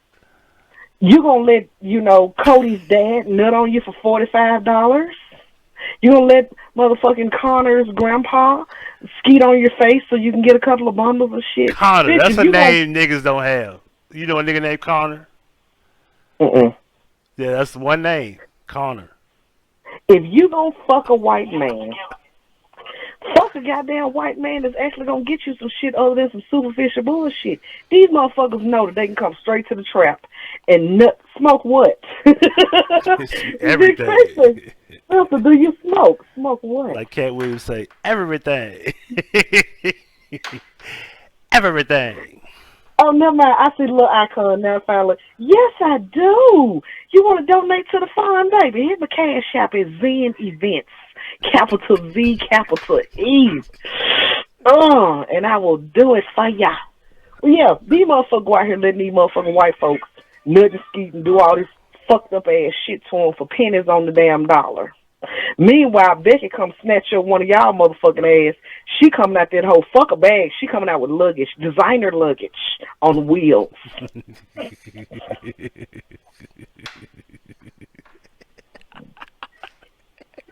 Designer wheels on the luggage. That's cold. Yeah. Unbelievably, y'all, because it's Ramadan, I actually have not been abstaining from the little nonsense. Me and my main hoe went on a bender for Mother's Day. He took me on like a 12-hour date where we just made a whole circuit around the tri-state area, getting high and getting drunk and eating up every damn thing. And so I'm really still recuperating from that bullshit. I have not done too much of anything since Mother's Day.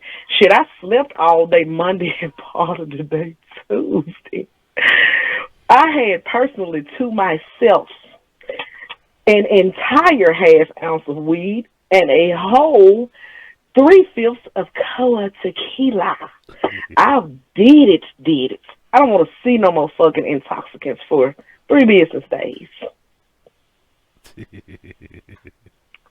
I'm just a naturally sparkly ass person, that draws people in. But realistically, and this is just on the internet, Huggie will tell you, the internet me and the real life me, it ain't even that. I don't even get loud. I mind my own business. I don't fuck with nobody. I'm not even this boisterous in real life. That's Now, unless how somebody paying me to, I be chilling. unless somebody pays me to host their event, and even my clients say the same thing. Damn, you're a completely different person during consultation than you are during the reception. And I am, because I feel like, as in a burgeoning entertainer, somebody who wants to be a celebrity homemaker and all this old shit, I got to get used to being an outgoing, entertaining people. So I try to keep shit lively and entertaining and lighthearted without all the nonsense and the bullshit. That's one of the reasons why I'm here with him frequently, and he's begging me to do this whole platform shit because somehow I got to get out here and get out of my shell. He begging to ask you. Fuck. I'm just saying, I got to get out here eventually, break out of my shell. I can't be the nigga Martha Stewart and constantly hide behind the camera and sit in the corner and just watch and don't say nothing. But exactly. And then what makes it so bad, this some hilarious shit. I be hiding from folks like I'm ugly. I'm actually, to be an old bitch, fine as shit. Huggie and Chris will tell y'all. How old are you again? I'll be 49 in June. 49? I know you. I keep forgetting you down to 50. And I'm just, I'm just me and people like it and that's good enough, I guess. I'm good enough. I'm smart enough. And doggone it, people like me looking at this house smell like the ghost of pussy pass with all this goddamn birthday seafood still in the air. Yeah. How it smelling it? I just said like the ghost of pussy pass. It smell like fucked up pussy. It smell like fucking. That smell like Scutterfield. That bitch. Hey now, some of my best friends are from the Scut. You gonna get your mouth off of Scutterfield. That smell like you don't know nothing about them three it stories. Smell like Scutterfield. You don't know nothing about and words. Some Douglas hoes came over there. You gonna leave my Scutterfield alone. Some hoes from Douglas came over there in Scutterfield and had an orgy. with some Ridge Chris niggas. Thank you, Rio. And a couple of treads behind. You know what? I don't give a shit what part of town that you name with some bullshit. Nobody holds a candle to the OMB. Them motherfuckers is the Florida of Memphis. Yeah, Orange Mountain is the fucking Florida. I like how you said that, Florida City. That's dope. Cause them motherfuckers. I said that shit on Facebook. Cause when you think about it, they Orange Mountain motherfuckers got mad. Cause Orange Mountain could be South Memphis, East Memphis, and North Memphis all at the same time. Technically, like Hollywood is not that far from fucking where the university. All that shit is considered somewhat Orange Mountain, right? Somewhat, most of it. And then you got the east side where the Sam's used to be, where they better turn that shit to a FEMA camp over there on Getwell. Not a FEMA camp. Shut the fuck up. They better turn that shit to a FEMA camp. Watch. It's in the middle of the hood too. FEMA camp right there by Elliston. It's going down. Watch. I'm gonna tell you how I made a motherfucker so mad. You know that golf course and them upper the ass apartments right there on Southern, right across the tracks from the mound. Yeah. You know, like right up in there by Greer and shit. Oh, Trail is still there. Huh? I think he still do. Trail I done been to Trail house. He don't stay where I'm talking about. Yeah, he used to stay. No, he used to stay. No. My bad. He used to stay over there. He don't stay over there no more. Yeah, Trail stay all the way over there by fucking Prescott and Sharp and shit. Yeah, he used to stay over there where you talking about right now. I need to call it on one. They stole the man fucking Caprice 3 times over there. I need to call one dude daddy. He had a bubble. They stole the bubble. He stole the box twice. He had a box in his bubble. Y'all want to know wretched trifling story time? We gotta get that for episode 4. Don't give them that story. You gonna talk about my kinfolk?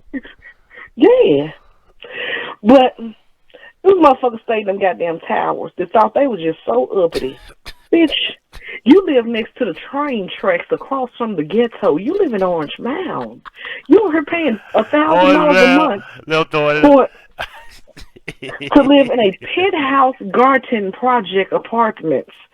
Calm your fucking nerves. One fucking stray bullet from across them fucking tracks and your ass is done for. That's a wrap. Them white folks got mad and the motherfucking built a whole fucking 8-foot brick wall as if that was really gonna stop Lil Pico and them from coming off a damn Greer and Chisco and shit around now and jumping that fence and running their ass over. Right. They trying to. Eventually, like Come I on, said, wait a over there minute. by that Somebody come train out of track, bag and they these gonna knock comments. all Fuck that you. shit down. They gonna knock all that Uh, shit down eventually. You see what what is they the doing? jail? You see What what kind they of killer doing over there, jail right? business got? You see what they doing on Highland, right? Yep, putting big ass flower pots in the middle of the street so folks can get them some insurance.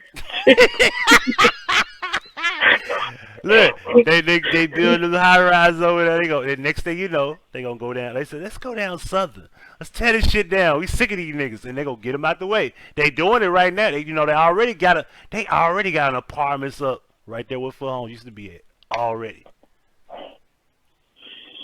They already got fucking Foot Homes under control. By fall, they'll have some apartments already up. Fucking big ass high rises and shit over there right now. Right now. And they building shit around there in between over there by Bill Street. They rebuilding shit over there. They're gonna make downtown the tourist attraction right there by the FedEx Forum. I saw that when we was down there the other night. It was so much new shit. Because, I don't fuck around. I'm going to tell you how trifling I done got to be. I don't cross Poplar. Dead ass serious. I don't cross Poplar for shit. I don't give a fuck what you got for me. You meet me at Poplar and Ridgeway, or either at Whole Foods over there at the Clark Tower, and we'll do our trading right there. I'm not coming across Poplar. That's where I be at. Yeah. That's White Station, y'all. Yeah. Because, I got one of them little rental offices, like, the little shared workspace shit in the Clark Tower.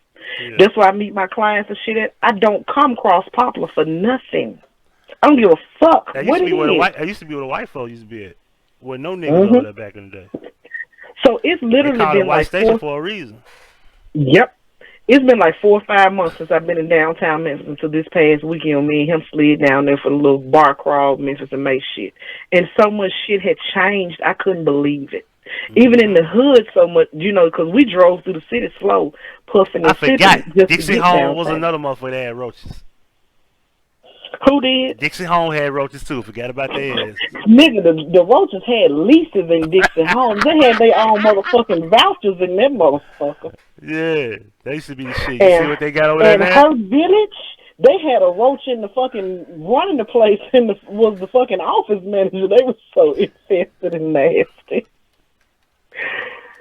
Oh, I remember when Chisholm Trail used to be a thing, and they couldn't keep them Hurt Village hoes from coming up in there running out with all the meat and macaroni and cheese. Boy, Memphis ain't shit. Let me show y'all something. This was Hurt Village, y'all. I'm finna show them whatchamacallit right quick.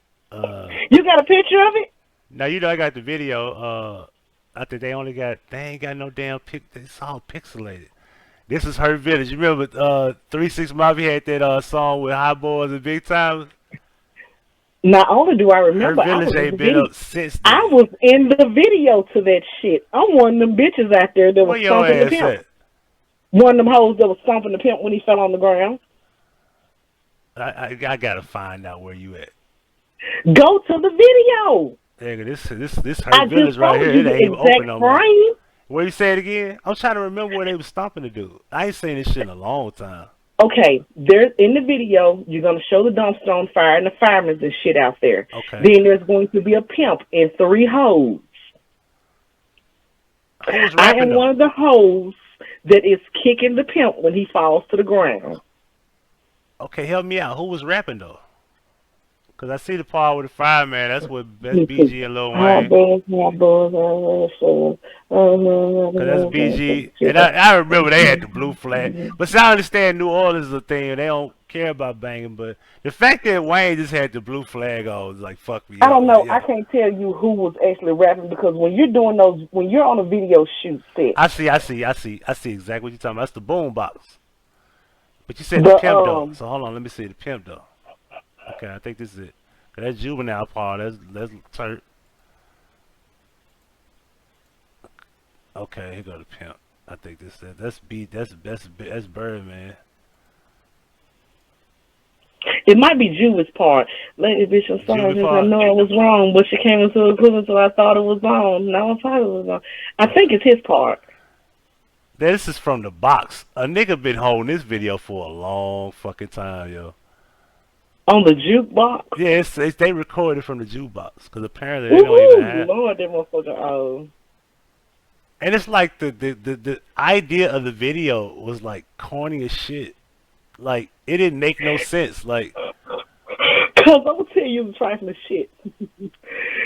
One day, back when BET still played music videos, they played that for their throwback of the day type shit. My grown kids at the time was like teenagers, like 13, 14, 15, somewhere through there, and they little friends.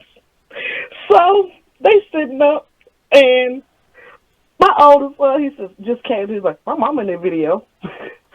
So they was like, "Where?" So all the kids still trying to figure out which one I was, because this was years later. They said, "I don't know, wait, I can't find your mama, but I'll smash all three of them hoes." One of them hoes is my mother.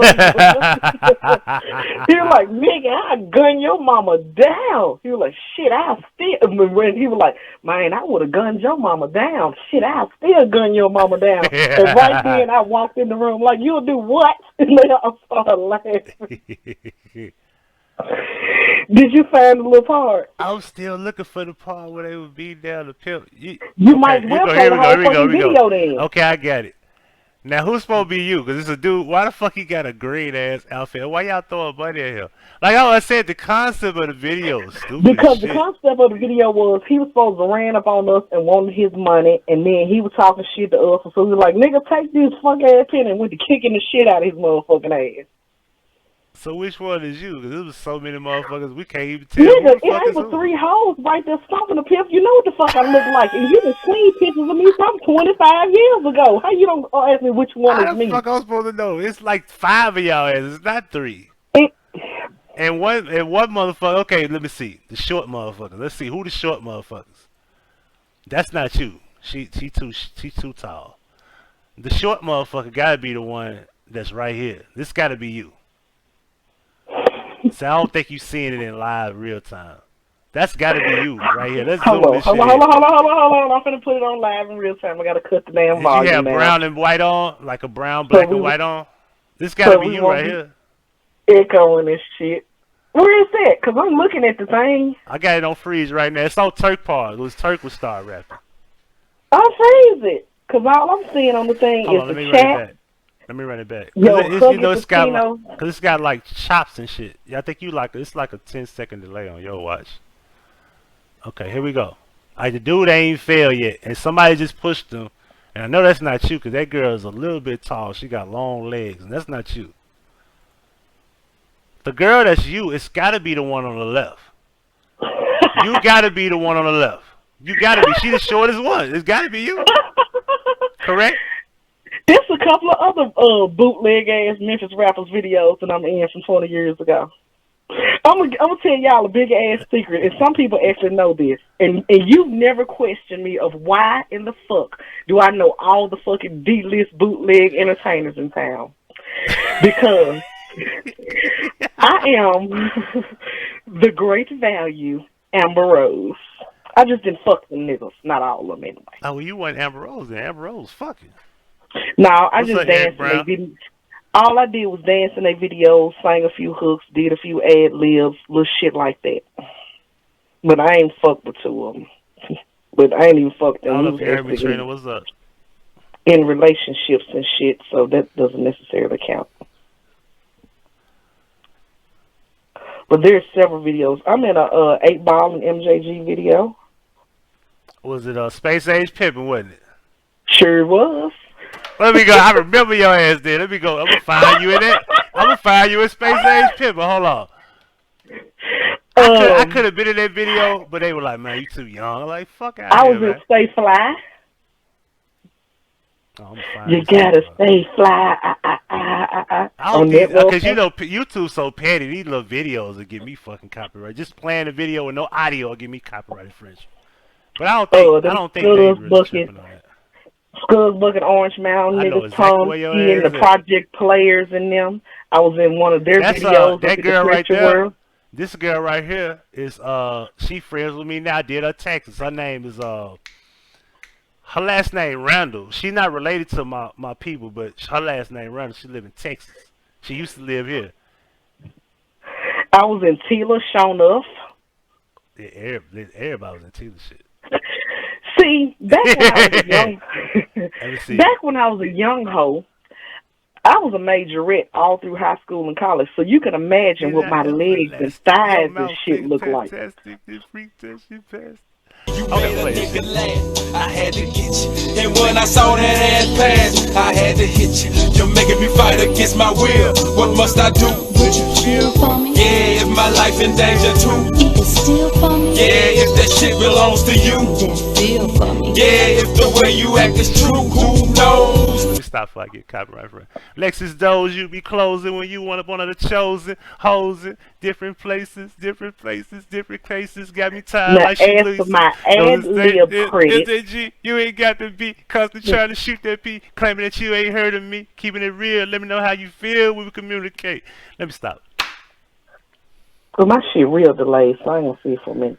Those who I can't did a do couple that of shit ad lose libs. Remember women. the summer? Remember the little 3-6 song, The Summer? Me and my crew just fine. Remember that? Yeah.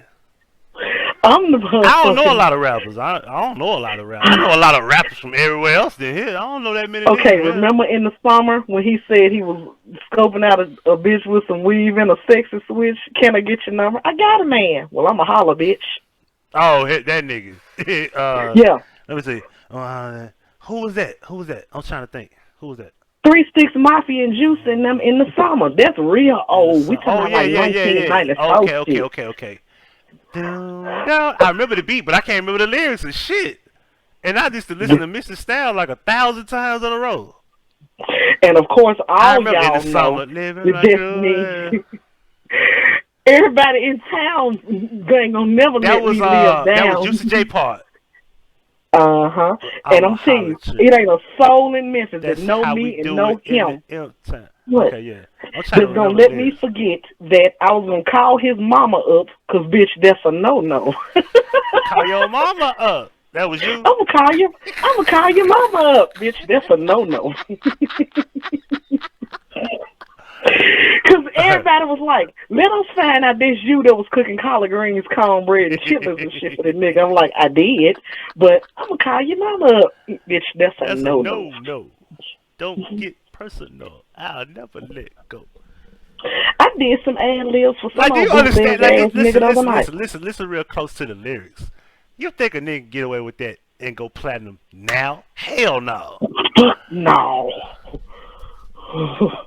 I'm gonna go real on the hole. He said, don't get personal. I'll never let go. If you did want to run, you'll get beat to the floor. No, Nah, sir. hell no. My nigga's not going platinum. You're not. That song was on the radio. That song was that a single? Let me see if that was officially a single. It probably wasn't, but let's find out. Was that officially a single? If that was a single, I find it Gorilla shocking. Pimp? Yeah.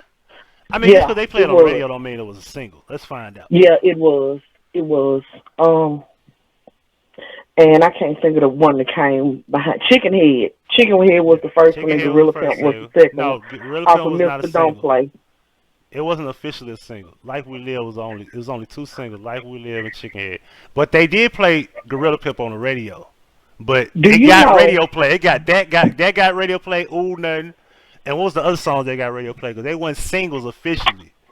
Don't Save Her got radio play, and even though it wasn't a single, it got radio play. If You Ain't From My Hood got radio play. That motherfucker right there is the only person that ever made me step out of my character. Got radio play too. In all of my years of bullshit, I've never had to fucking square up with a bitch until I used to fuck with him back in the day. Them hoes used to be ready to jack with me over his ugly stank ass. And he wasn't even my main nigga. We was each other's side nigga. Because he had a wife and I had my... Yeah, but we need to get up out of here. How long we been live? 3:41? God damn, that time be flying. We really could do a 10-hour show. Ain't no 3:41, it's 3:19. No, we did 3 hours and 42 minutes. Okay. Hell yeah. We could do a 10-hour show. We literally could do this shit. But we not going to do this shit. Because we want to save this shit. We went 8 hours straight. We didn't go 8 hours straight. Yes, we did. We went 8 hours one time. You joined in on 8 hour live. We didn't go 8 hours straight. What's the longest one we've done? 6? The longest I've done personally was the Just King live, and that was 8 hours and No, 43 me minutes. and you, just me and you. What's the longest that we've gone? We did 3 hours. That was the Drake one. Dude, that ain't the longest one that we've done. Personally, with just me and you alone, well, 3 hours and 30 minutes. We've had one where we let dude call into the show and then he got off the line. That was a pretty long one. That wasn't 3 Was hours. that Logic to call into the show or somebody else? I can't I remember. think it was 3. It may probably been 4 hours. I think that was him. It was about 3.5, maybe 4 hours. I'm surprised he didn't pop up tonight when he sang my name in the damn thing. No. We not bringing him up. That's another one. I was hoping you didn't say his name, but we ain't bringing him up. Child. I know. You and all this old Say less. Come on, please. As I said, Beetlejuice ass shit. We can't say nobody's name. Let's No, say we can't. fucking No, because I ain't trying to be on that. Let pull up like people, Beetlejuice let and others wreak be havoc on and that. I shit. ain't being on that. I said what I had to say, and ain't nothing else to talk about. I mean, it's repetitive at this point. You feel me? Okay, yeah. Yeah. See, I'm so glad I'm just a nice, settled ass person, and I don't have no drama, no enemies. I don't got no drama. I got. You know what drama I got? I ain't got no head right now. That's dramatic to me. I want some head right now so I can go to sleep. That's dramatic. Damn, big fact. That's drama. That's dramatic took it back? for your ass. You know what dramatic? You know what drama is? You know what drama is? I want some, like my brother would say, I want some vicious head. Oh my dear Jesus Christ on the throne. I want the head with eye contact. Damn. Yep. But I gotta wait. Anyway, that's dramatic. Fuck out of here. I don't got no drama in real life. Not in real life. Nope.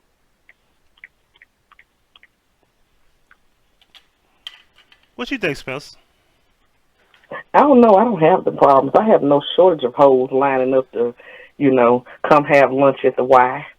So I don't know. I'm not sympathetic to your stress.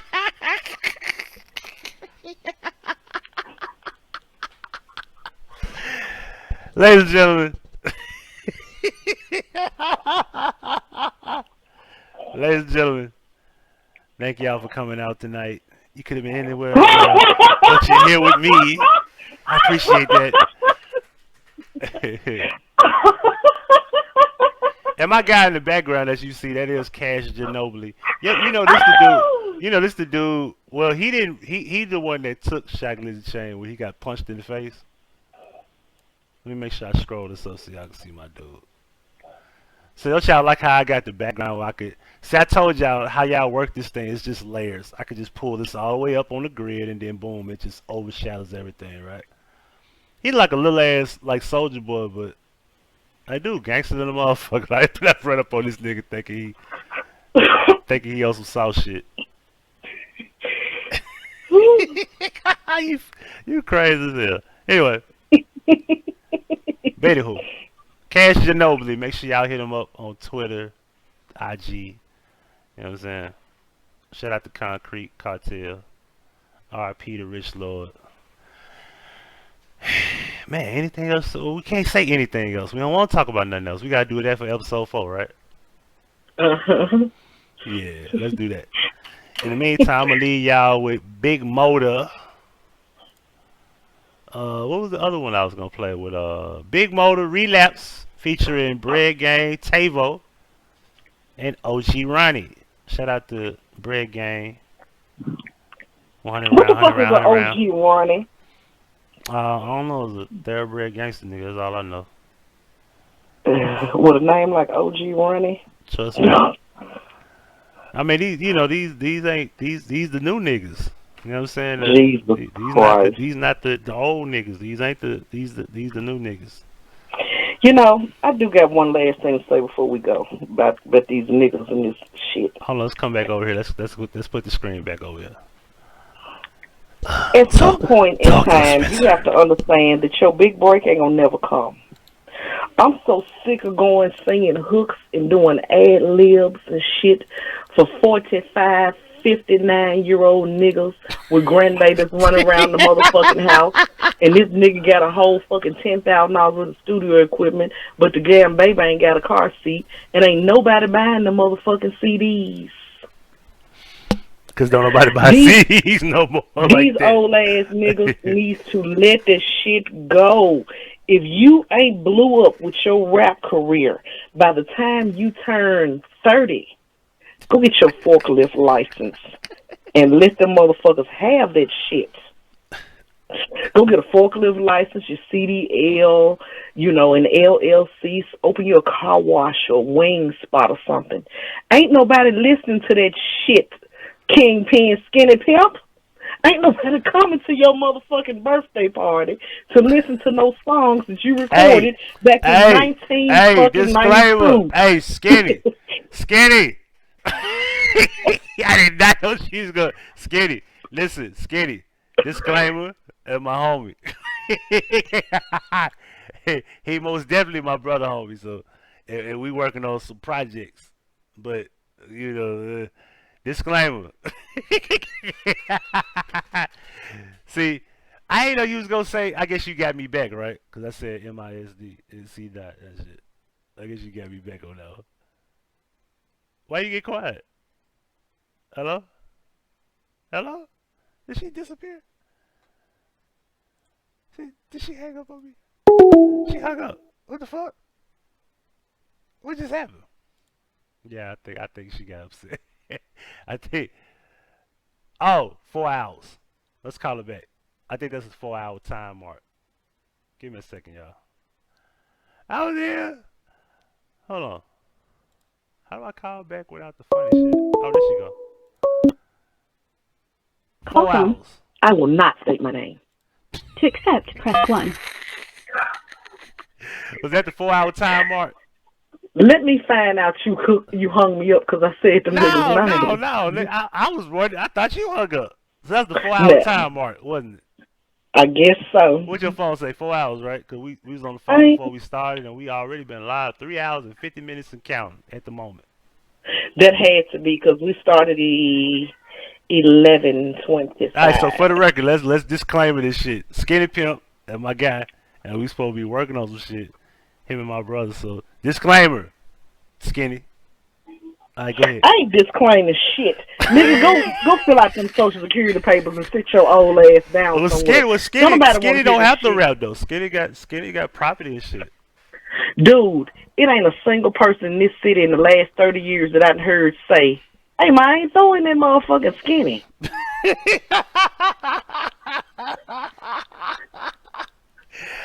Hey, I fuck with Skinny. What you mean?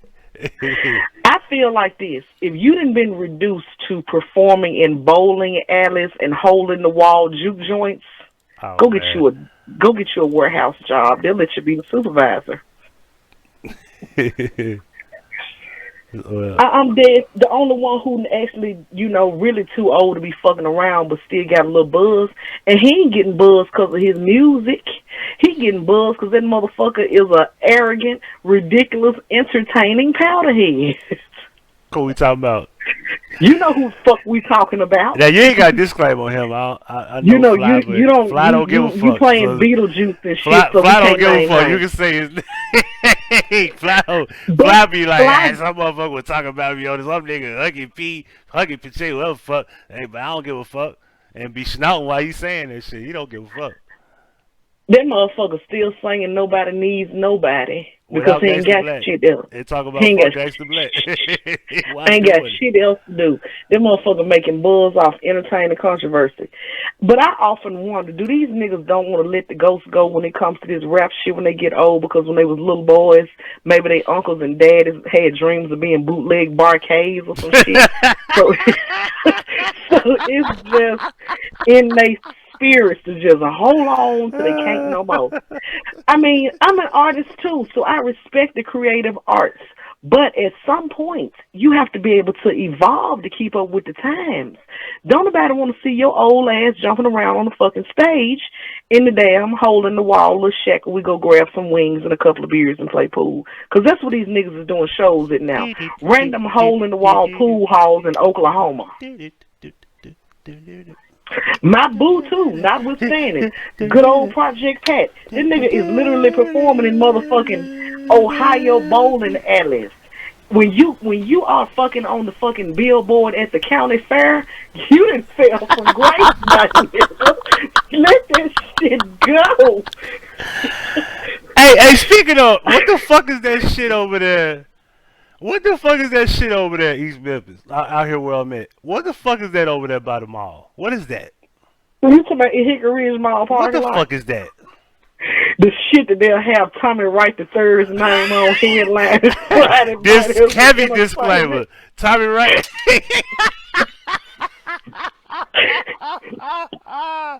No, listen. Okay,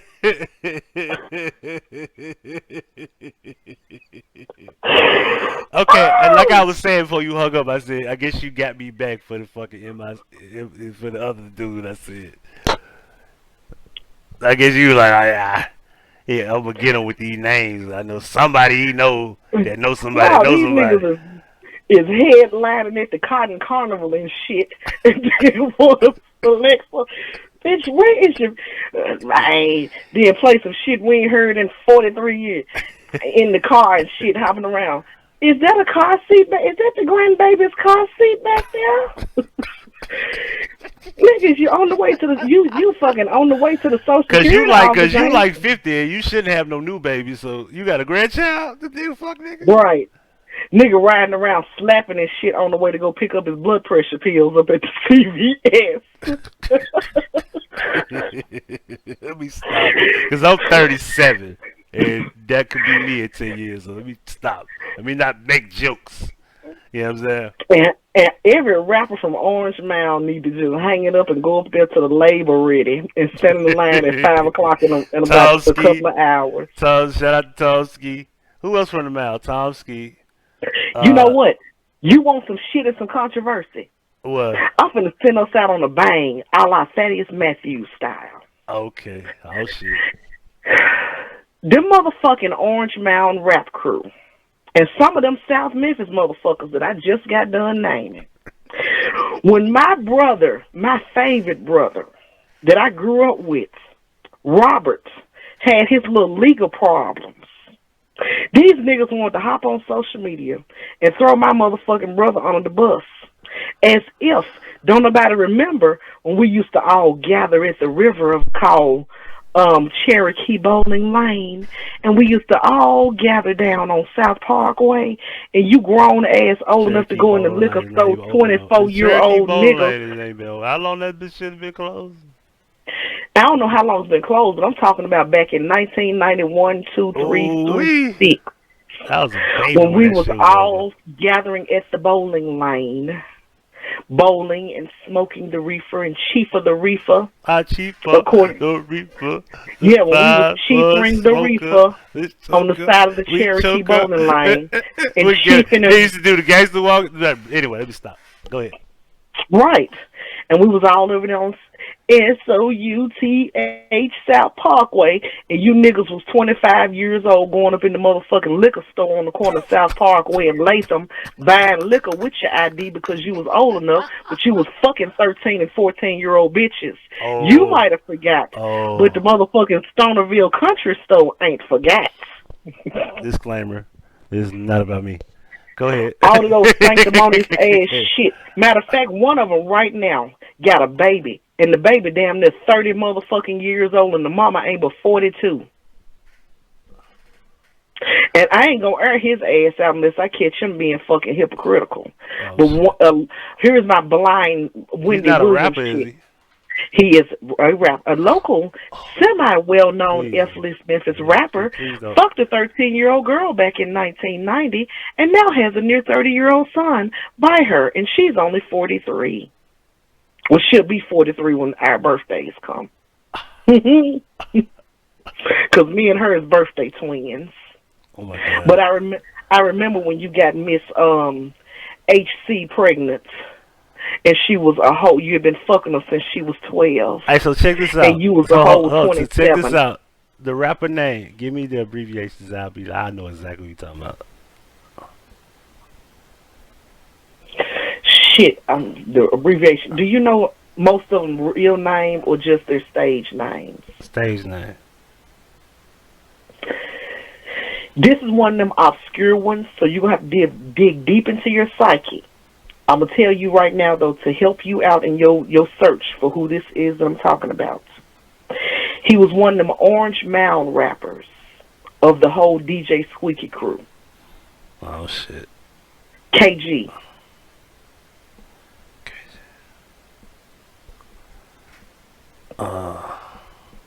KG. Damn. I'm gonna figure it out. I got all Zerk shit. I got all fucking squeaky shit. KG. It ain't that hard. KG. Shit.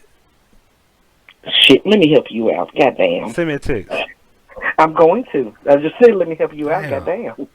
Cause I'm thinking like, because I know criminal man. I'm like, nope. I can't think of shit. Hold on. Wait a minute. I'm trying to You think wanna before bring you him? send it to me. No, No criminal man. No criminal man. No.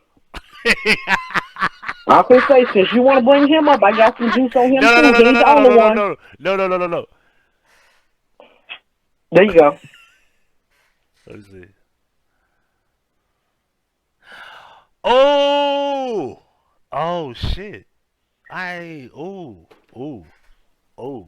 Okay. Yeah, we need to go on that note. God damn. That fucked me up. Oh shit. They started fucking when she was 12. She was 13 when she had the fucking baby. And he was like 26, 27 years old, and nobody batted a motherfucking eyelash. Oh, Squeaky's sister pulled the same little shit. She had her baby when she was like 12, 13. Before we go, that's one of the things that actually, real life shit. I did not grow up in the trap. I used to get grounded, get my car taken and shit because I couldn't stay away from this area of our town called Orange Mound. Orange Mound has always been the Scuds Bucket place that it is today with all of us cracking jokes. 30 years ago, that place was the wild, wild west of ratchetness before ratchetness was ratchet. And I was drawn to it because it was like, where the fuck is all the grown people? These kids ain't got no rules over here. They ain't got no parents. These motherfuckers is fucking and getting drunk and smoking and hanging out all motherfucking day. Don't nobody go to school. The mama come in, it's 50 kids in your fucking house because we had a kickback all damn day long. And she ain't saying shit, but y'all need to clean up. Bitch, 50 kids and cut school at your house. And that's all you can say? There was no structure in that area, in the neighborhood back in the day, and there's definitely not none now because the kids who grew up like that are the parents and the grandparents now. So they ain't have no fucking sense. That whole, for Orange Mountain to have such a rich legacy, and that's what I hate so bad about niggas and nigga shit. They took a fucking, what could have been a national landmark before they fucked it up. If they would have just left that neighborhood alone, had some decency about themselves, and this goes back to earlier when you talking about your neighbor's house burning down and all of those shit, it is because fuck shit spreads, and it spreads faster than good shit. They fucked a national landmark up to where now there's nothing left to do but the Peckerwoods to come in and gentrify this shit to make it even decent again for anybody. Orange Mound, a person that works at Memphis Light, Gas, and Water told me that of the entire city of Memphis and the surrounding county areas that have to deal with MLGNW, they have more utility theft and fuck shit in Orange Mound than anywhere else. Mm-hmm. Them motherfuckers over there don't do nothing but steal shit, steal lights, sell dope, sell pussy, not raise their kids, and tear up every motherfucking thing. And you know something? You know what's make me fucked up about that is that they had the fucking amusement park. Right. They had the Liberty Ball. Can't make no money when they constantly jumping the fucking fence and tearing shit up. Them niggas over there don't value anything. Like I said, history lesson. And y'all can Google this because it's the God's honest truth. When I found out, I was shocked, hurt, and disappointed at the same damn time. What's good? Yo, hold on real quick. Hold on. Barbara Petty, why you? What's up with you? You supposed to be meeting me today. What's up with that? Anyway, continue. Orange Mound is the second largest concentration historically in the United States of America of black people outside of Harlem, New York. When slavery ended and Reconstruction and all of those good shit and niggas got some get up about themselves, as the old people would say, Harlem was the hot spot of the North for uppity niggas going to look for opportunities where they can be free and they can be business owners and they can live like white folks. Orange Mound was that of the South. Motherfuckers would come from 4 states around to come to this beautiful black Mecca in the middle of the city of Memphis, where it was okay to be a black doctor, a teacher, a dentist, because the whole little town was black. Back when this shit first started, Orange Mound was a prosperous place. That's why damn near everything on Park Avenue, from White Station all the way down to fucking Park and Lamar, was black-owned businesses through that whole strip, everything. You didn't have to worry about. Once that white man, the Dedrick man, gave them folks that land part of the Dedrick plantation, them niggas had it going on over there. Somewhere between there and the welfare era, the whole shit got turned to shit. Now Orange Mound ain't nothing but a big-ass 4 square mile shithole. You was talking earlier about gentrification coming down Highland. It need to hurry up and hit that motherfucking corner. Oh yeah, look, and my dad told me about how the Vidocs used to be holding sales for black people. Mainly black men. That's what we used to have holding sales down at the Vidoc. Over there in the Mound. You said that back in the day. Not necessarily mainly black men. You got to consider the Vidoc is the train. Back in them days, that was the quickest and most popular mode of transportation. So you had to transport people, equipment, livestock, materials, and supplies. You did it on the train. You got to hold these slaves some motherfucking where. Yeah. Put them in the live. That's why the fairgrounds is right there so close to the train tracks. Because before the fairgrounds became a party spot, it used to be where all the fucking farmers went to on the weekend to sell all of their shit off it. Uh-huh. And I think it's insulting that they tear down and extend University of Memphis like that was necessary. Like all that other property you could extend it and you just tore down. You can't agree that some shit needs to be gentrified. No. Rebuild the fucking amusement park because that's what the city needs. The kids need something to do. Like if you gave them something to do. You want to rebuild an amusement park next door to the worst trap in the city. What you think gonna happen to the amusement park? Them niggas won't wait till Liberty Land closes. No. Do exactly what they did to the school and make an amusement park, rebuild that shit, and then build around the neighborhood. They're eventually gonna do it. They're eventually gonna do it. You want an amusement park in proximity to that Scuzz bucket ass place so that even the cheering can be breaking in there at night, toting off the rails from the goddamn revolution and selling them at the scrapyard for blunt fare. I'm gonna tell you the vision. 20 years from now, all those like Baltimore and Beltline, all that bullshit over there, tear that shit down. That Liberty Bowl, tear that shit down. Let's make a bigger arena, make a bigger fucking landmark, and we're going to bring an NFL team here eventually. It's just not going to be now. They will, but they got to get rid of all them goddamn Scuzz bucket niggas through that tunnel and cross them train tracks. Didn't you see how they had to get rid of the niggas in fucking Foot Home, Fowler Home, all this shit downtown before the FedEx Forum came? Well, what they doing now, they're starting with Highland. They're going to work their way up Southern, like I was telling you. They're going to work their way up Southern, and they're going to rebuild that fucking area. They know we could tear down the Coliseum because we got a FedEx Forum. We could tear down the Coliseum. We could tear down the Liberty Bowl, and we're going to find somewhere they could, put them somewhere where the University of Memphis and they little bullshit ass fucking, what they call that shit, the fucking Southern Heritage Club. We find somewhere for y'all to play.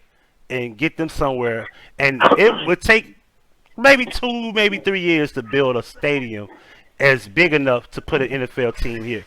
In 20, 30 years, they're going to be thinking Memphis needs an NFL team. That's going to happen. It's not going to happen now. That's not an idea now, but it will be when they realize, damn, we rebuild Highland, we got Southern Avenue, all this shit is fucking going to be rebuilt, and they're going to gentrify all that shit. And they're going to turn that shit to Orange Mound. Orange Mound is going to be the new fucking... It's going to be the new fucking Germantown. Watch. and all the niggas are gonna be further away, and they're gonna move further out. East Memphis is gonna be like what South Memphis used to be. You feel And me? that's why I'm getting the fuck away from here before they get out here to my bougie corner of motherfucking the suburbs. Oh, they on and I the ain't way. coming back no more. They on the way I to know it. I ain't Cordova. coming back no more. I know they Now already here. what they can do now, Cordova can say, since they got their own shit, their own police and everything, what they can do is they can set up shop and like make sure y'all don't come out there. Be strict like Bartlett is doing. You know what I'm talking about? Dude, I swear to God, I'm out of this motherfucker. I'm not coming back here no more. I ain't got no family and shit here no more, no damn way. I'm not finna stay in Niggerville. I just cannot do it. Cause that's all they doing. They just moving people further out, and then eventually all the niggas gonna be in Horn. Cause Horn Lake is more niggerish than fucking South Haven. They moving everybody to Horn, like everybody's either going. But you notice the thing is they go to Horn Lake and they go to South Haven. But Horn Lake is more affordable than South Haven, and it's more niggas out there because they're closer to Westwood and all that different shit out that way. They're more closer to Shelby Drive, Rains, all that shit, right? But they can't go to Olive Branch. You know why? Olive Branch has stricter police and higher property value. If they made that shit affordable out there, if you can go get you a house for $700 in Olive Branch, niggas will move out there. Niggas ain't going out there. Everything is $1,000 plus, $1,100, $1,200, $13. Apartments no less than $900. Niggas ain't going out there. Niggas go to Horn Lake where you can get your apartment for $650. Like where I was living at, apartment was like $700. I'm gonna tell you a trifling little quick story. The nigga who I was engaged to when I cheated on him with Hobo with his life was horribly wrong. We was living in Olive Branch in a big ass 6,000 square foot house. And 50 yards outside of my backyard was the project Section 8 based on your income of Olive Branch. They got some wretches down there, but they hide some holes in the bushes. Right now, if you didn't know it, Paragould, Arkansas is overrun with wretches from Memphis, Tennessee because they go there and get a Section 8 voucher in a week and move in. And they tired of these bitches moving over there. This gentrification is a bad thing and it's a good thing. It's a good thing because some of this shit, the infrastructure, all this shit, it's too old. It needs to be fixing up. It's a bad thing because they know what the fuck they're doing and they're getting rid of goddamn niggas. But if niggas will get their shit together, then how you gonna let these motherfuckers push you out of your neighborhood? If anything, you come to gentrify my neighborhood, bitch, I ain't moving because you bought the block from my landlord and now I got to move. I'm finna move because you gave me top dollar for my motherfucking house I done sit here and paid for, and then I'm gonna go on my own terms. Niggas don't own shit. I'm tired of every other weekend doing a repast for some old lady, and we got to hurry up and eat the chicken and pack shit at the same time because grandmama done died and the rest of you motherfuckers ain't on the lease and this ain't her house. Right. We do not have anything anymore. We ain't even got nothing. If they wake up tomorrow and say we're going to gentrify every motherfucking thing, niggas ain't going to have shit. You have to go where these people tell you to go, live where they tell you to live, all this old shit, unless you can be self-sufficient, and we ain't got it. Exactly. Because every time we get $1, we want to go spend it on some goddamn shoes and some liquor and some hair and some eyelashes and some bullshit, or stack the shit together and put a rubber band on it with all the ones on the inside and put it up next to our head instead of going and buying some extra shit that cannot be taken from you, at least taken not that easily. Right. But we can't tell them that, so I'm just going to sit back from a distance and hope that the universal God of Dick Gregory will continue. Yes, I don't want none of you good Christian people's God. I don't need that Baptist Pentecostal let's God. get Dick Gregory on for a minute. I want Dick Gregory's God. Let's get Dick Gregory on for a minute. Yes, I want his God. Niggas is out here playing. You think these yes, niggas? You think I these want the God of Dick Gregory. The one that made the trees and shit that I don't have to bother about my light bill because he know what's going on. To continue blessing me that I can get as far as fuck away from, in my Thomas Sotomayor voice, motherfucking niggas. Hey, let me get Dick Gregory on you. You think you can get away from niggas, huh, Spencer? Huh? You think you can? Huh? Yes. You can't get away from niggas. You know why you can't get away from niggas? Because niggas are you. Let me stop. I tell you one motherfucking thing. I might act bougie Monday through Friday, but if that fucking Kroger didn't make me act like an Orange Mountain Fowler home nigga last weekend. Woo! And you know what? I was bougie ratchet in that motherfucker that day. It's with the lady girl who working. I've been, bitch, you can't ban me from this store. I know the hoes at corporate. Corporate told me you can go in there whenever you feel like it. They better not fuck with you. So, I know that pissed I done been back in there since then. And when I went in there, my favorite little checker outer, she says, girl, wasn't nothing funnier than you was over there cussing them motherfuckers out with your proper voice on. You never did break goddamn code when it comes to how we supposed to act and talk around these bitches. She says, I wanted to just put the shit on Facebook Live and we can't have our phones out. She says, I have never, first I was like, who the fuck, some white woman over there turning the fuck up. She said, because she said at first, before they could see the melee, they could just hear us arguing. She was like, man, some white bitch turned up about some fried chicken over this motherfucker. Let me go check this shit out. And she get round the corner and she said, oh my God, it's the caterer lady. Damn. Y'all wondering what's going on. I had a repast to cater, and the family told me, you know, before they hired me, they were going to do it themselves. So she says, well, we're just going to order some store-bought chicken and everybody bring something. I said, really? So I'm just going to order some store-bought chicken too? She said, yeah, don't stress yourself out. Go right ahead with it. All right. So I called my favorite Kroger 5 days in advance of these people's shit, y'all, and ordered this damn chicken. I get up there to pick the chicken up. We're about an hour from setting up for the repast. So I done timed this chicken order so that it could still be hot when I get to the venue. When I throw it in the chafer, then we still at proper food service temperature and whatever. So I had to go up to Kroger. Now, my chicken's supposed to be ready at noon.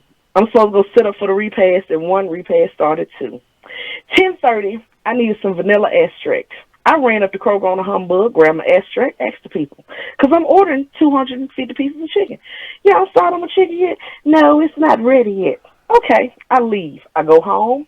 I finish doing what I need to do. I shower. I fuck with my eyebrows. I put on my favorite hair hat for work, get my uniform on, get everything loaded up, slide on back to the Kroger. It's noon now almost. My chicken is supposed to be hot and ready, bitches.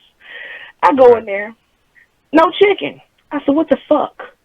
We don't have an order. I said, oh, yes, you do. I whooped up my email. Here is the order. Here's the confirmation number. Flip to the next screen. Here's my banking app where you already took some money. I want my chicken. Well, we didn't receive the order, and we're just going to have to, what? No, you're just going to have to get your ass over there and get to frying some chicken. So 15, 20 minutes of going back and forth, they finally decided, okay, we're going to fry this bitch's chicken. Then they didn't have my chicken, so they tried to weasel out again. Bitch. And then this is where I pulled out my good white girl voice. So let me tell you motherfuckers something. We are in a goddamn grocery store. Tell someone to take their asses back there to the meat department and get some motherfucking chicken. I want my fucking chicken, and I want it soon. You can't tell me that you don't have chicken in this entire fucking building, and you guys sell fucking chicken in this building. I shop here 5 times a week. I spend thousands of dollars in this store on a monthly basis. I demand right now to get my order. They're like, goddamn, what white woman is that fast now? I was cutting the fuck up. In the end, they still had to take their asses over there to the meat department and get like 10 packs of chicken wings, just like I fucking told them. And them hoes over there breading chicken and turn around looking at me mad as shit.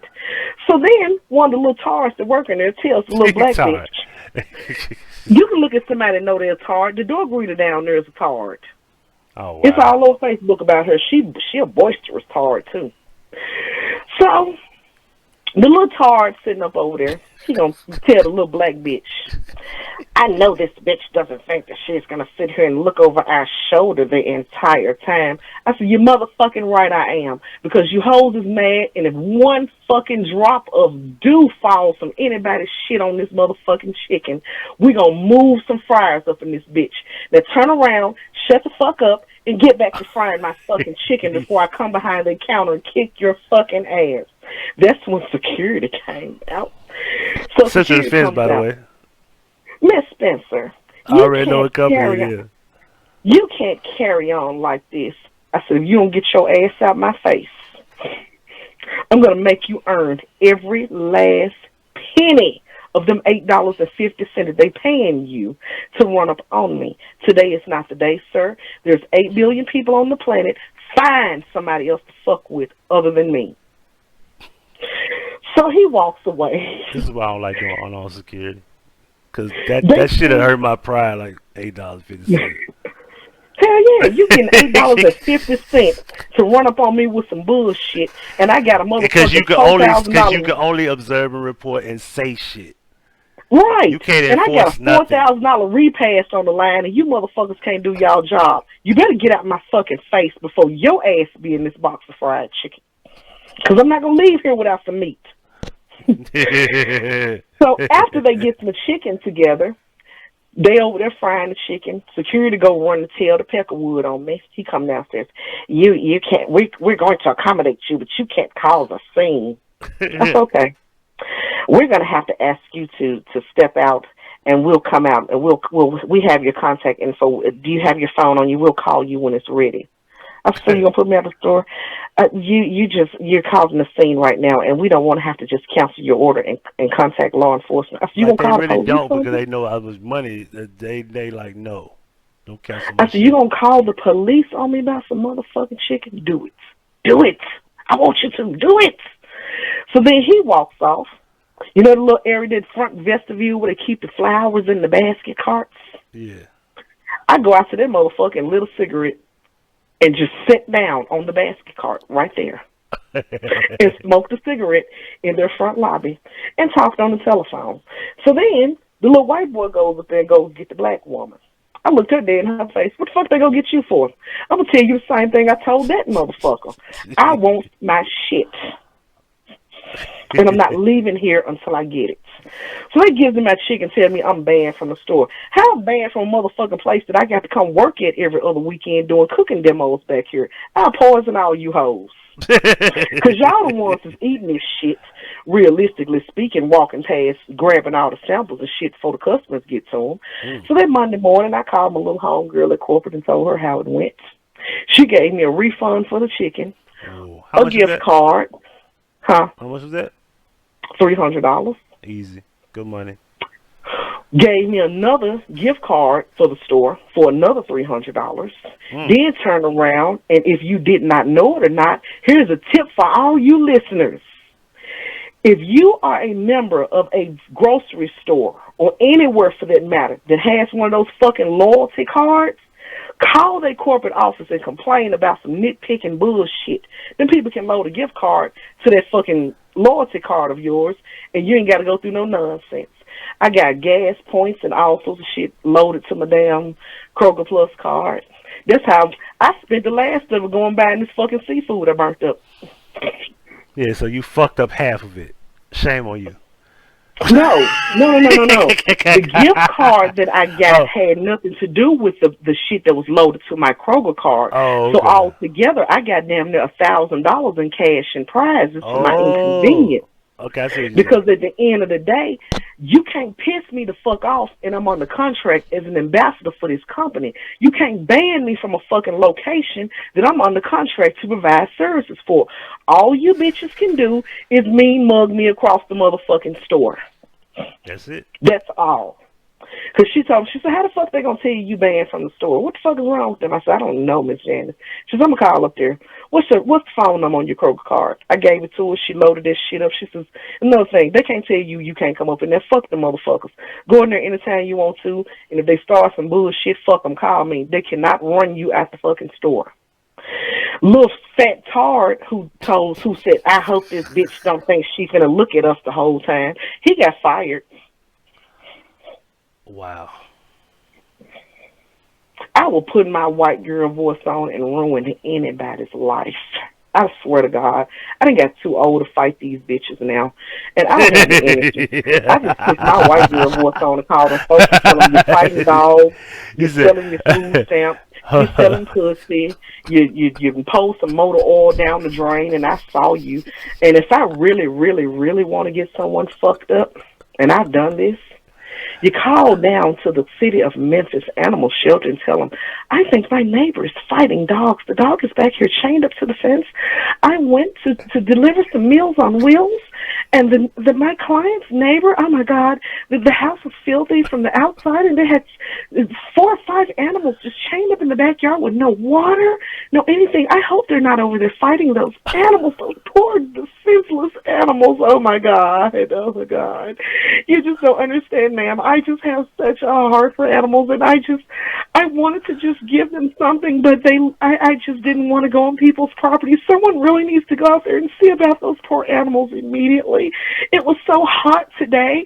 I actually got a bowl from my truck. I keep little things in my truck like water bottles, and so I poured some little water over the fence, and I had some bread, and I gave that to them. But those animals looked very poor condition. Please, ma'am, please send someone out there immediately.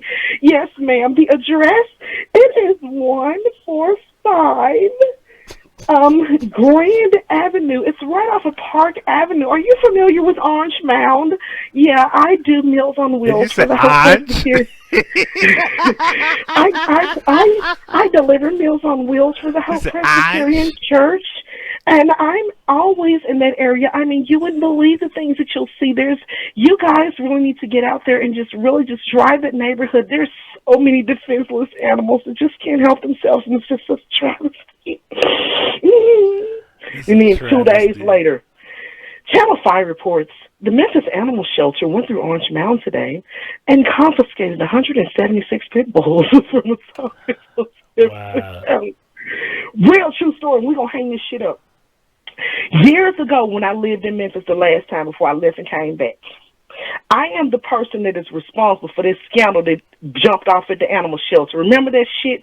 And they busted them motherfuckers, and the director of the animal shelter went on the run, and they had to send the federal marshals to get that nigga from goddamn Albuquerque, New Mexico. Yeah, I know. Yeah, I remember that. I don't know. Damn, are you way over there? Yes.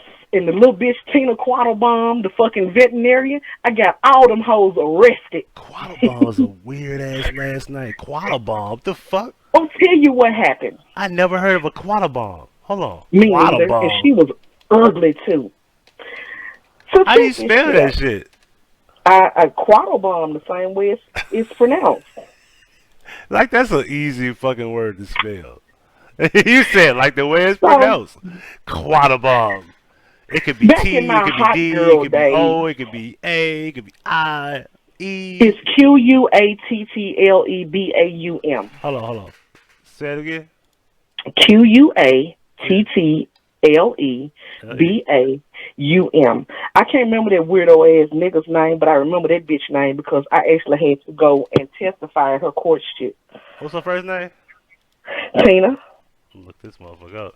Cause she's somewhere. This motherfucker is too fucking original. That's an ugly motherfucker.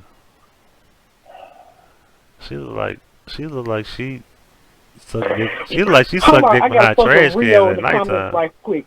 Rio, you don't understand how the university blessed me with a good, just regular generic white girl sounding government name, and I can switch that voice up on them bitches on the phone. Nothing gives me joy that I done called somewhere and played my white woman rolling in, show my black ass up to collect whatever they done promised me. Oh, they be so mad, but they have to get it. She look like Matthew McConaughey with a wig. Boy, shut the fuck up. I'm not bullshit. I would show the lady, but I don't want the lady to sue me because somebody gonna look her up and they gonna be like, someone such is over here showing pictures of you, and there go my whole channel because she gonna take my shit. I know she got money. I bet she sucked dick behind trash cans at nighttime too. You a fool. Late night too, Check right? this They're shit like out 4 at the o'clock in the animal morning. Right shelter. now, she's sucking dick behind a trash can somewhere. She got her hand up. Hey, Tina, Quattlebaum here, 4 a.m. I'm off at 5, sucking dick right behind the trash can. The green one, the big one, right outside the apartment complexes too. That big long motherfucker, and it's full. It's got to be full too, cause she don't want nobody to see her doing it. So check out this little bullshit scandal, and this is how I got busted wide open. Back during my hot girl days in the 2000s, when I was still trapping and running my forger ring and moving bricks and shit, and had a little fuck off money, I didn't get one of them yard ass pit bulls that some nigga breeding on fucking, South Parkway. I actually contacted a name brand famous breeder. That dog had to be shipped to me from overseas. I got me a real Staffordshire Terrier. Not one of them bootleg, homemade ass, great value ass pit bulls, but a real pit bull from Germany with motherfucking papers that we had to learn basic German for because that motherfucker was not taught commands in English. That dog was a thoroughbred. He was icy white, albino looking, with blue eyes, beautiful, full grown. That nigga was like as tall as me on 2 legs, and I fed that nigga, the dog, better than I fed my niggas. We was eating chicken. I don't fuck with the red meat. But I was buying my dog prime ribs and racks of ribs and T-bone steaks and shit like that and making him homemade gourmet dog food. This fucker was well taken care of, just like these hoes say their kids are. But I actually took care of my dog better than them bitches took care of their kids. So we was living, out in like North Shelby County, right, off of like the other side of Fraser in a little place called Chapel Hill, back there by Bolton High School. Yeah, Chapel Hill. Don't tell me. Chapel Hill is out there, like it's like not where Brighton is, right before you get to Brighton. Why is my nigga calling me at 4 a.m.? Do he not know I'm live? We lived in, I'm going to tell you where we lived at then. We lived in Rosemont. My nigga Chad is calling me at 4 a.m. I hope he ain't got no shit going on right now. Even if he do, what you going to do about it? I'm live. Anyway, nigga, come speak to me in the chat room. What the fuck? So, we just chilling, you know what I'm saying? The sheriff pulled down the street. Then he pulled back up again. He was like, it's a nice dog you got there. Where'd you get it from? I'm like, Germany. He was like, damn, how the fuck you get a dog from Germany? I paid for him and they mailed him to me. What the fuck? Right. So, he pulls off. Not even a good day later, here come the fucking animal dog catcher talking about we out there fighting dogs. Bitch, hey, Miss Barbara. Bitch, this motherfucking 200-pound icy white-ass dog ain't got a scratch on him nowhere. He goes to the dog beauty shop. He ain't no fighter. This is a motherfucking lover. Right. They took my fucking dog anyway. Wow. So, I go down to the animal shelter the next day to get him. So, I busted the motherfucker. Okay, I got your little money. Where's my dog? We don't have a dog like that here. Bitch, you is lying. Y'all pick my dog up. Here's the motherfucking ticket that your dog catcher gave me. Give me my motherfucking dog. They keep telling me my dog ain't there. Where the fuck is he? Because he certainly got in the back of your animal catcher truck. Exactly. I personally walked him to the animal catcher truck, put his ass up in there because he was big as the fucking man. He really thought he was going to shoot my dog with a tranquilizer. I said, hold up. He's one of my children. He does what I tell him to do. And I told him, I said, come on, Tank, get in the truck. Mommy will come get you in a little while. Just chill out. Don't fuck with nobody. Just stay chill, and I'll come and get you in a few minutes. When I went down there to get him in a few minutes, when they took him like 2 o'clock in the afternoon. When I got down at 3 o'clock, they told me he wasn't there. So when I come back the next morning at 8 o'clock, where is my motherfucking dog? We don't have your dog. No, bitch, you gonna give me somebody's motherfucking dog up out of here. Damn. Because that's a $10,000 dog you bitches just took. I don't give a fuck if you bitches dressed up in a dog suit. Some dog is going on with me today. Right. So they tells me, your dog ain't here. I said, okay, bitch. So I caught that door. Have you ever been in the animal shelter? Yep. You know how you come in that front lobby, then they got them doors that you have to go through, and they buzz you through the fucking doors to get in the back where the kennels is? Uh-huh. I caught somebody else. Yep, top going shit, through like that door. different shells and shit, yeah. And I ran up, And I said, hold the door. And I ran back there. And all I did was holler his name. Tank, where you at, Daddy? And he, I said, bitch, if you don't give me my motherfucking dog, y'all gonna have to re-catch every dog in this motherfucking building. So they still wouldn't give me the dog to my he was vicious, blah, blah, blah, blah, blah, blah, that pit bull, so on and so forth. I said, first of all, this is a Staffordshire Terrier, bitch. He's not a pit bull. He has a name. That's first of all. He has all of his motherfucking paperwork, his permits, his birth certificate, his shot records, his WIC vouchers. He going home today. They still wouldn't give me my fucking dog. Wow. So my good ass goes home, cries for about a good hour. This was so long ago, I'm going to tell you how fucked up it was. I went and got the telephone book.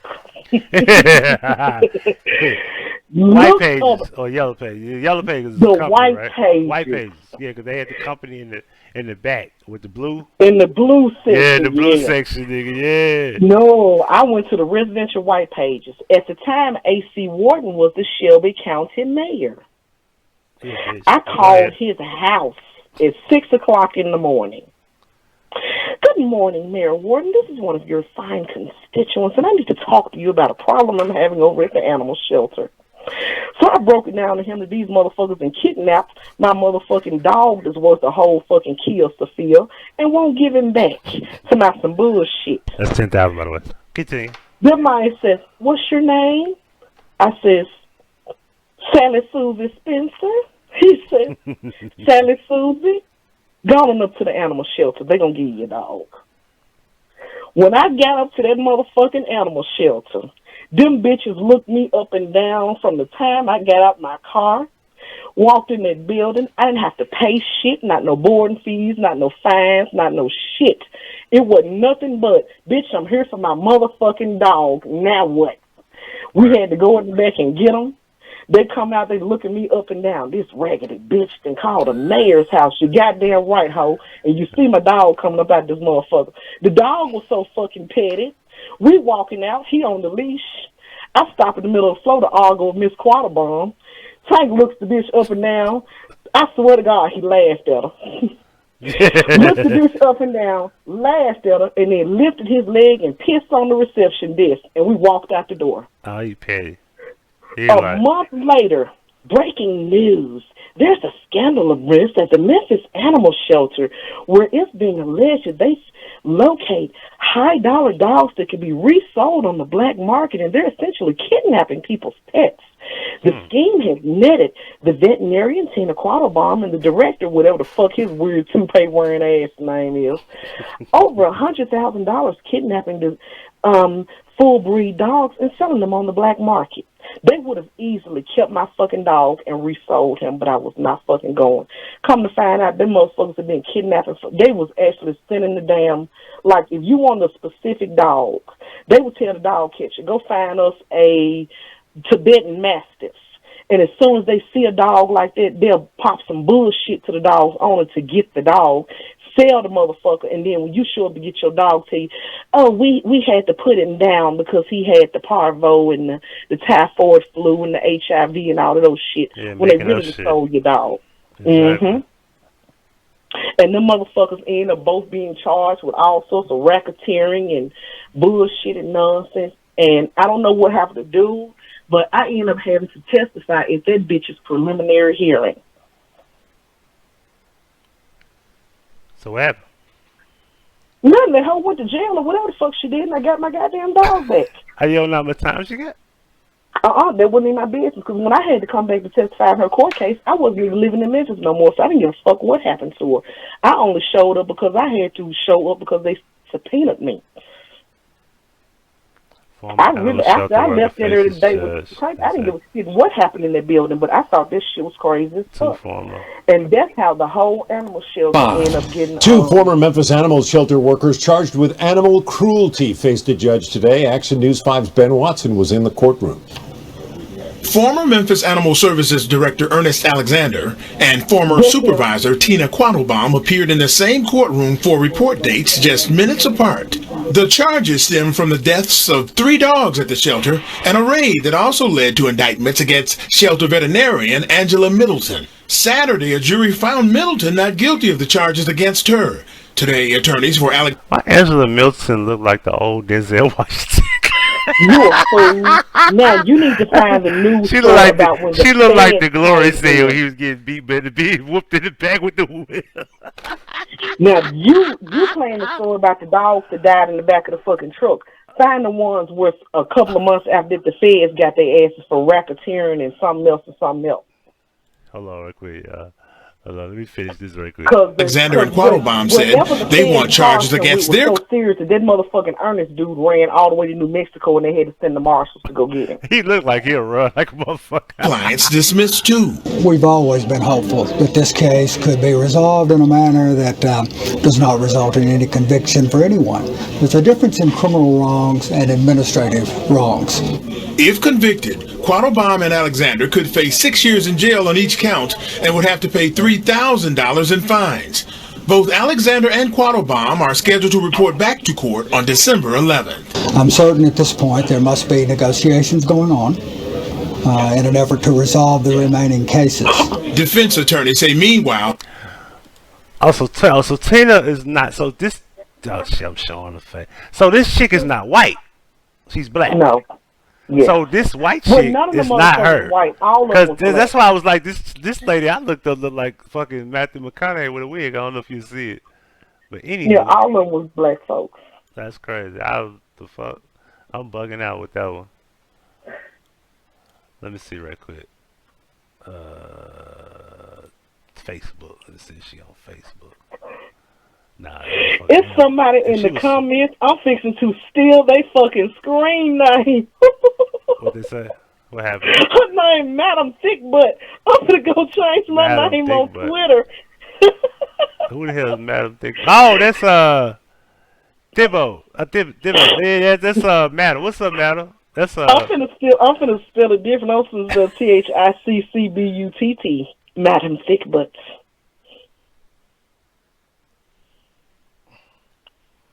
Let's see. Boom. Okay, boom. Looking up. Human resource staff specialist. Yeah, it's only that link comes up. Yeah, that's the only thing that comes up. Is that one article? Well, damn. The feds, Google just his name and maybe tell a story about them having to go get him from New Mexico. Hold on, I think I found another one in the Memphis Flyer. They gonna earn this. That nigga got a mohawk. This nigga got a mohawk. Look at this nigga. That nigga had a whole fucking toupee on. That's not a mohawk. That's a wig. Damn. I bet he looked fucked up when he had a bald head. That nigga got a 22-piece on. Animal cruelty charges against former Memphis Animal Service Director Ernie Alexander supervised team were dismissed Tuesday morning in Shelby County Criminal Court. The charges stem from a 2009 Shelby County Sheriff's Office raid, led raid at the Memphis Animal Service. You know it's getting late. They revealed dogs dying of starvation. Former MAS veterinarian Angela Middleton, that's the bitch that looked like Denzel, the old Denzel from Glory. That's what that bitch looked like. Was also charged with animal cruelty after the raid, but she was acquitted on all charges in October, according to a statement from Shelby County District Attorney's Office.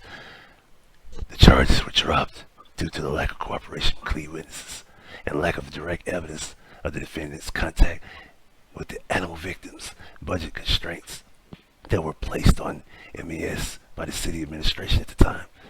Yes, both Alexander and Quattlebaum made attempts to notify their supervisors about shelter conditions. Based on those factors, the DA's office determined that the prosecution would not have a reasonable likelihood of success. This is Pacino, Batman. Anyway, and then somebody wrote, I thought that was weird, lack of corroboration of key witnesses. I guess they're referring to all the poor dogs who died there. I'm referring to all the goddamn employees that knew this shit was going on and participating in it. Because, like I said, that thing right there is what springboarded them. What the fuck? Somebody got a U.S. phone book number Why the fuck they got the down? Now, let me leave that alone. I'm assuming that's her number. Goodness gracious.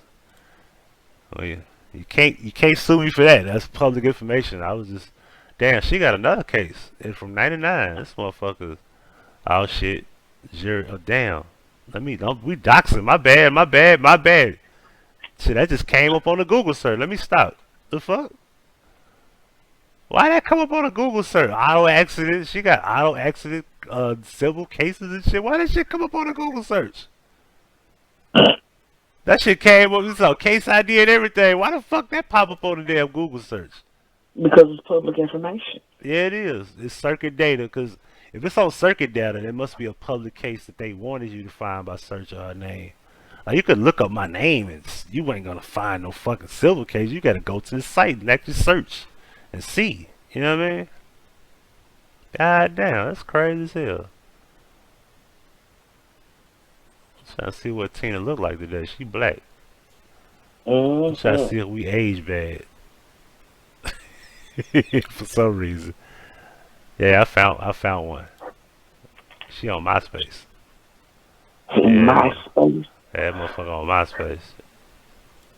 Let's see what's up with you. Nah, she ain't got no pictures up. She probably trolling.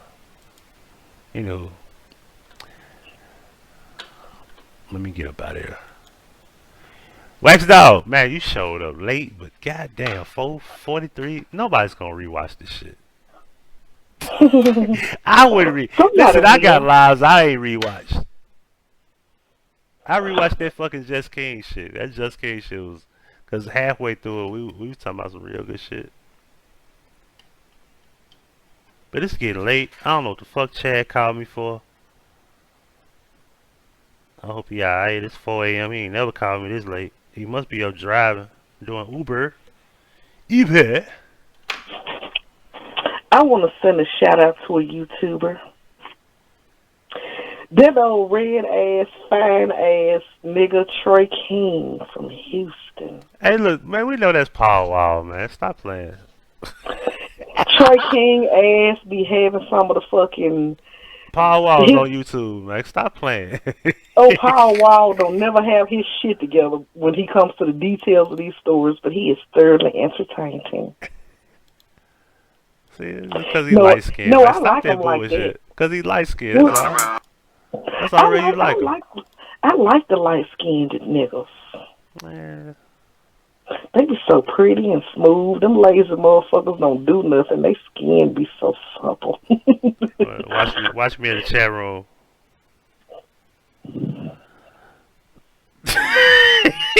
Anyway. I'm real light-skinned niggas. They done grew up, their mammies done patted them on their ass their whole life because they just so pretty and precious and be trying not to let them get a little scratch on them and rubbing lotion and majuba oil and shit on them niggas' asses, and they be so soft and precious with their little weird ass. And there's low love in the chat room right now. Anything else you want to talk about?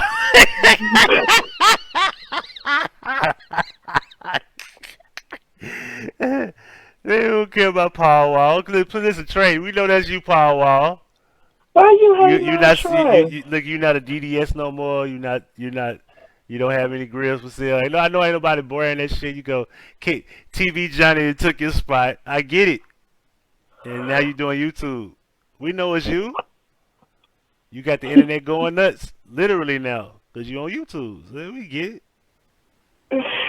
Leave my baby Trey alone. If he ever leaves his wife. It's going down, baby. I'm Trey King on YouTube. No time since you say I'm hating on Darky. I'm going down. It's going down on YouTube. No time back.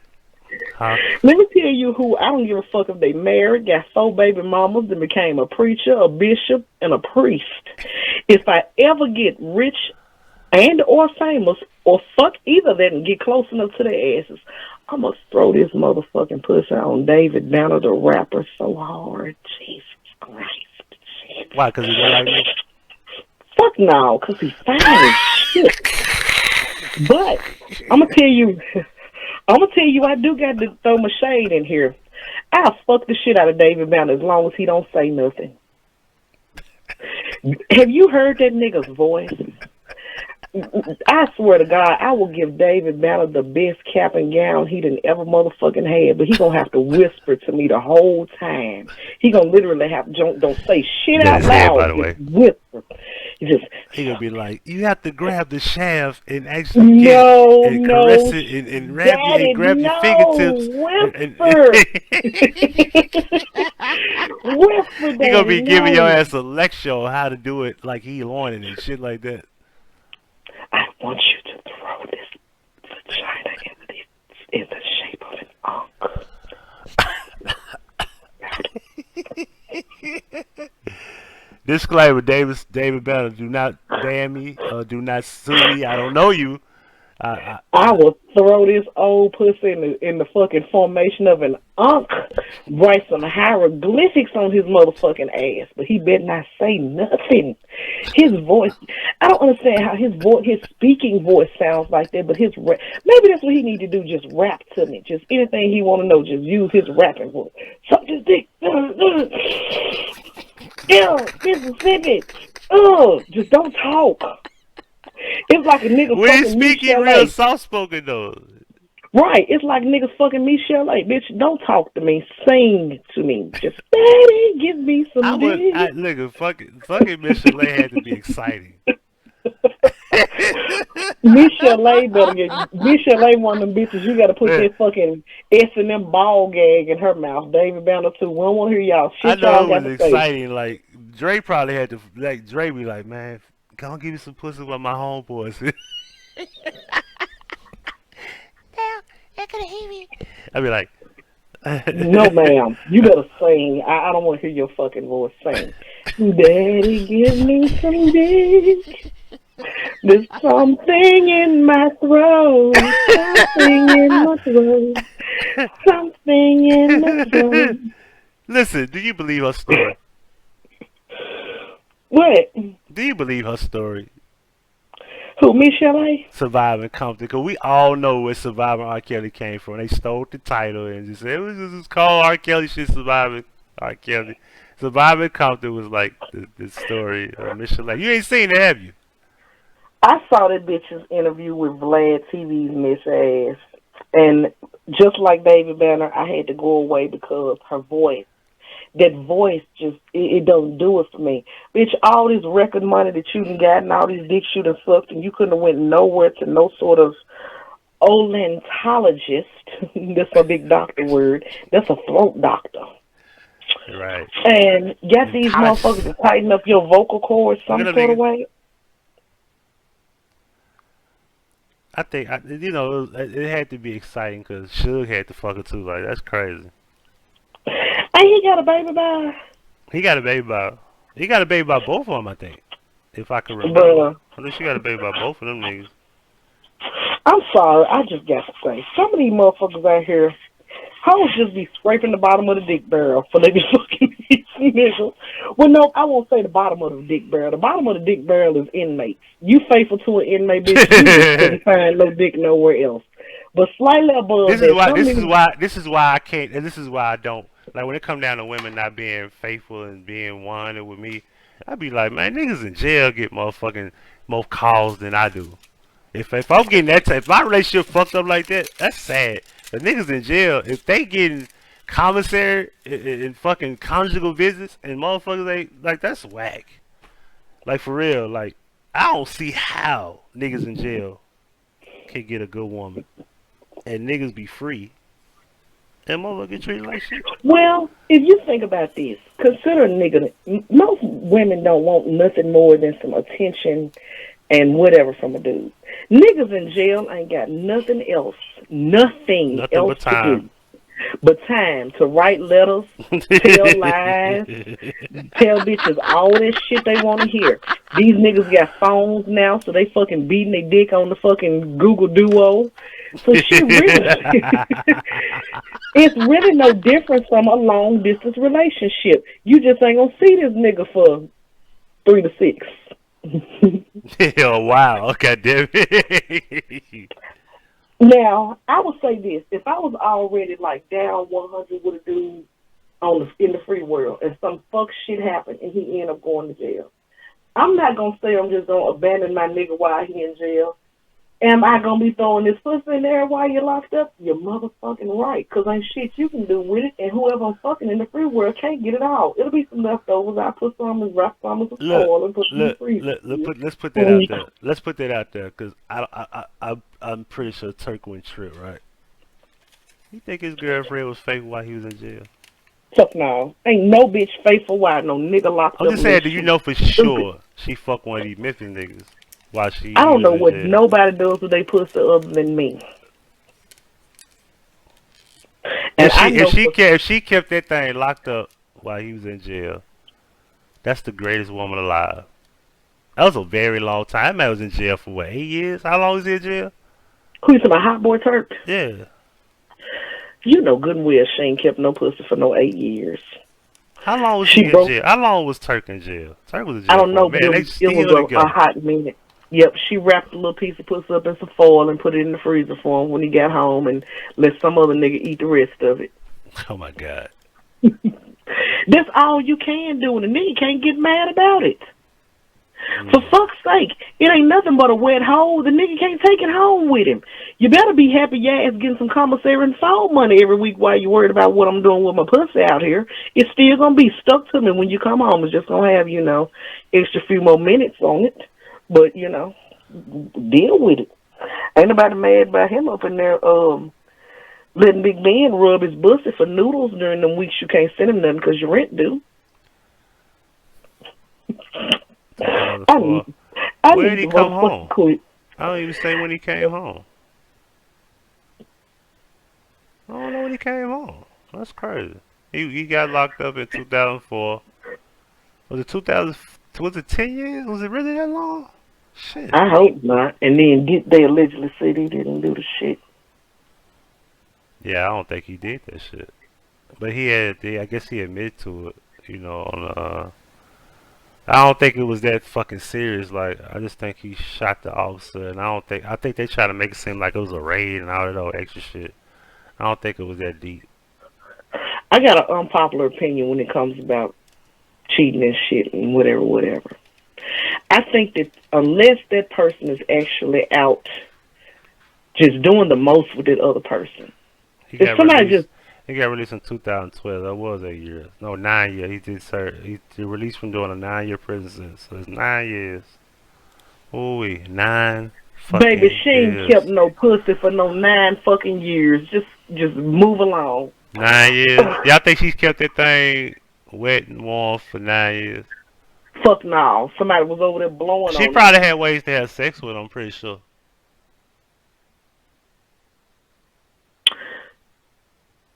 I was gonna say something, but I'm gonna keep it to myself. I think he had ways. Dude was plugged in with the jail for real. Like, Turk a real nigga. Turk wild like that. Turk got plugged. Dude, like that. I don't give a shit. That woman had a nigga on the side and probably still fucking does. Yeah. That's why. All I know is when he got out of jail, I bet he know. It ain't enough vinegar and whatever fuck y'all got to tighten up no pussy like that.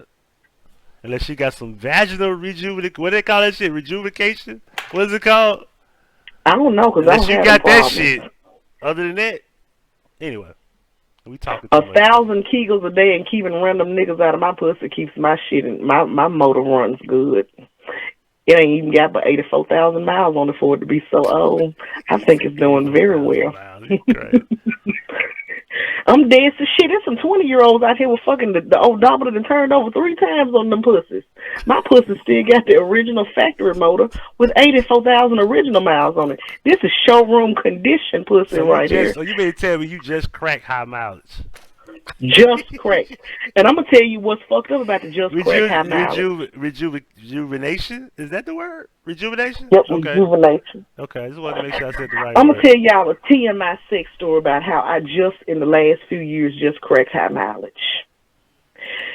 I never really gave that much about no sex before recently. Like right now in my turn of the age, I'm actually aging backwards because I'm doing all the shit that I should have did when I was sitting up playing housewife for 2 different sucker niggas earlier in my young life. I didn't just have my breakout moment of being a fucking thought until I was damn near 40 years old, because from the age of 18 to damn near 30-something, I was some hoe-ass nigga's wife. And them niggas wasn't trying to let this old box get out their fucking sight. So I had to sneak. And I wasn't getting that many miles put on it. But oh, when I got my freedom. Oh, when Abraham Lincoln freed us hoes. Yeah. I attacked that shit with gusto. And I still didn't put 1,000 miles and let anybody rent the damn Maxima. I did some backtracking. I recycled some of my old hoes to make sure I wouldn't get no extra miles on it. The only new hoe I didn't let rent the Maxima is this motherfucker's cousin. And I only let him get it on every other weekend and random holidays, because I already know he ain't finna do shit but jump the curb in the motherfucker and put some regular gas in it and send his ass down back where he come from. But I like that sort of shit now. I am literally behind the time when it comes to sexual shit, because I done sit around playing Aisha Curry for motherfucking 30 years, and now I want to be K. Michelle. Right. Fuck your chicken. Fuck this housewife motherhood shit. Show me to the bar. I'm finna dance. I'm finna do some Scuds Bucket shit. Now, my current partner, he knows all of these things about me. And he told me, he says, everybody got to do this shit just to get it over with. So now all of my whole shit is supervised, because now I got a nigga who any ridiculous sexual shit that I want to try or partake in, he ready for that shit. We done got down to where now I keep alluding to throwing the pussy in the air, but I done discovered some more shit. I'm and y'all still fucking in the year 2019. I'm living in the year 3050. I don't even have to fuck no more. If you actually there with the dude that you fucking with, and this some for real shit, that nigga ought to be able to touch you anywhere except your pussy and make you bust a nuts. I haven't got that kind of power yet. I'm working on it. Bless your fucking heart. I'm working on it. If the vibe right, that nigga ought to, he ain't got to lick your pussy. He can lick your kneecap and you. Stop trying to ruin my fucking motivation here. I'm working on it.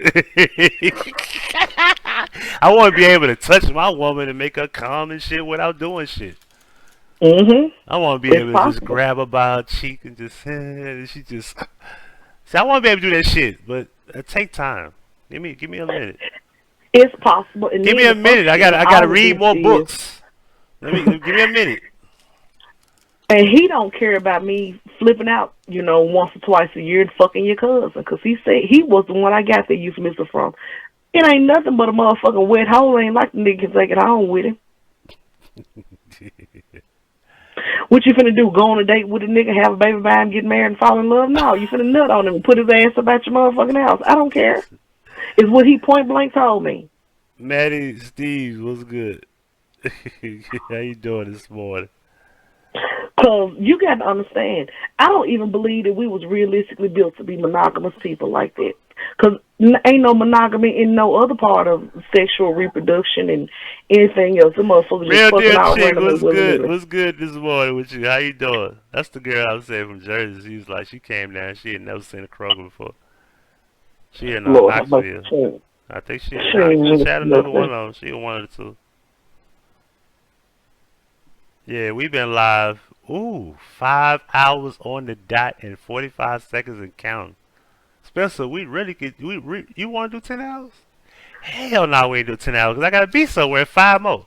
So, where you got to be at? Nigga, you ain't my mama. The fuck?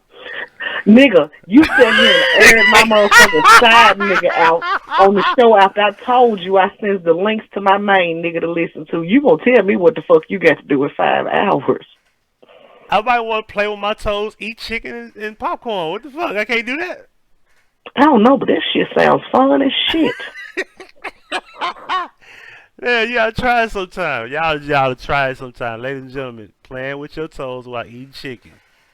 Just don't lick your fingers. I ain't touching no toes. Just don't lick your fingers. At the same time. You listen, one hand toes, one hand chicken. Don't be unsanitary. It's very gross. I'm gonna tell you what my new shit. And when you get done, you wash your hands. Everything's okay. All right. I'm telling you what my trifling ass Everything will been be all started right. doing lately. You know, nobody loves a good booty rub but me. Right. I done got me a nice little way where I can turn sideways in my bed and watch TV at the same damn time and rub my own booty. Yeah, 'cause your booty ain't that big anyway. I know it, but I done found my little favorite position. I can cock sideways, put one leg up on my pillow, Oh shit. and rub Sideways. my own booty while I watch sound like fucking Trey. That Hulu. sound like Trey, aka Paul Wall. Sitting sideways. You gonna leave Sitting my sideways, you baby. gonna leave my life Trey. in bed What's his name? alone. Trey. What's Trey King, right? Yeah, Trey King is Yeah. Paul Wall, ladies and gentlemen. There. I have ruined your whole fucking bullshit, Trey. The cat's out the bag. You are Paul Wall.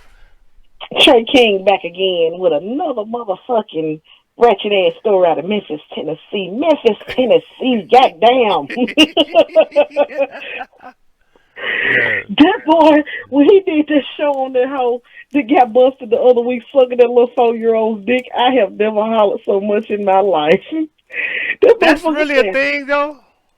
That news story, the fucking shit? I mean, I heard, but, like, did really people share the Nigga. video? Like, is that really a thing? Like, people really want to see a baby fucking do that? Nigga. I saw the video. The actual video. How is this possible? Let me tell you what the hoe did. Oh, my God. This is... They was on Snapchat. It started out on Snapchat. She went on 2 different Snapchats. On the first Snapchat, she sucked the little boy's dick. On the second Snapchat, she got down in Wait. doggy She sucked style. the little boy's dick, or was it a grown-up? A 4-year-old. An old ass bitch sucked this 4-year-old old boy's chicks? dick. Oh, my, wow. She's like 20-something, not even, maybe even 30, but she's a young, ugly bitch. This fucking barilla monster sucked that 4-year-old boy's dick on the first snap. Then she turned around and snapped again where she was on down in doggy style. The little boy still had his pants pulled down, and he was up behind her, and she pussy popping all up against the little boy. Whoever was in the background thought the shit was funny. She thought the shit was funny because she was in the hey, he ain't gonna be there. Ain't no motherfucking punks over here, bitch. We getting pussy and blah, blah, blah, blah, blah. Bitch, you need to go to jail. I didn't see it on Snapchat. I saw it because somebody recorded the snap and played it in one of them funky ass Facebook groups. I said, y'all know this is child porn, first of all. And number 2, who is this bitch? Because she needs to go to jail. Somehow the video ended up making its way to law enforcement. They identified who that hoe was, and they arrested her ugly ass, and she's still sitting up in jail right now. Who is she? What's her name? Oh, fuck, I cannot remember. You Just Google it. Right? 4-year-old. Just Google word. Memphis woman, sexual assault, 4-year-old Oh, my God, she's boy. from here? Oh, no. Oh, wow. Oh, she's from here. When I saw the pic, that ugly bitch. That bitch look like Tommy Wright. She didn't. Damn, she Tommy, didn't look bro. I'm like that sorry, in bro. the video. She looked like Tommy Wright. They must have went out there and got that hoe fresh up This out whole the look like garbage this dump. whole look like the lead singer of the Full Force. She didn't normally look like this. She looked like I smell pussy. Looking ass. Put that Look hoe at up there this for everybody ugly to see her. ass bitch. She look bad. She Put her look up there bad. for the viewers She to up see her there. like you Yeah, she did look everything bad else. as shit, yo. She looks horrible. So 24. Trey had me screaming because She I gotta had be the slow. same I bet exact she's thought. slow. How much you gonna bet she's slow? She is slow. But check this shit out. What they gonna do? Nothing. Here's what the fuck shit comes in, and this is what we talked about in hour 2. They ain't finna do shit to that ugly monster because there's a 9 times out of 10 chance, there's a 12 times out of 10 chance she's slow. So they gonna order a mental evaluation. When the court come back and say this hoe's IQ is 61, nothing is going to happen to her. And she done traumatized that motherfucking baby because his first memory of sex got to be a monster sucking his fucking dick, and then we got to wonder why kids is afraid of fucking monsters. Only you will make a joke out of that shit. But that shit, he gonna be like, this Let me ugly. find out, bitch. Hoes That's like a you story is the out. reason why That's kids a story he is has to set 'em tell, off. and that's gonna be so unfortunate. That not only were you a baby and you traumatized, it's the fact that the fucking woman looked like the full force leader. Like, And the fact that even though there's video evidence, the baby's mammy with her trifling ass got on Facebook and tried to defend that motherfucking booger bear. she did. Yes, she did. Put a whole half-literate rant on her. I mean, that shit. My friend ain't gonna do nothing to me like that. Bitch, your friend on motherfucking video sucking your son's dick. You talking about she won't cross you? Wait a minute, so she was friends with the lady. They BFFs for FFF. The boy in CPS custody the last time I heard anything about it, though, which is where he fucking belongs, away from them hoes. But that sort What's of this shit lady's goes name? on. I'm trying to find the lady's name, the mother's name. I'm trying to see if I know this lady. This is disturbing. I don't know, I need but to if make you go sure I far don't enough, ever meet people like that. if you go far enough down Thaddeus' page, he covered it, and he got screenshots of the fucking defensive paragraph that the mammy posted. But would you believe that a lot of that shit goes on more than you think of? While we worried about the uncles and the granddaddies and the preachers and the old man next door, these grown ass 20-something-year-old hot in the fucking funky pussy ass bitches is molesting these little boys. It is so many. If you go out here in the streets and just do like a word on the street poll shit and just ask me, when was the first time you got some pussy? How old were you? I was 8. Who'd you get it from? My mama's friend. Who'd you get it from? My sister's best friend. Who'd you get it from? My auntie's homegirl. Because these old drunk ass bitches see them little boys. I hate this shit.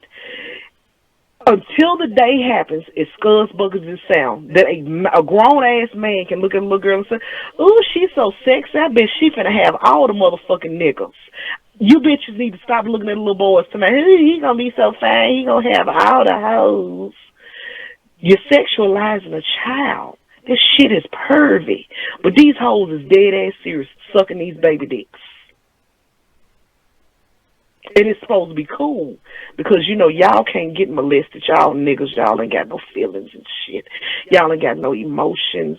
Y'all can't be hurt. Y'all can't be victims. Y'all can't be nothing but goddamn amusement for these bitches when they ain't got nothing else better to do. I have seen too many videos and too much in-person trifling ass shit of grown-ass bitches cocking their ass up and some little kid is humping on them and they think this shit is funny. And it's not. This shit is child abuse. Then when the baby get old, you wonder why he realistically don't like bitches like that, because you done popped your funky pussy in his face when he was 8. Matter of fact, there was some man, I can't remember if he was a singer, an actor, or somebody who said that his first contact with women was some old bitch made him eat they pussies when they was 8, 9 years old. Remember that shit last year? I don't remember that. Who was this? I can't remember who it exactly was. I want to say it's some singer or actor or something, because Tommy talked about it on his show, where he said that the first time he ever even seen pussy, his auntie's friends made his 9-year-old self eat their pussies, and he sucked their, and they sucked his dick. They took turns sucking that little boy dick. So it ain't always your kid don't want to go over Uncle Charlie's house. It might be because Auntie Susie over there the one creeping in the fucking room. It ain't always the man. It could be the woman. Hey, Miss Angel. Yeah, we gonna close out on this note, man. It's just, we gotta close out on that one. Like, damn, this shit is disgusting. And that retarded bitch gonna go to her court date, be declared a tard by the court, and be set free to suck some of other little kids' dick. Because if they dismiss your charges, it don't matter what you did. You only go on the sex offender registry if you are convicted. Oh, speaking of convicted, I got a closing point and we're going to go ahead and go. Every time something happens to a child, and the culprit is always the parent or the step-parent or some random oddball that the parents brought around them, the first thing out of people's mouths is, oh, you shouldn't bring anybody around your kids. You should do criminal background check. Understand this. Every fucked-up person, predator, perv, all this shit, they ain't always been caught. Sometimes you can Google the shit out of a motherfucking fingerprint their asses, and there's nothing there. So that lowers your damn trust factor. Because trust and believe. That motherfucking jackass that I just spent a 10-year social experiment with, I Googled his motherfucking ass first and nothing came up. You want to know why? Because I later found out the bitch was fucking low IQ, so he could never be prosecuted for anything that he did. The only reason why right now the first charge on his criminal history is him trying to kill me and him being on papers for this shit right now is because I personally went to the court and told them motherfuckers, that bitch ain't retarded like that. Yeah, he's a crack baby, but they taught him to play the system. So he ain't slick slow, because if he was slick slow, he wouldn't keep on doing this shit. And sitting up on the radar. Some of these motherfuckers, just like Dr. Owen said, is high-functioning retards. And because they mammoth and train them to play retarded to keep some shit going like a crazy chick or whatever the fuck that goes on, they learn how to play the system with this shit and get out of anything. I'm slow. I was a crack baby. I have nightmares. I stutter. I rock. But you can sell crack. You can beat bitches' asses. You got no sense to elude the police, but you a tard. This tard shit that it's plenty of motherfuckers walking around here. But what should not be allowed is retarded motherfuckers should not be allowed to commit crimes and then capitalize off of their disability. Truthfully, I don't even see what a grown person, why would you want to pretend to be retarded for a dry ass $600-700 a month? That's going to be gone in 2 days. Now you got to walk your slow ass around the rest of the month and can't even get a real job. The nerve of it all. Speaking of which, I'm going to throw your cousin on the bus right quick. What you gonna do? Did he go to them special classes when he was in school? Who, Trey? Mm-hmm. Nah, Trey graduated with honor roll and shit like that. You a motherfucking... Nah, Trey was smart. What you mean? Trey acting stupid. Then Trey ain't stupid at all. Trey's smart than motherfucker. That motherfucker dumb as a box of rocks then. Because he can't be too smart, because every 3 to 6 business days he get busted. Shit. He fuck with too many people he can't trust. That's all. He ain't get caught on his own. That nigga dumb. He moved too fast. He don't slow down. I ain't gonna be thinking, man, that nigga ride around with fucked up registration with a fucking trunk. I'm talking too much now. Anyway, let's get off this internet. Let's get off this internet. Autism. Let's get off this internet. Let's get off this internet.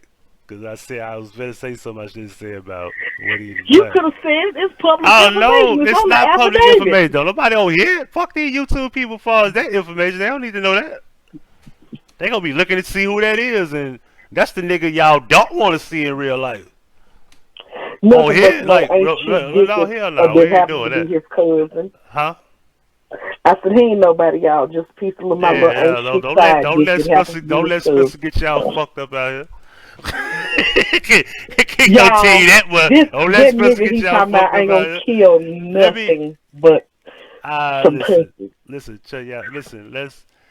we finna go on that. We gotta go on that.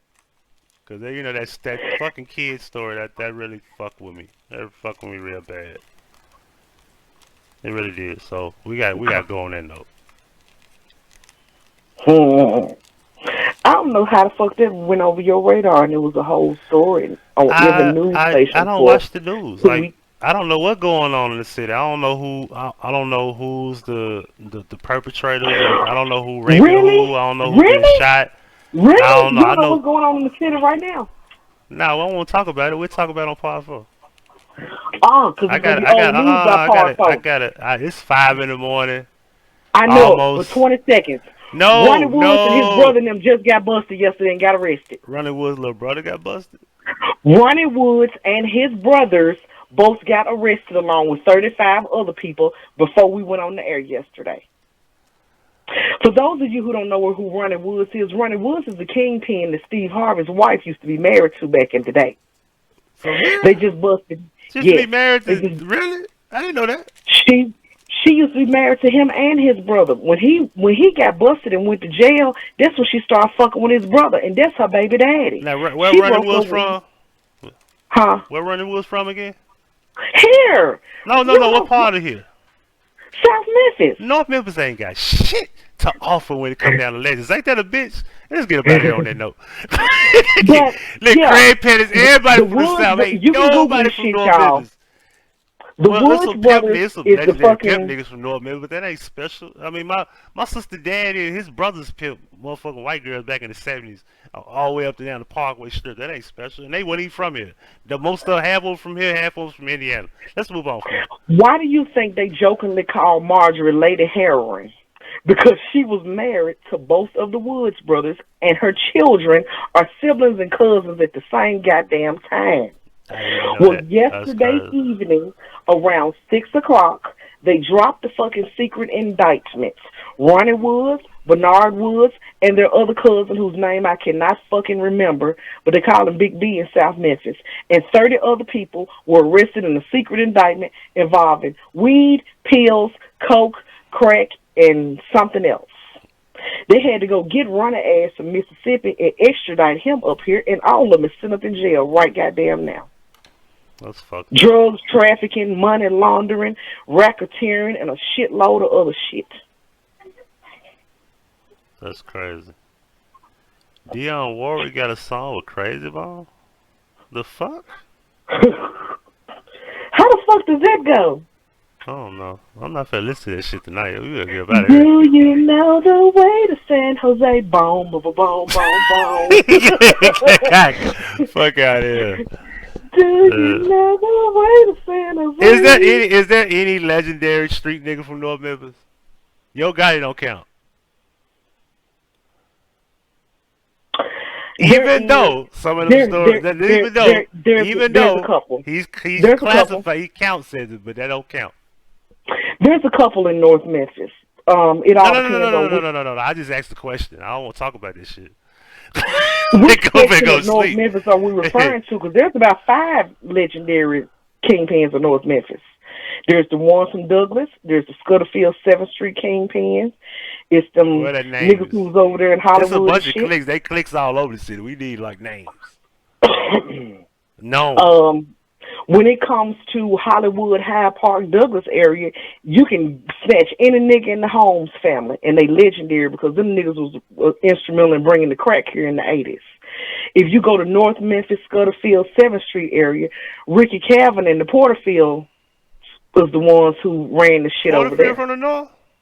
I ain't know. I know about the Porterfield. I ain't know they from the North Memphis. I thought they from Orange Mountain. Fuck no. Oh shit! I didn't know. I thought them niggas from the Mound. Hell no, they ain't from the Mound. The Porterfields is from North Memphis and Ridge Grove. you love you some Ridge Grove. What? Ridge Grove, dick eating ass. Let me get up out of here. Hey, this came out of your mouth today. This is my first time hearing about that. You love you some Ridge Grove, dick. Pause. Nope, I just love one Ridge Grove. One. Dick. You said they could. You said they could slang some dick. You said the rest of them niggas in Ridge Grove, they. Goddamn it, killed themselves you said on the they. golf course. So what do you mean by they? Because the Ridge Grove of back then ain't the Ridge Grove of today. Check your text messages. The Ridge Grove of back then ain't the same Ridge Grove it is today. Ain't no honor in the game no more. Okay. There is no more honor in the street game. That's why I'm grateful that I got some sense about myself when I did. Because I could easily have either been dead because these sucker niggas and these bitches don't play fair no more, or my ass sitting up in the penitentiary like Big Meech or some goddamn body and never come home. I often tell people, I got so many stories to tell that I'm not even supposed to be alive and or free to even talk to nobody about. And I'm glad I got to fuck away from that lifestyle when I did, because it ain't the same no more. These new people out here, they ain't got no couth about themselves. We had an honor code when we was fucking around in the streets. Ain't anybody right now, they don't give a fuck no more. So it ain't you just got to sit the shit out and find something else to do. I know so many retired dope boys, forgers, trappers, all of us that made it through that shit. And now we all legit business people, and we looking back like, fuck, dude, how is we still here? We didn't kill each other. We didn't die from nothing. Most of us didn't get no huge time. And we didn't, changed into the people that mostly everybody says it's acceptable. But some people ain't gonna never get there. And it's sad. It's sad. And Memphis is one of those places where, don't get me wrong, I used to love this city. I used to. But it's not the same anymore. And then what complicates it further is I don't feel like this is my home anymore. I don't have no roots here. I don't have anything here other than my children and my hoe. And I could easily relocate their asses at any minute. There is this Did you say town. This town has turned into something that it should have never been. With all the talent, resources, and shit that goes on in the city, there's no reason for it to be in the condition it is in. There's no reason for Memphis, Tennessee to be so uneducated, to be so fucked up, to be so backwards, to be just so distasteful, period. I ain't seen nobody just woke up now morning other than some stupid ass white folks. Oh my God, we're going to go to Memphis for a visit. Because there's nothing here. There's nothing here to even enthuse and fucking motivate the people that live here, and y'all constantly want to fuck over the town to bring in tourists to do what? Get them robbed and shot because y'all ain't even trying to educate and employ the people that live here? Tasha Walker. This shit is crazy. I say that anybody with any fucking good sense should get the fuck out of this city because you'll never be able to prosper. It's too much nonsense that goes on, and Memphis is one of those places where worldwide, you ain't just really been getting out traveling like that. Do you know when you go to other places, Memphis has a reputation of being full of nothing. Don't go to Memphis. The bitch is gonna set you up, and then the niggas gonna rob you, and that's if they don't kill you. Memphis is full of juggers and finessers and hoes and shit. That's all we're saying, and motherfuckers that can sing. They said bitches will sing your ass out of your fucking socks and let a baby daddy bust in and rob your ass. That ain't the reputation that we want to have. This could have been Memphis could have been what Atlanta turned out to be, but it was too much bullshit in the game. Nah, you know what? We're going to leave on this note. You know why Memphis ain't shit? You ready for the answer? Niggers. Memphis and Atlanta is two different cities. You know why? Because Memphis niggas ain't trying to suck dick behind the camera to get on. Them Atlanta niggas is. Boom! The Memphis niggas might not be willing to suck dick behind the camera, but they doing everything else. Oh, excuse me. They doing every motherfucking thing else. And they sucking dick in a motherfucking way while you're playing. Look, they found the niggas that's willing to sell their soul for the industry. And I think Memphis niggas is like, nah. Dude, these niggas sucking dick in the motherfucking way, whether it's on camera or behind the camera. So you know what that means? Memphis niggas is way more thorough. They ain't selling their soul out here. Think about it. Let's run down the names. Homicide, Skinny Pimp. Let's run down the names. Skinny Pimp, Homicide, Lil Jen, Indo G, and Lil Blunt. When they did go down over Skywalker, that shit didn't work out. Luke signed them, and they came right back here, and they wasn't on that selling their soul shit. They didn't even get them a real fucking contract. They even really wasn't famous. They did that little bullshit ass video on the beach. They ain't fucking do shit after that. They ain't sell their soul. It did, and G did it twice. He got with Relativity with Paul. He still didn't blow up. He wasn't selling his soul. You know? We can go into that, but we'll do that on episode 4, 5, Other 6, than 7. 3 6 Mafia, the only hot rapper that's ever even came out of Memphis is Yo Gotti, and the only reason why he on because he laundered his dope money and funded his own fund. Exactly. He been rapping since 96. Most people don't even know that shit. Since 96. They gonna bullshit? Hold on, I'm gonna play some shit. Hold on, real quick. If you play back to the basics, I'm gonna chunk this motherfucking phone out the we gonna go way before that. You wanna go way before that? Let's go way before that. Hold on, here we go. Yeah, way before that. Peep this out. Listen to this shit. We gonna go way back. Julio like, nigga, it's time to eat now. It's 5 in the morning. Dude, if it wasn't for Lego blocks everywhere in my house, it wouldn't be nothing on the floor. Fuck, I'm sick of Lego blocks. But they ain't like these people gotta drive and buy them for themselves.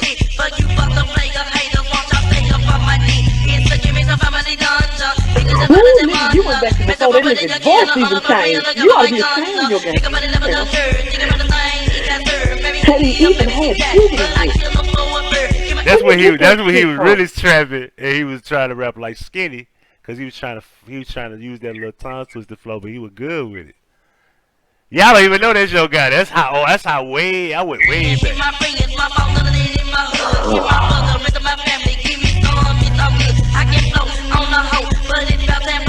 This motherfucking music keep on ass. I hate that little big head motherfucker. I swear to God, I do. Cause she run a Cadillac STS 96 with a perk on Momos. I grab that bitch by her head. Now I don't wanna fuck you, hoe. I keep on with fucking sport. I want the money and no I go way back. 1996. Do the math. How old is he now? Do the math, yo. How old is he now? He gotta be what, 30? Cause he at least 2 years older than me, right? He gotta be what, 39 now? Somewhere thereabouts, yeah. Yeah, I'm 37. He gotta be 2 years older than me. He born in 81. I was born in 82, right? Come on, man. Like he been doing this shit for so long. But look how long it took, though. A long time. Nigga. I just found an edible. You did? Yeah. I don't know how old a motherfucker is. When last time you heard this shit?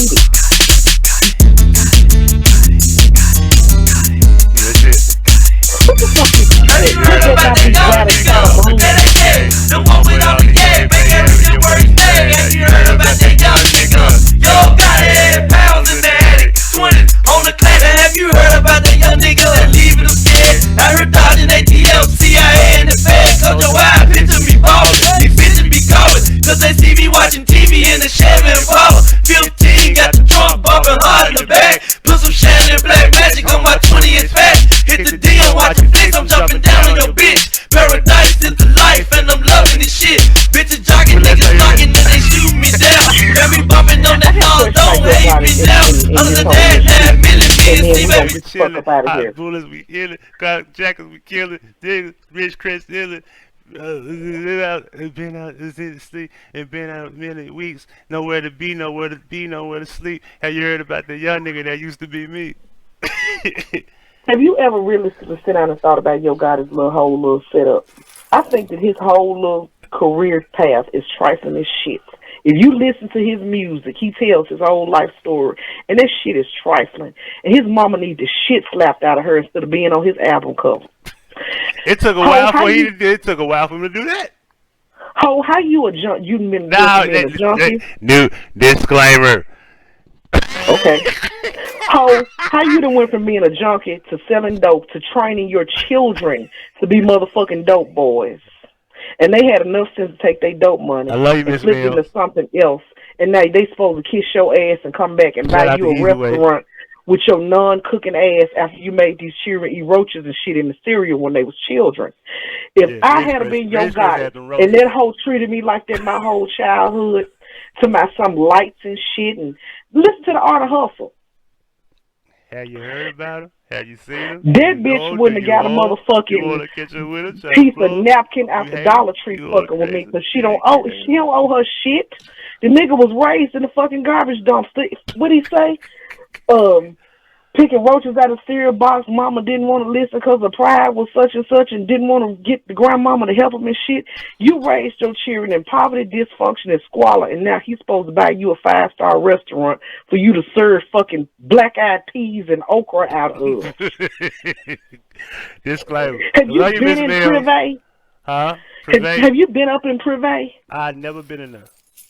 This shit is a motherfucking franchise 5-star garbage. So he don't even own this shit anymore.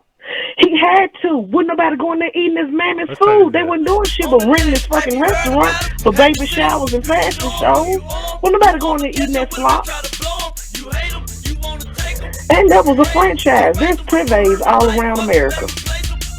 And it's supposed to be an uppity little place. He bought a Privé and let his mammy cook dressing in that motherfucker that looked like my ex-mother-in-law's clam chowder just browned under the boiler. He couldn't pay the rent.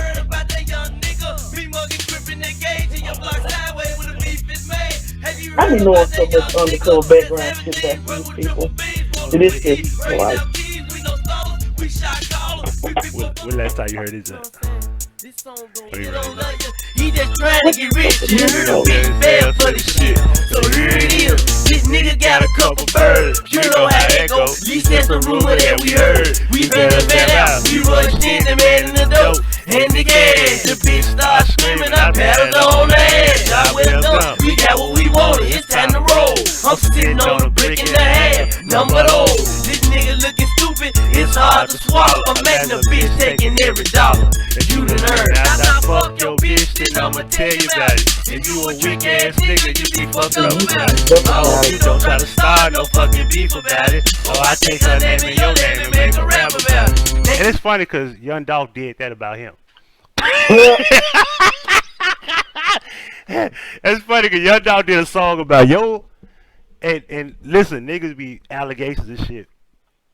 I don't want to get. Let me stop. See, I'm talking too much now. Let me stop. Anyway, we gotta get up out of here. It's 5:10. Julio looking at me crazy. I just sent you a forwarded text message from T.I. Read it.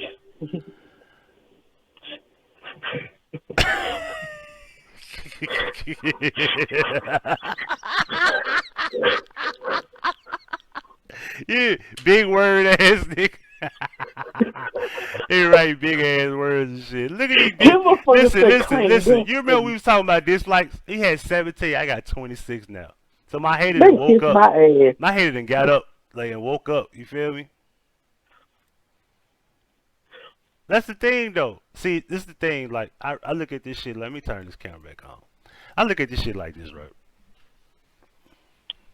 I look at it like this.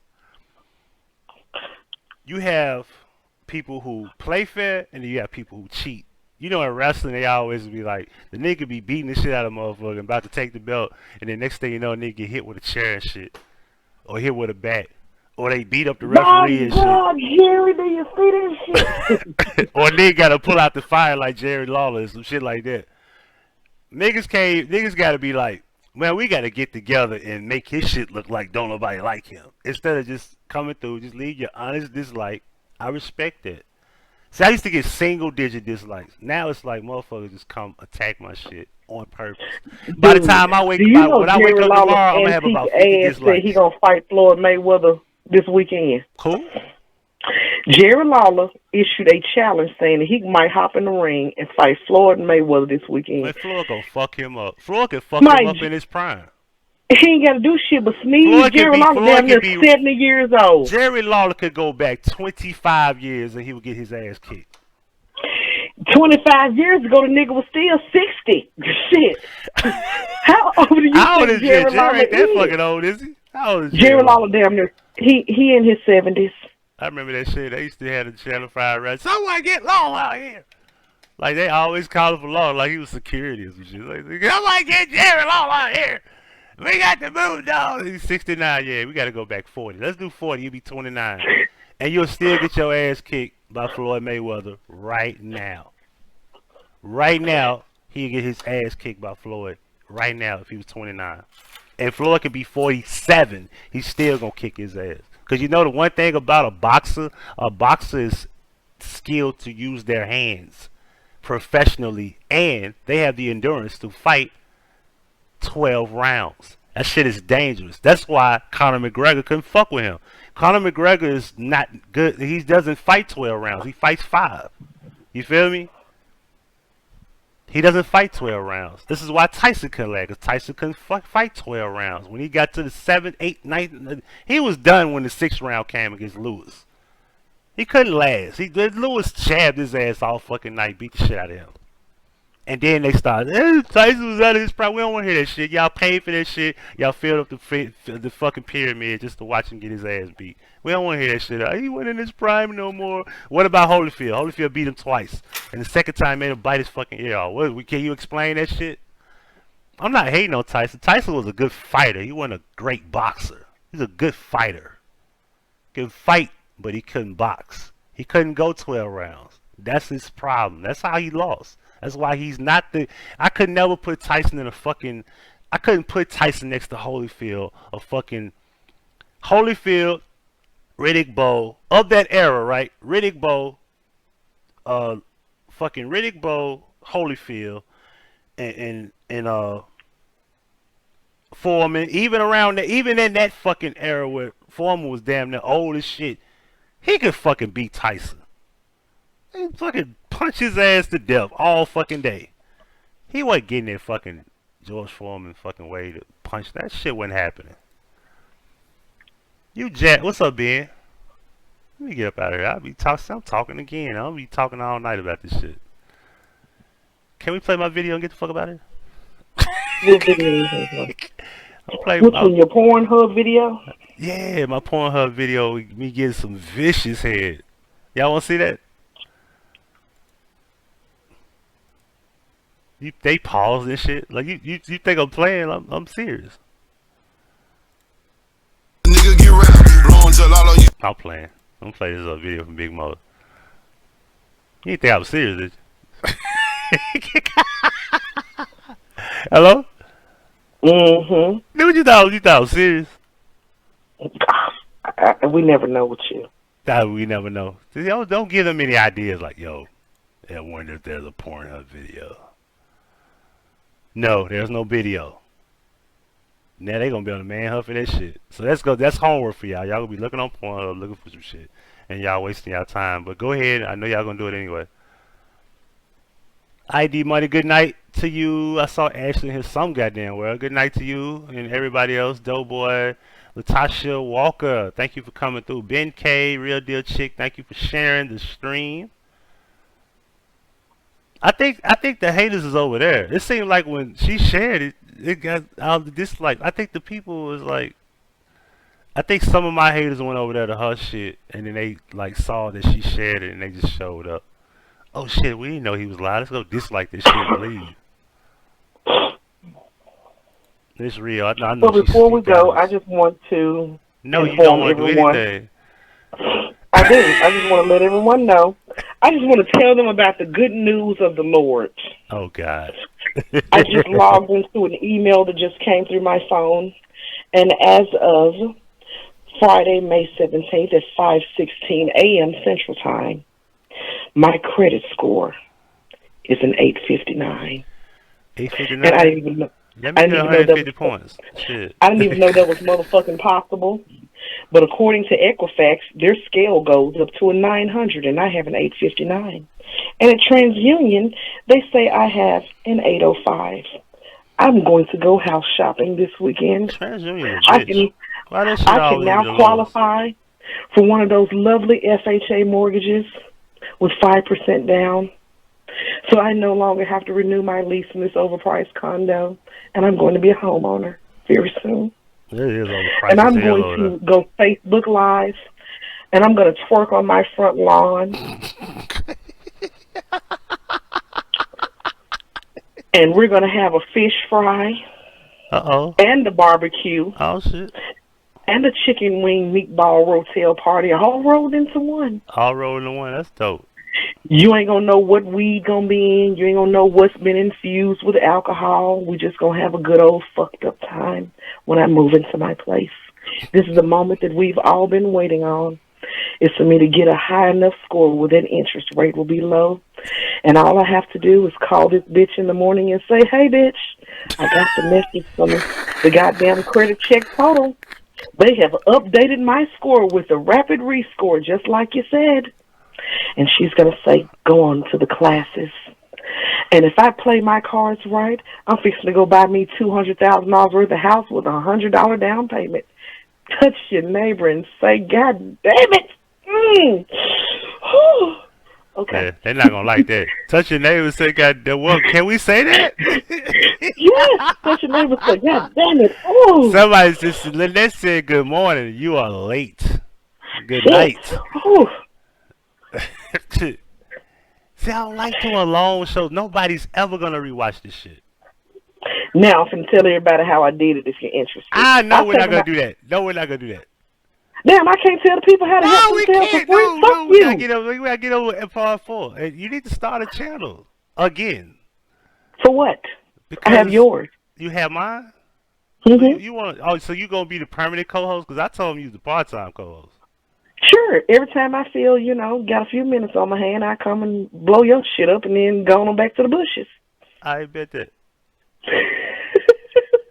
All right, so let me hang up on you, and we'll talk later. Are you gonna respond to the screenshot text messages that I sent you from Ti? Yeah. In the morning when I wake up. Nigga, it is morning. And it was a 4-hour call. I just seen on the screen say 4 hours and 1 minute. That's that T-Mobile shit. As my baby would say, it'll be blue day in a few minutes. So no, what the fuck? I gotta get some sleep. You know what I gotta do tomorrow? I gotta do a 4 to 4. And I gotta do a graduation. And these kids is gonna be at a church.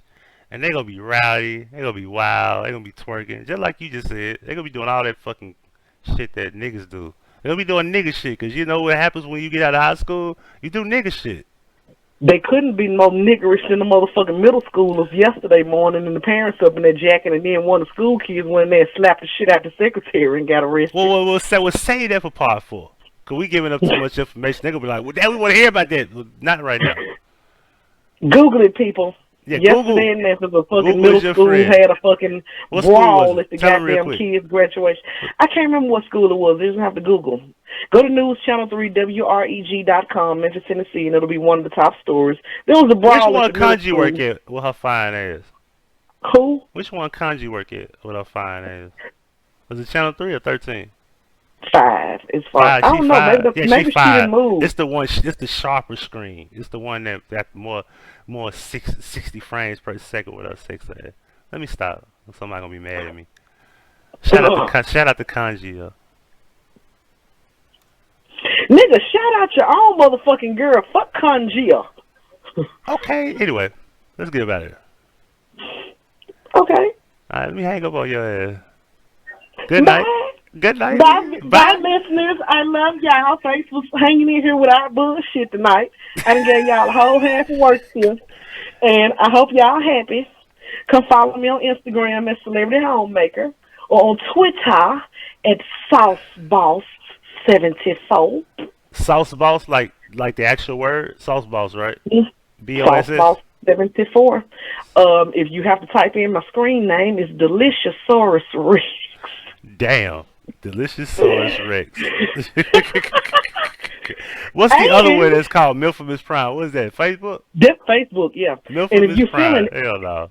No, don't direct nobody there. And if My you bad. extra, I am on Twitter, and a picture, my profile picture is me in a bikini for some Atlanta punk with his own clothing line that never got off the ground. Did you say he was a punk? Yeah, okay, nigga. Why that shit ever come out the line? He gotta be corny as shit. Gave me a bunch of clothes. Gay niggas get all the opportunities and he ain't do shit? He had a clothing line. You know, gay is the new white, right? Why the fuck he ain't blow up? Because he from it was Atlanta. overpriced. And it's the same shit you can get at Fashion Nova. Ain't nobody finna give you $150 for a swimsuit, dumbass, when they can get one for $40. Stop the bougie shit, man. Anyway. He want $300 for the same dresses you can buy for $14.99 on all these websites, and them hoes wouldn't go in. Yeah, but I got me some free it's time to clothes go out to of the sleep. deal. The weather has been reported to me at 5:22 a.m. That let me know I'm up too late. The weather is talking to me like, nigga, you know it's 66 degrees outside, right? Is it? Show no 66. All right, y'all. Y'all have a good evening. Thank you for tuning Finish in. this damn Yo Gotti shit. Thank you guys for tuning in and staying for the long haul with me and old HP here. Tune in another night for part 4 of this What's the Business series that we're doing. I want to thank each and every one of you for your participation, the laughs, the jokes, the in-depth conversations, and discussions that we've had here this evening. Anything said here is reflective of the person who actually said it and not as the collective of the hosts that were on the panel this evening. So what Huggie said is what Huggie meant, and what I said is what I meant, and I meant all of this shit. I love the ladies that don't like Mona, but if y'all fuck with Tasha K or not, I fuck with you too. I love y'all. Come find me and fight me if you feel some sort of way about it, but it ain't gonna end up in your favor. I'm just telling you that right now. Make peace, not war. Again, thank you for tuning in and supporting our platform. We hope that each and every one of you will find your day today. Shout out to Easy Way. Is Easy Way still open? Is it there no more left? That's it? What? His mom used to work at Eastwood. Oh. But yeah, we hope each and every one of you Stop. has a beautiful, prosperous day today in your trials, travels, works, and plays.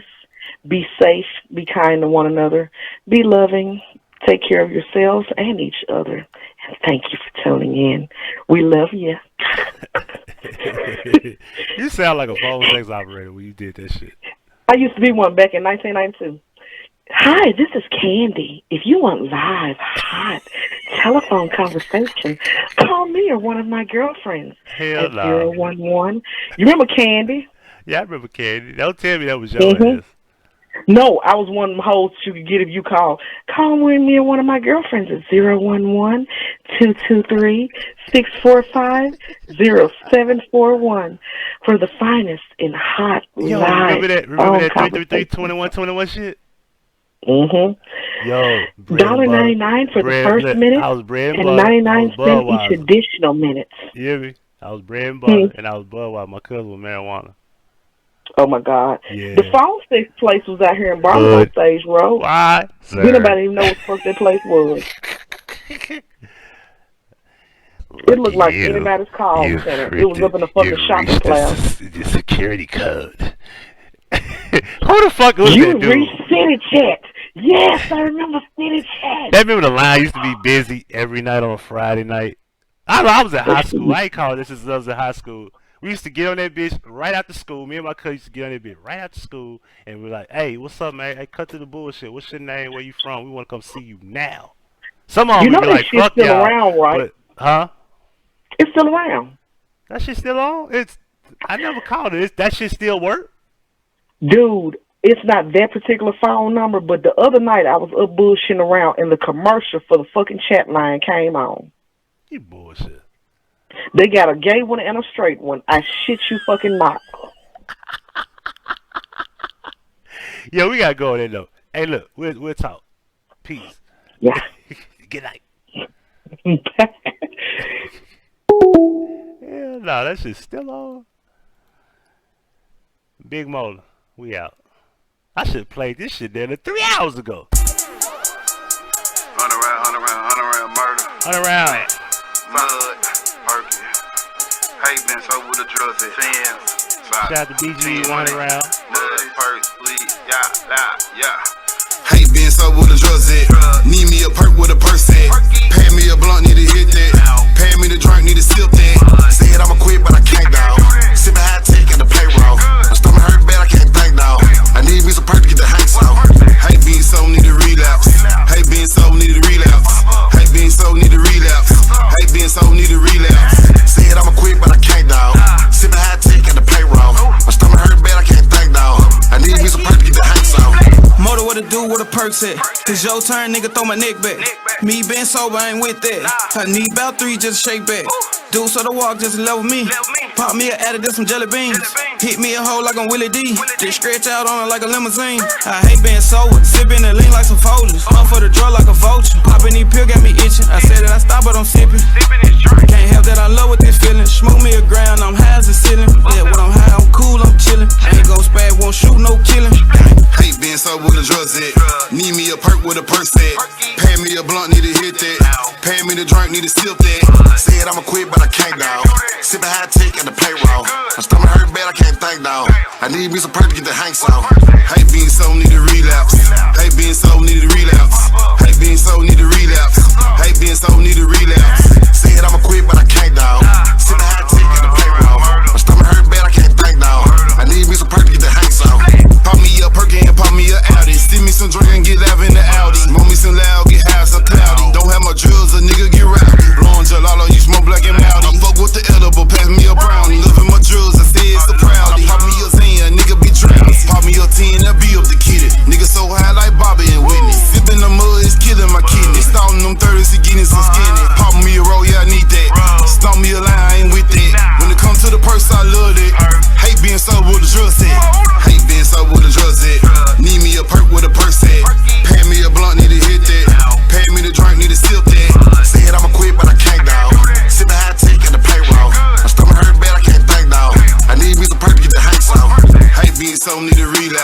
Hey, being so need a relapse. Hey, being so need a relapse. Hey, being so need a relapse. Said I'ma quit, but I can't, dawg. Sipping high tech at the payroll. My stomach hurt bad, I can't think, dawg. I need me some pressure to hate so. I hate being sober, that shit really hurt me. Run up my sugar, I said it gon' hurt. So I hit up my nigga like, homie, you working? I'm finna relax and I need me some perky. I done got thirsty, I don't want no water. My body addicted to number codeine. I'm really a fiend. Perk, Adderall, and lean. I'm speedballing, it's a dream. Pills kicked in, I'm dizzy. Man, I'm on one like I'm drizzy. I'm hot, I'm throw like a frisbee. Come my bitch and I give her the business. My pill kicked in, I'm dizzy. Man, I'm on one like I'm drizzy. I'm hot, I'm throw like a frisbee. Come my bitch and I give her the business. Roll it. Ain't been sober with a drug set. Need me a perk with a purse set. Pay me a blunt, need to hit that. Pay me the drink, need to sip that. Said I'ma quit, but I can't, dawg. Sipping high tech at the payroll. My stomach hurt bad, I can't think, dawg. I need me some perk to get the hanks off. Hey, being so need a relapse. Hey, being so need a relapse. Hey, being so need a relapse. Hey, being so need a relapse. Said I'ma quit, but I can't, dawg. Sipping high tech at the payroll. My stomach hurt bad, I can't think, dawg. I need me some perk to get the hanks off.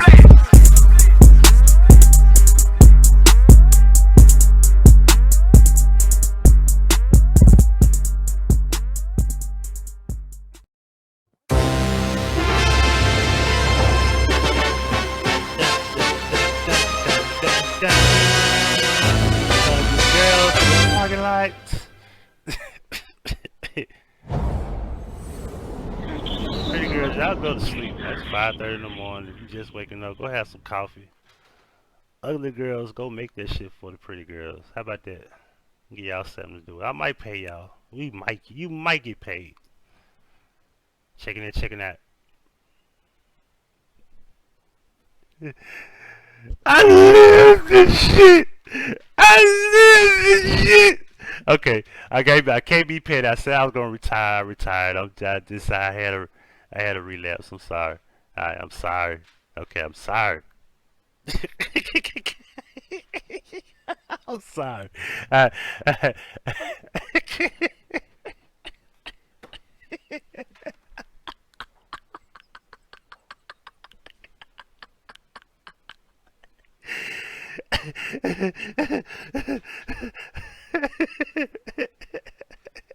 Yo, I'll be alright. I'll be alright. Yo. Hey, calm a motherfucker, yo. Calm a motherfucker, yo. I'm just saying, bro. I want to feel sorry for the nigga, but I can't. I'm sorry. I just can't feel sorry for a nigga that be lying on me. You know what I'm saying?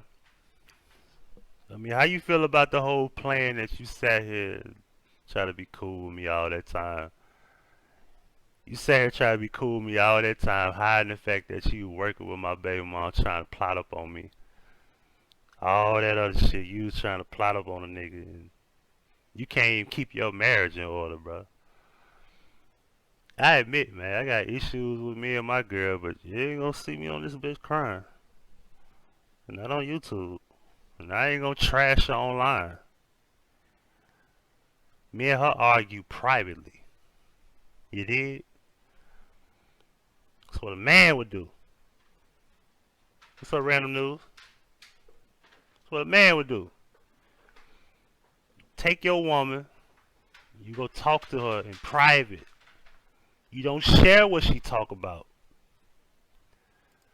You don't share what she talk about, man. Keep that between you and your wife, man. Remember, bro, let me turn this camera back on, right? We just keeping it real. Let me look at me, Kane. I told you, before you told the world, keep your wife away from YouTube and don't tell nobody. I told you that. I told you that. You couldn't help it. Couldn't help it, man.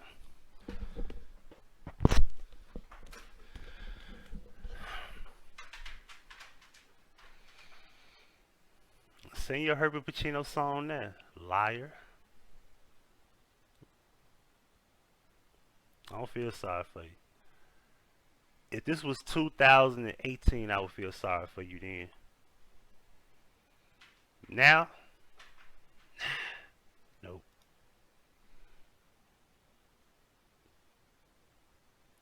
Spencer, I live this shit. You do this to me. I live this shit.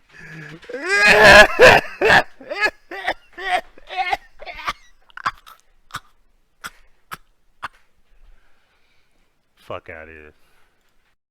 Thank you for watching. Subscribe to the channel by hitting the red subscribe button and then hitting the notification bell. If you have problems receiving notifications, make sure you unsubscribe and then hit the resubscribe button and hit the bell again. Below you have playlists of many things from the past, such as the What's the Business series, the POF Experience series, and the Memory Lane series as well as past Vision playlists.